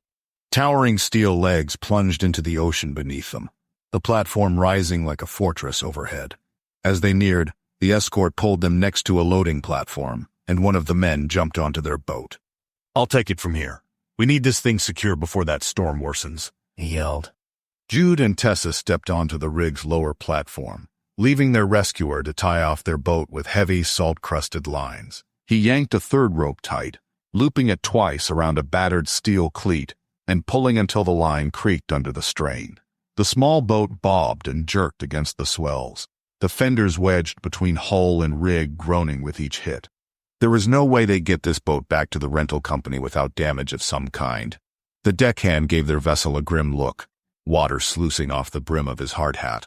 If that storm kicks up the way they're saying, she won't last long lashed here, he muttered, voice rough. He shoved the final knot into place and stood, nodding toward the ladder leading up into the rig's maze of catwalks. You're cleared aboard. Move fast. It's only going to get uglier from here. Behind them, thunder rolled across the ominous clouds, and the first cold rip of rain slapped the steel at their feet. They wasted no time clambering up the ladder to the lower platform, where a scowling hulk of a man who appeared to be fresh from prison stood waiting for them. Follow me, He said, his tone harsh and unwelcoming. His long legs took quick strides across the platform, moving far slower than Jude felt necessary as the raindrops pinged off his skin like pellets. Inside a hallway, Tessa pulled her soaking hair into a ponytail and wrung the water from her clothes. I'm Tessa Ward from the CIA. I need to speak to the foreman, please. It's an urgent matter of national security. The man looked at her with one eye staring straight at her and the other lolling towards where Jude stood next to her. The foreman's busy securing the platform for the storm, you idiots. Thought you could go for a joyride in. Jude shook his head. Really, the foreman is a formality. You'll excuse us. We'll ask someone else for directions. Taking Tessa's arm, they walked down the hall, peeking into the rooms. I wish I knew how big this server would be. Can I help you? A man stopped in front of them and pushed his hands into his pockets. Tessa held up her badge. CIA. We need to see your communications room, control room, potentially the HVAC plant room, anything with good airflow, Jude said. Can you take us there, or point us in the right direction? Can't take you there, as I have a job to do. Head out this door, go up the lattice, which might be a little slippery and windy, and you'll find the important stuff on that main deck up there. The lights cut off with a thump and an eerie silence, throwing them into pitch black for a second, before the emergency lights rattled on. Well, guess you'll need to stay right here for a bit until we get that working. It's not safe to be wandering around at the moment. This here's a recreation room. Sit for a spell and enjoy yourselves, the man said. How long do you think this outage will last? Tessa asked, her voice wavering slightly. Hard to say, miss. Sometimes a few minutes, sometimes a week or more. Depends on what broke that made the lights cut off. If it's easy to fix, our guys will have it up in no time. If it's not, well, we might be able to get you out in the daylight after the storm stops, whenever that might be. Hope plunged from his chest as he checked his phone and found it wasn't receiving any signal either. They were stranded while the whole military could be facing an attack they'd not easily recover from. This could not be how this story ended. He could not fail. Yet, he felt like he already had. Chapter 20. Jude sighed. I'm going to the bathroom while we're waiting. When he returned, a man in the room started talking to Jude about weather and how long restoring power would take. Her turn to use the toilet. Except when she closed herself into the toilet room, there wasn't any toilet paper anywhere to be found. She grunted. Men. With a sigh, she walked through the door, bumping into someone. Her hand holding her phone's flashlight jerked upward, illuminating the man's face as she mumbled her apology. Wait a second. Corey? Hey, what are you doing here? The man froze and glanced over his shoulder at her. Hey! His brows scrunched as he stepped towards her. Megan, right? Tessa smiled. Yeah, good memory. Internally, she cringed. It hadn't been that long ago that he took her on a date, and then ghosted her. I'd remember that red hair anywhere, he said with a smile. His arm wrapped around her shoulders, guiding her away from the rec room where they were told to stay. I think the more important question is, what are you doing here? When I didn't get the internship, my boss sent me here to work on the technology side of the rig.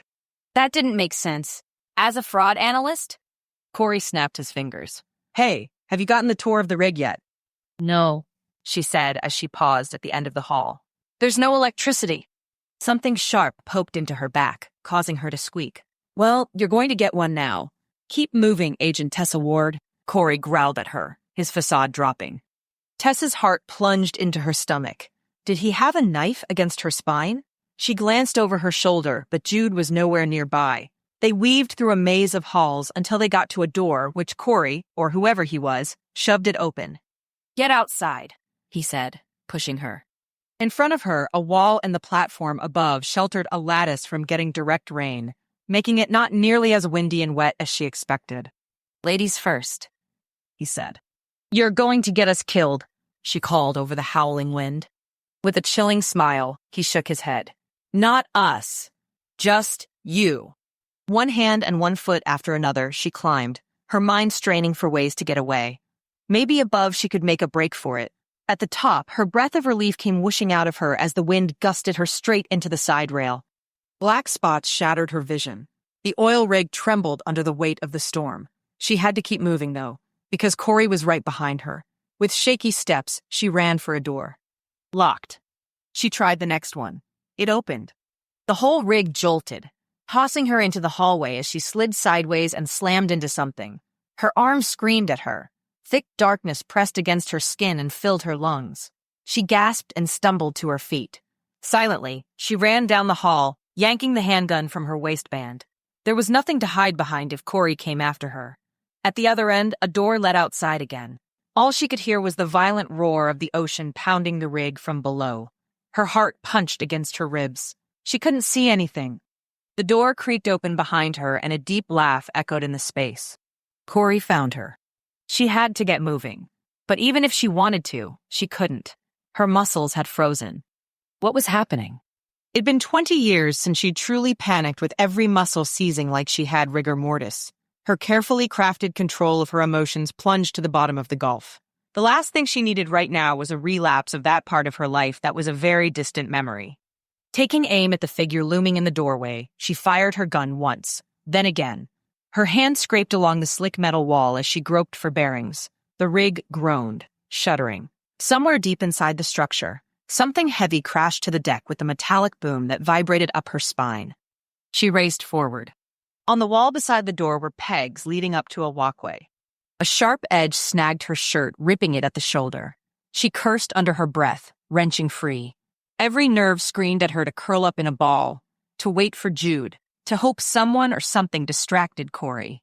But she forced herself upward, gripping the cold, wet, jagged metal that bit into her skin. This was the dumbest thing she could do in a storm of this magnitude, and in the middle of the Gulf. But for some reason, this felt safer than waiting to find out whatever Corey had planned for her. Her feet landed on the walkway as Corey banged through the door beneath her. And beyond him, the water churned in gray, hungry waves, flopping onto the lower platform like a breaching whale. In the distance, she could see a light. There, she'd be safe over on that side, away from Corey. She hesitated. No visibility could mean life or death. Her fingers brushed the fabric of a harness looped through the railing. Her hands trembled from the cold and adrenaline. She edged away from the ladder as she secured the harness over her shoulders and around her waist. The walkway groaned and swayed in the wind. One tentative step at a time, her grip on the railings slipped along. Halfway across, a gust hit her square in the chest. Tessa dropped onto all fours. The serrated metal ripped into her hands and knees. Gasping, pain spiked through her body. Hot tears blurred what little she could see. Or was that rain that streamed down her skin? A wave smashed against the rig, and somewhere below, she heard a sound that didn't belong. The sickening snap of metal shearing. The platform was coming apart. She had to move. Now. A flash of lightning split the sky. A strong hand grabbed her shoulders, eliciting a scream from her. His arms grasped at her waistband. No! He was searching for her gun. Thrashing only made the serrated metal tear her skin more. The pain was almost unbearable. With a grunt, Corey lifted her off her feet, tightening his hold as she swung her head back, trying to dislodge his grip. Pinned against the rail, hovering over the tipping point, he reached behind her. Just give me what I want. You're done anyway. Corey shouted in her ear as his icy hand yanked the gun out. He pulled back in triumph. His one hand was the only thing preventing her from going over. It would be so satisfying to watch that massive lump of testosterone with you be taken down with a small bullet. Her head and shoulders bent dangerously. Like Corey didn't know was that she loved that muscled man, and she'd fight for his life, and hers. Gripping his shirt tightly, her foot kicked at the gun in his hand, connecting with it. He could kill her, but he couldn't have Jude and all the good that man could do. Shouting something at her she couldn't make out. He loosened his grip to pick it up again, but she wrapped her arms around his neck and let gravity take her over the railing. Too late, fear seized her in the free fall. What if the harness failed underneath the pressure of her fall? Nothing she could do about it now. Corey's eyes were wide with terror as they fell side by side. With a stiff snap, the safety cord reached its limit, sending a back-breaking jolt through her. Her body jerked as the blinding pain of the sudden stop yanked at her neck and spine.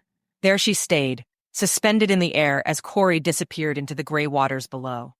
Her eyes slammed shut as she hung there, swinging from the walkway like she was on a horrible amusement park ride. She hadn't meant to kill him, yet it was the only thing on her mind as she pulled him over the rail with her. How was it that she murdered the very man she'd wished she could date a couple of weeks earlier? If she didn't get out of this weather, she'd die with him. The harsh braided metal cord didn't offer her any opportunity to pull herself up with wounded palms. In a flash, her mind took her back to being trapped in the car at night, upside down, strapped into her car seat as a child. The stench of gasoline and oil burned her nose. The broken glass crunched around her as she tried to wiggle free, begging and pleading as loud as she could for her mom's limp form to move. But she never did. Just like then, her body knew this was a matter of life and death, but at least this time, she wasn't hanging upside down. Her vision darkened. Exhaustion and hunger took its toll on her aching body. Black spots slowly consumed her eyesight. No, she couldn't pass out. Help! She screamed into the roar of the wind. She couldn't see movement anywhere on the rig. Who knew when someone would find her? Images flashed through her mind of her father's weary eyes, Delia's hopeful smile, the memories of Jude's steady hands and tight hugs. Pressing her forehead against the line, her shoulders shuddered with grief and rage and bone-deep exhaustion. The storm howled around her like a creature trying to claw her away from her safety net. No one could see her. No one could hear her. She let loose a scream that ripped at her throat. Letting her emotions run wild felt chaotic, yet freeing. Here, alone, she could lose control all she wanted.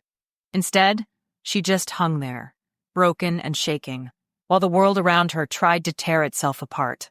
For the first time since this mission began, Tessa knew deep down that she was going to die here. But she wasn't ready for that. How sad was it that she was living her life, afraid to feel her feelings, scared to love or experience joy, too wary of fury and guilt, terrified of not knowing how to handle herself when it became overwhelming.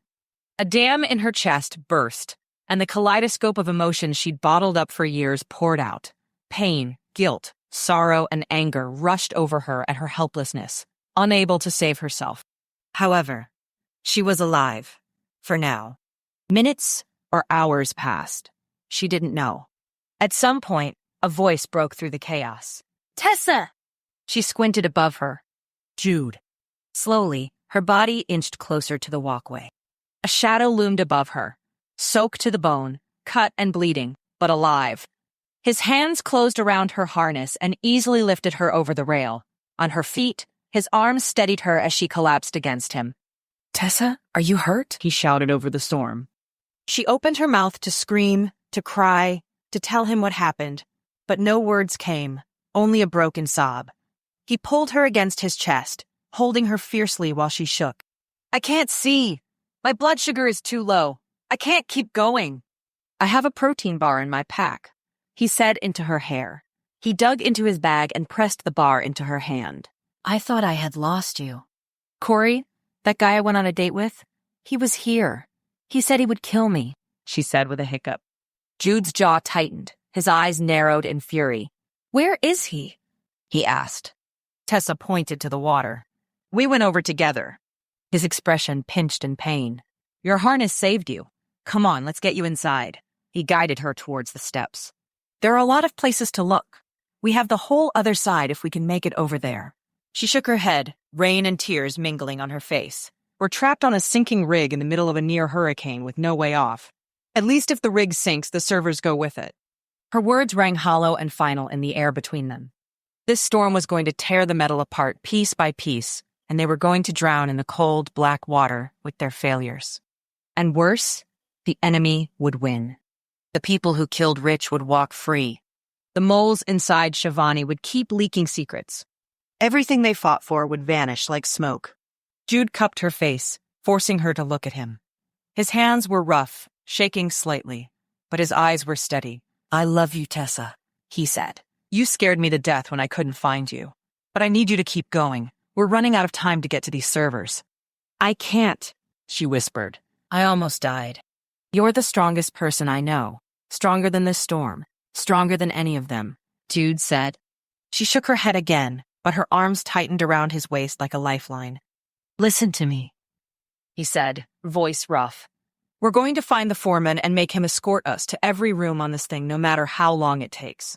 You survived this, and your name will be the agent for this takedown. Let's finish this. Tessa stared at him. He hadn't heard the cracking and snapping of metal like she had. He seemed so confident they would find it here. A tiny, flickering ember of hope stirred inside her. Small, weak, almost invisible. But there. She swallowed hard, forcing herself to stand straighter, and followed him one step at a time. Her whole body hurt. Her mind screamed that it was useless. But somewhere deep inside, the part of her that had dragged herself through college while working 2 jobs, that had kept her sister alive when their world fell apart, that part wasn't ready to die yet. Okay. She rasped. She almost laughed. Almost. Instead, she nodded. Together, they pushed their way through the wind across the walkway to the other side. When they reached the platform, a door opened and someone beckoned them into the shelter. "What are you 2 fools doing out here?" The man shouted. "We were sure you were going to fall to your deaths. Good on you for putting on a harness, Missy. Saved your life. My name's Jeff. Our foreman wants to see you right away. That is, if you're the CIA officer who contacted us about coming aboard earlier." A tired snort escaped her. Now the foreman was available. Yeah, that was us. They followed Jeff and his LED light through a maze of hallways. Every door he touched opened easily. The warmth of the hallway didn't assuage the chill that set into Tessa's skin from the cold water that soaked her clothes. A shiver started in her spine and worked its way up until her teeth chattered so hard she couldn't stop them. At last, the man stopped in a doorway to a surprisingly well-lit room. No one was in it, so she glanced around. It was comfortable, but not flashy by any means. A couple of photographs hung on the wall with tape, but they were too far away for her to see them. In the corner was a small bed, and opposite that was a desk with paperwork all over it. This was the foreman's living quarters and his office all in one. A door opened, and a man walked out of what appeared to be a bathroom, rubbing his hands together. He looked up. Tessa's jaw fell open. What were the chances? Chapter 21. Dad. The shock in Tessa's voice had Jude looking between them. He could definitely see the resemblance. Tessa's dad just stared. Jeff, are these the 2 you saw walking across the catwalk? Yes, sir. Jeff said. Then, like a coward, he walked off, closing the door behind him. Tessa Ward, you mean to tell me that you came onto my rig in a storm and almost died on a walkway? His voice pitched upward as he stalked towards them. Hey, Dad, it's not like I was trying to die. Someone tried to throw me off. And at least I was wearing a harness like you always said. Anyway, great to see you too. It's been a long time. I didn't know you were in New Orleans. I thought you were in Alaska. Her words ran together faster the closer her dad got. He wasn't a tall man, but his weathered skin, muscled arms, short white hair, and dark eyes had Jude stepping backwards himself. Jude cleared his throat and stuck out his hand. Foreman Ward, I'm Jude Hale. The foreman's gaze swung to Jude as if just noticing him. You the idiot that brought her here in this weather? Yes, sir. Jude said, retracting his hand and plunging it into his wet pocket. This was not the kind of first impression he wanted to make with Tessa's family. The stingy white-collars couldn't spare you a helicopter ride when the weather was nicer? Foreman Ward grunted as he scowled at them both. Dad. Tessa threw her arms around him and burst into tears. I don't know how you live on these things. It's so dangerous. I thought at least 100 times that this thing was breaking and about to fall into the ocean. Tessa's dad awkwardly lifted his arms to pat Tessa's back, clearly not one for physical affection. Well, this rig is old. I'm not going to lie to you. You did hear it falling apart. We're trying to put support beams around it to keep it upright until my team can get a patch job done when the weather clears. He cleared his throat. Now, I know you didn't come here in a storm for a social visit. I can tell by the look on your faces that you didn't know I was here. What's going on that you are here risking your life to search for something? She blew out a breath as her dad moved to a small chest of drawers and withdrew a dry t-shirt and shorts, handed it to her, then pointed her to the bathroom. I can't tell you the details, Dad, but we're looking to see if someone planted computer servers on board that could be used in an upcoming attack. Computer servers here? When she walked out in dry clothes, Jude smiled. She'd pulled her soaked hair into a ponytail and looked much better off. Seeing her dangling like a Christmas tree ornament had almost stopped his heart. It scared him worse than finding her in a pool of jello, which seemed equally as alarming to her. We'd like to check your operations room or controls room. They're probably the most likely places to have a server added to it without drawing attention, Jude said. Foreman Ward tilted his chin as he scanned Jude from head to toe. Well, Hale, I'll take you around myself. On the other side. Colton slid the key. Thank you, Foreman Ward, Jude said. Foreman Ward gave a little smile as he turned away. The man appreciated the respect the titles showed him, and he wasn't going to let Jude know he had a first name if he didn't have to. Which he didn't. Foreman Ward strode out the door, followed closely by Tessa, who talked to him about Dalia, and he brought up the rear. He patted his pockets for the 10th time in as many minutes to verify the key to a locker down in the rec room, wherever that was, hadn't escaped his pocket. In a matter of minutes, they stood in the operations room, shining their flashlights over the very minimal amount of equipment inside it. Jude's heart sank. The hours seemed to pass too quickly. It was already mid-afternoon and night was coming, and if Azure was telling the truth, so was the attack. Looking at the empty room made him want to scream. For once in my life, can I do something right? I cannot mess this up. Not after all the work they'd done. All the people who had gotten hurt and died for this secret. Let's try the control room. If it's not there, we need to search every room with decent airflow and access to satellites or internet, Jude said. Foreman Ward's expression was grim in the glow of the flashlight. You're sure it's on this one? I've been here for months now and have never seen anyone loading new electronics on this old biddy. It's as forgotten and old school as any rig I've ever worked. We're not sure of anything, Dad, Tessa said in a small voice. Just that we don't want to know what's going to happen to our country if we don't find this server. You'd think they'd send a bigger team for something that important, he grumbled as he stalked away. They walked through the mess hall and out the other side, then turned a corner. Foreman Ward pulled his keys from his pocket and held his flashlight in his mouth while he searched for the correct one among dozens of them. I really should label these things for the next guy, my predecessor thought. A deafening bang echoed through the hallway, sending a spark off the door. Jude grabbed Tessa and dropped to the floor. Gunshot! Tessa reached up for her dad's flashlight and turned it off. Dad, get down! They were lying flat in the dark, but that wouldn't matter for a single second if the enemy had night vision goggles. Jude muttered a curse. His were in his box of electronic goodies down in the rec room. Didn't do him any good there. But at the time, he'd been worried about finding Tessa alive. 3 more shots rang out. Jude couldn't figure out where the shots were coming from. He couldn't see the muzzle flash. Anyone hit? Jude whispered. No, both lords whispered back. Thank goodness, Tessa said. Maybe they can't see us. They were the easiest targets anyone could have, sitting in the open hallway. What in the... There are no firearms allowed on this rig! Foreman Ward shifted, then shouted. Hey, this is Foreman Ward. Stop shooting at me or I'll... At that, a flurry of gunfire came towards them, ricocheting off frames, walls, and metal beams. A hand jerked him forward through the open doorway in front of them. Foreman Ward quietly closed the door behind them and threw down the latch. This room was meant to be a blockade room since it houses all the rig's most sensitive equipment. I'm the only person with a key, so we can't have a hostage situation. As far as you know, Tessa said. What? Foreman Ward asked. As far as you know, you're the only one with a key.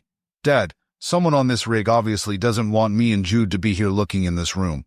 If Jude put it on a working rig, that he found someone to guard it, Tessa said, shining her flashlight around the space. Besides, Corey. Their gunshots are confirmation that we're getting close, Jude said, walking in the opposite direction from Tessa. Anticipation and a threat of fear speared through him. This had to be it, unless someone heard Tessa was a government official and wanted her gone. Slowly, he opened every cabinet door, pulled back the chairs to peek under desks, and moved on. It wasn't a huge room. The technology wasn't advanced, but they had computers and a few other control units. He stopped next to a floor-to-ceiling metal box with button and gears. What's in here? His knuckles rapped against the metal. Foreman Ward shook his head. Nothing but wires and small boxes in there. I watched them open it up last week to service it. It was an obnoxious ordeal and took a long time. Was it ever open without you being here? Jude asked. Absolutely not. Regulations forbid that. I kept my eye on every single thing they did. We employ criminals sometimes, and I can't be having that tampered with. It cost me my job and my reputation in the industry. I got sent here to whip this rig into shape and increase production. And that's exactly what I've done. No way I'm letting some bottom feeder ruin that for me, Foreman Ward said. Tessa snorted in response to his speech. What's this, Dad? In front of her was a box with a vent cover over it on one side. Oh, that's a space heater. Stays on all the time. The wind gets to whipping up here, and it helps keep the room warm, Foreman Ward said. I approved the purchase of it. Came a couple of weeks ago. Jude strode over and knelt in front of it. It hummed quietly, while everything else on the rig had been silent. It had a power source. His fingers gripped the edge of the vent and yanked. Hey, don't ruin that. Foreman Ward scolded. Then find me a screwdriver. Jude had enough of the games. If something was going to destroy his country, he wasn't about to treat it with kid gloves. Jude examined the unit with Tessa standing over him, shining her light down on him. The whole top was a solar panel that someone had plopped a plant on to disguise it. Right underneath the window, Jude yanked again at the vent over and over, trying to strip the screws. They didn't feel like they were budging. With a terrifying crash, the window above the unit shattered into a million pieces, raining down on Jude where he knelt. Tessa screamed as she fell to the floor, clutching her arm. Jude, she gasped. In 2 steps he bent over, lifted her, and carried her to the back of the room. Blood streamed down her arm from a place near her shoulder. She's been shot. Jude called to Foreman Ward. Bring any med kit you have in here. He cut at her sleeve with his knife to expose where the blood flowed from. Closing his eyes briefly, he sighed. Baby, it grazed you. There's no major damage. We'll get the wound treated. Foreman Ward dropped the medkit to the ground and handed Jude a crowbar. I've got her, son. You break that thing wide open to see what's so important that we're not supposed to find. Stay low. There are a couple of sight lines into this room from other points on the rig. I reckon we got lucky that bullet was pushed off course with the wind and breaking that thick glass. His voice choked. No way was someone that intent on protecting a heater. The cool metal of the crowbar felt good in his hands as he wedged the edge between the vent and the box. With a stiff jerk, the vent cover popped off. There it was, a server. Jude followed the lines to a computer that sat on the table. What's this computer used for? You ever seen anyone on it? Never once. A loud bang sounded outside the room. Foreman Ward cursed. They're attempting a breach. With a big step over Tessa, he opened a plastic case and flipped a lever. With a roar, a deafening siren wailed throughout the rig. A strobing red light flashed in time with the siren. That will alert the Coast Guard that we're in trouble. But the banging didn't stop. Jude traced the wires all to one contained unit. Every other computer had wires running to the metal box Foreman Ward had watched get repaired. An explosion rocked the floor. They're breaching with an EMP, Foreman Ward shouted. It takes a minimum of 2 blasts to pop it open. The first went off.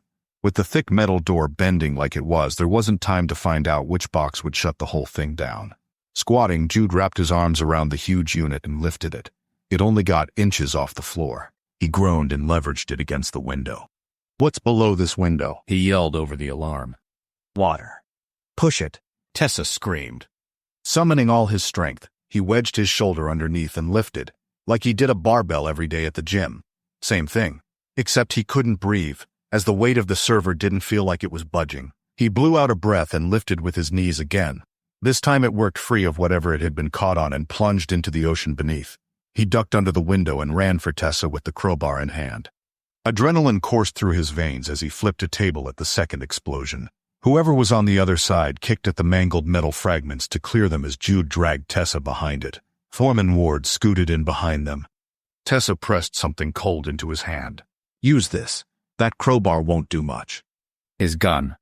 He freaking loved this girl. Man, I love you, Tessa Magnolia Ward.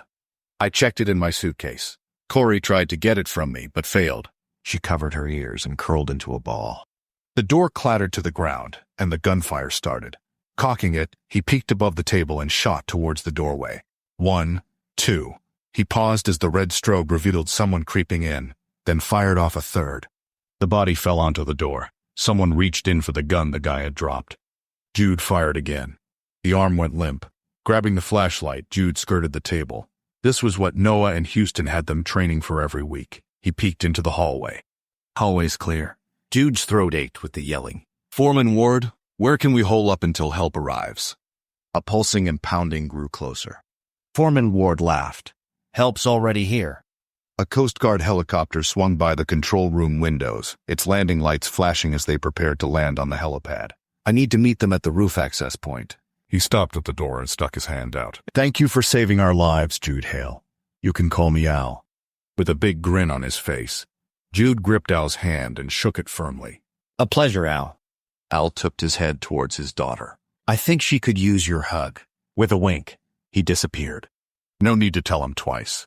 Tucking the gun into his waistband, Jude wrapped his arms around Tessa, holding her as tight as he could manage without hurting her shoulder. He peppered her face with kisses. Did you mean it? Tessa asked, her eyes wide as she peered up at him. He paused. That you love me. The grin broke out on Jude's face. I absolutely did. I love you, Tessa Ward. When we get out of here, we're going to come up with a strategy to make a long-distance relationship work. You with your government job and me with counter-espionage. Between the two of us, we could get into a lifetime of trouble. Her head nodded. I'd like that. A lot. Thank you for listening to Forge by C.D. Gill. You can find her other work at cdgill.com.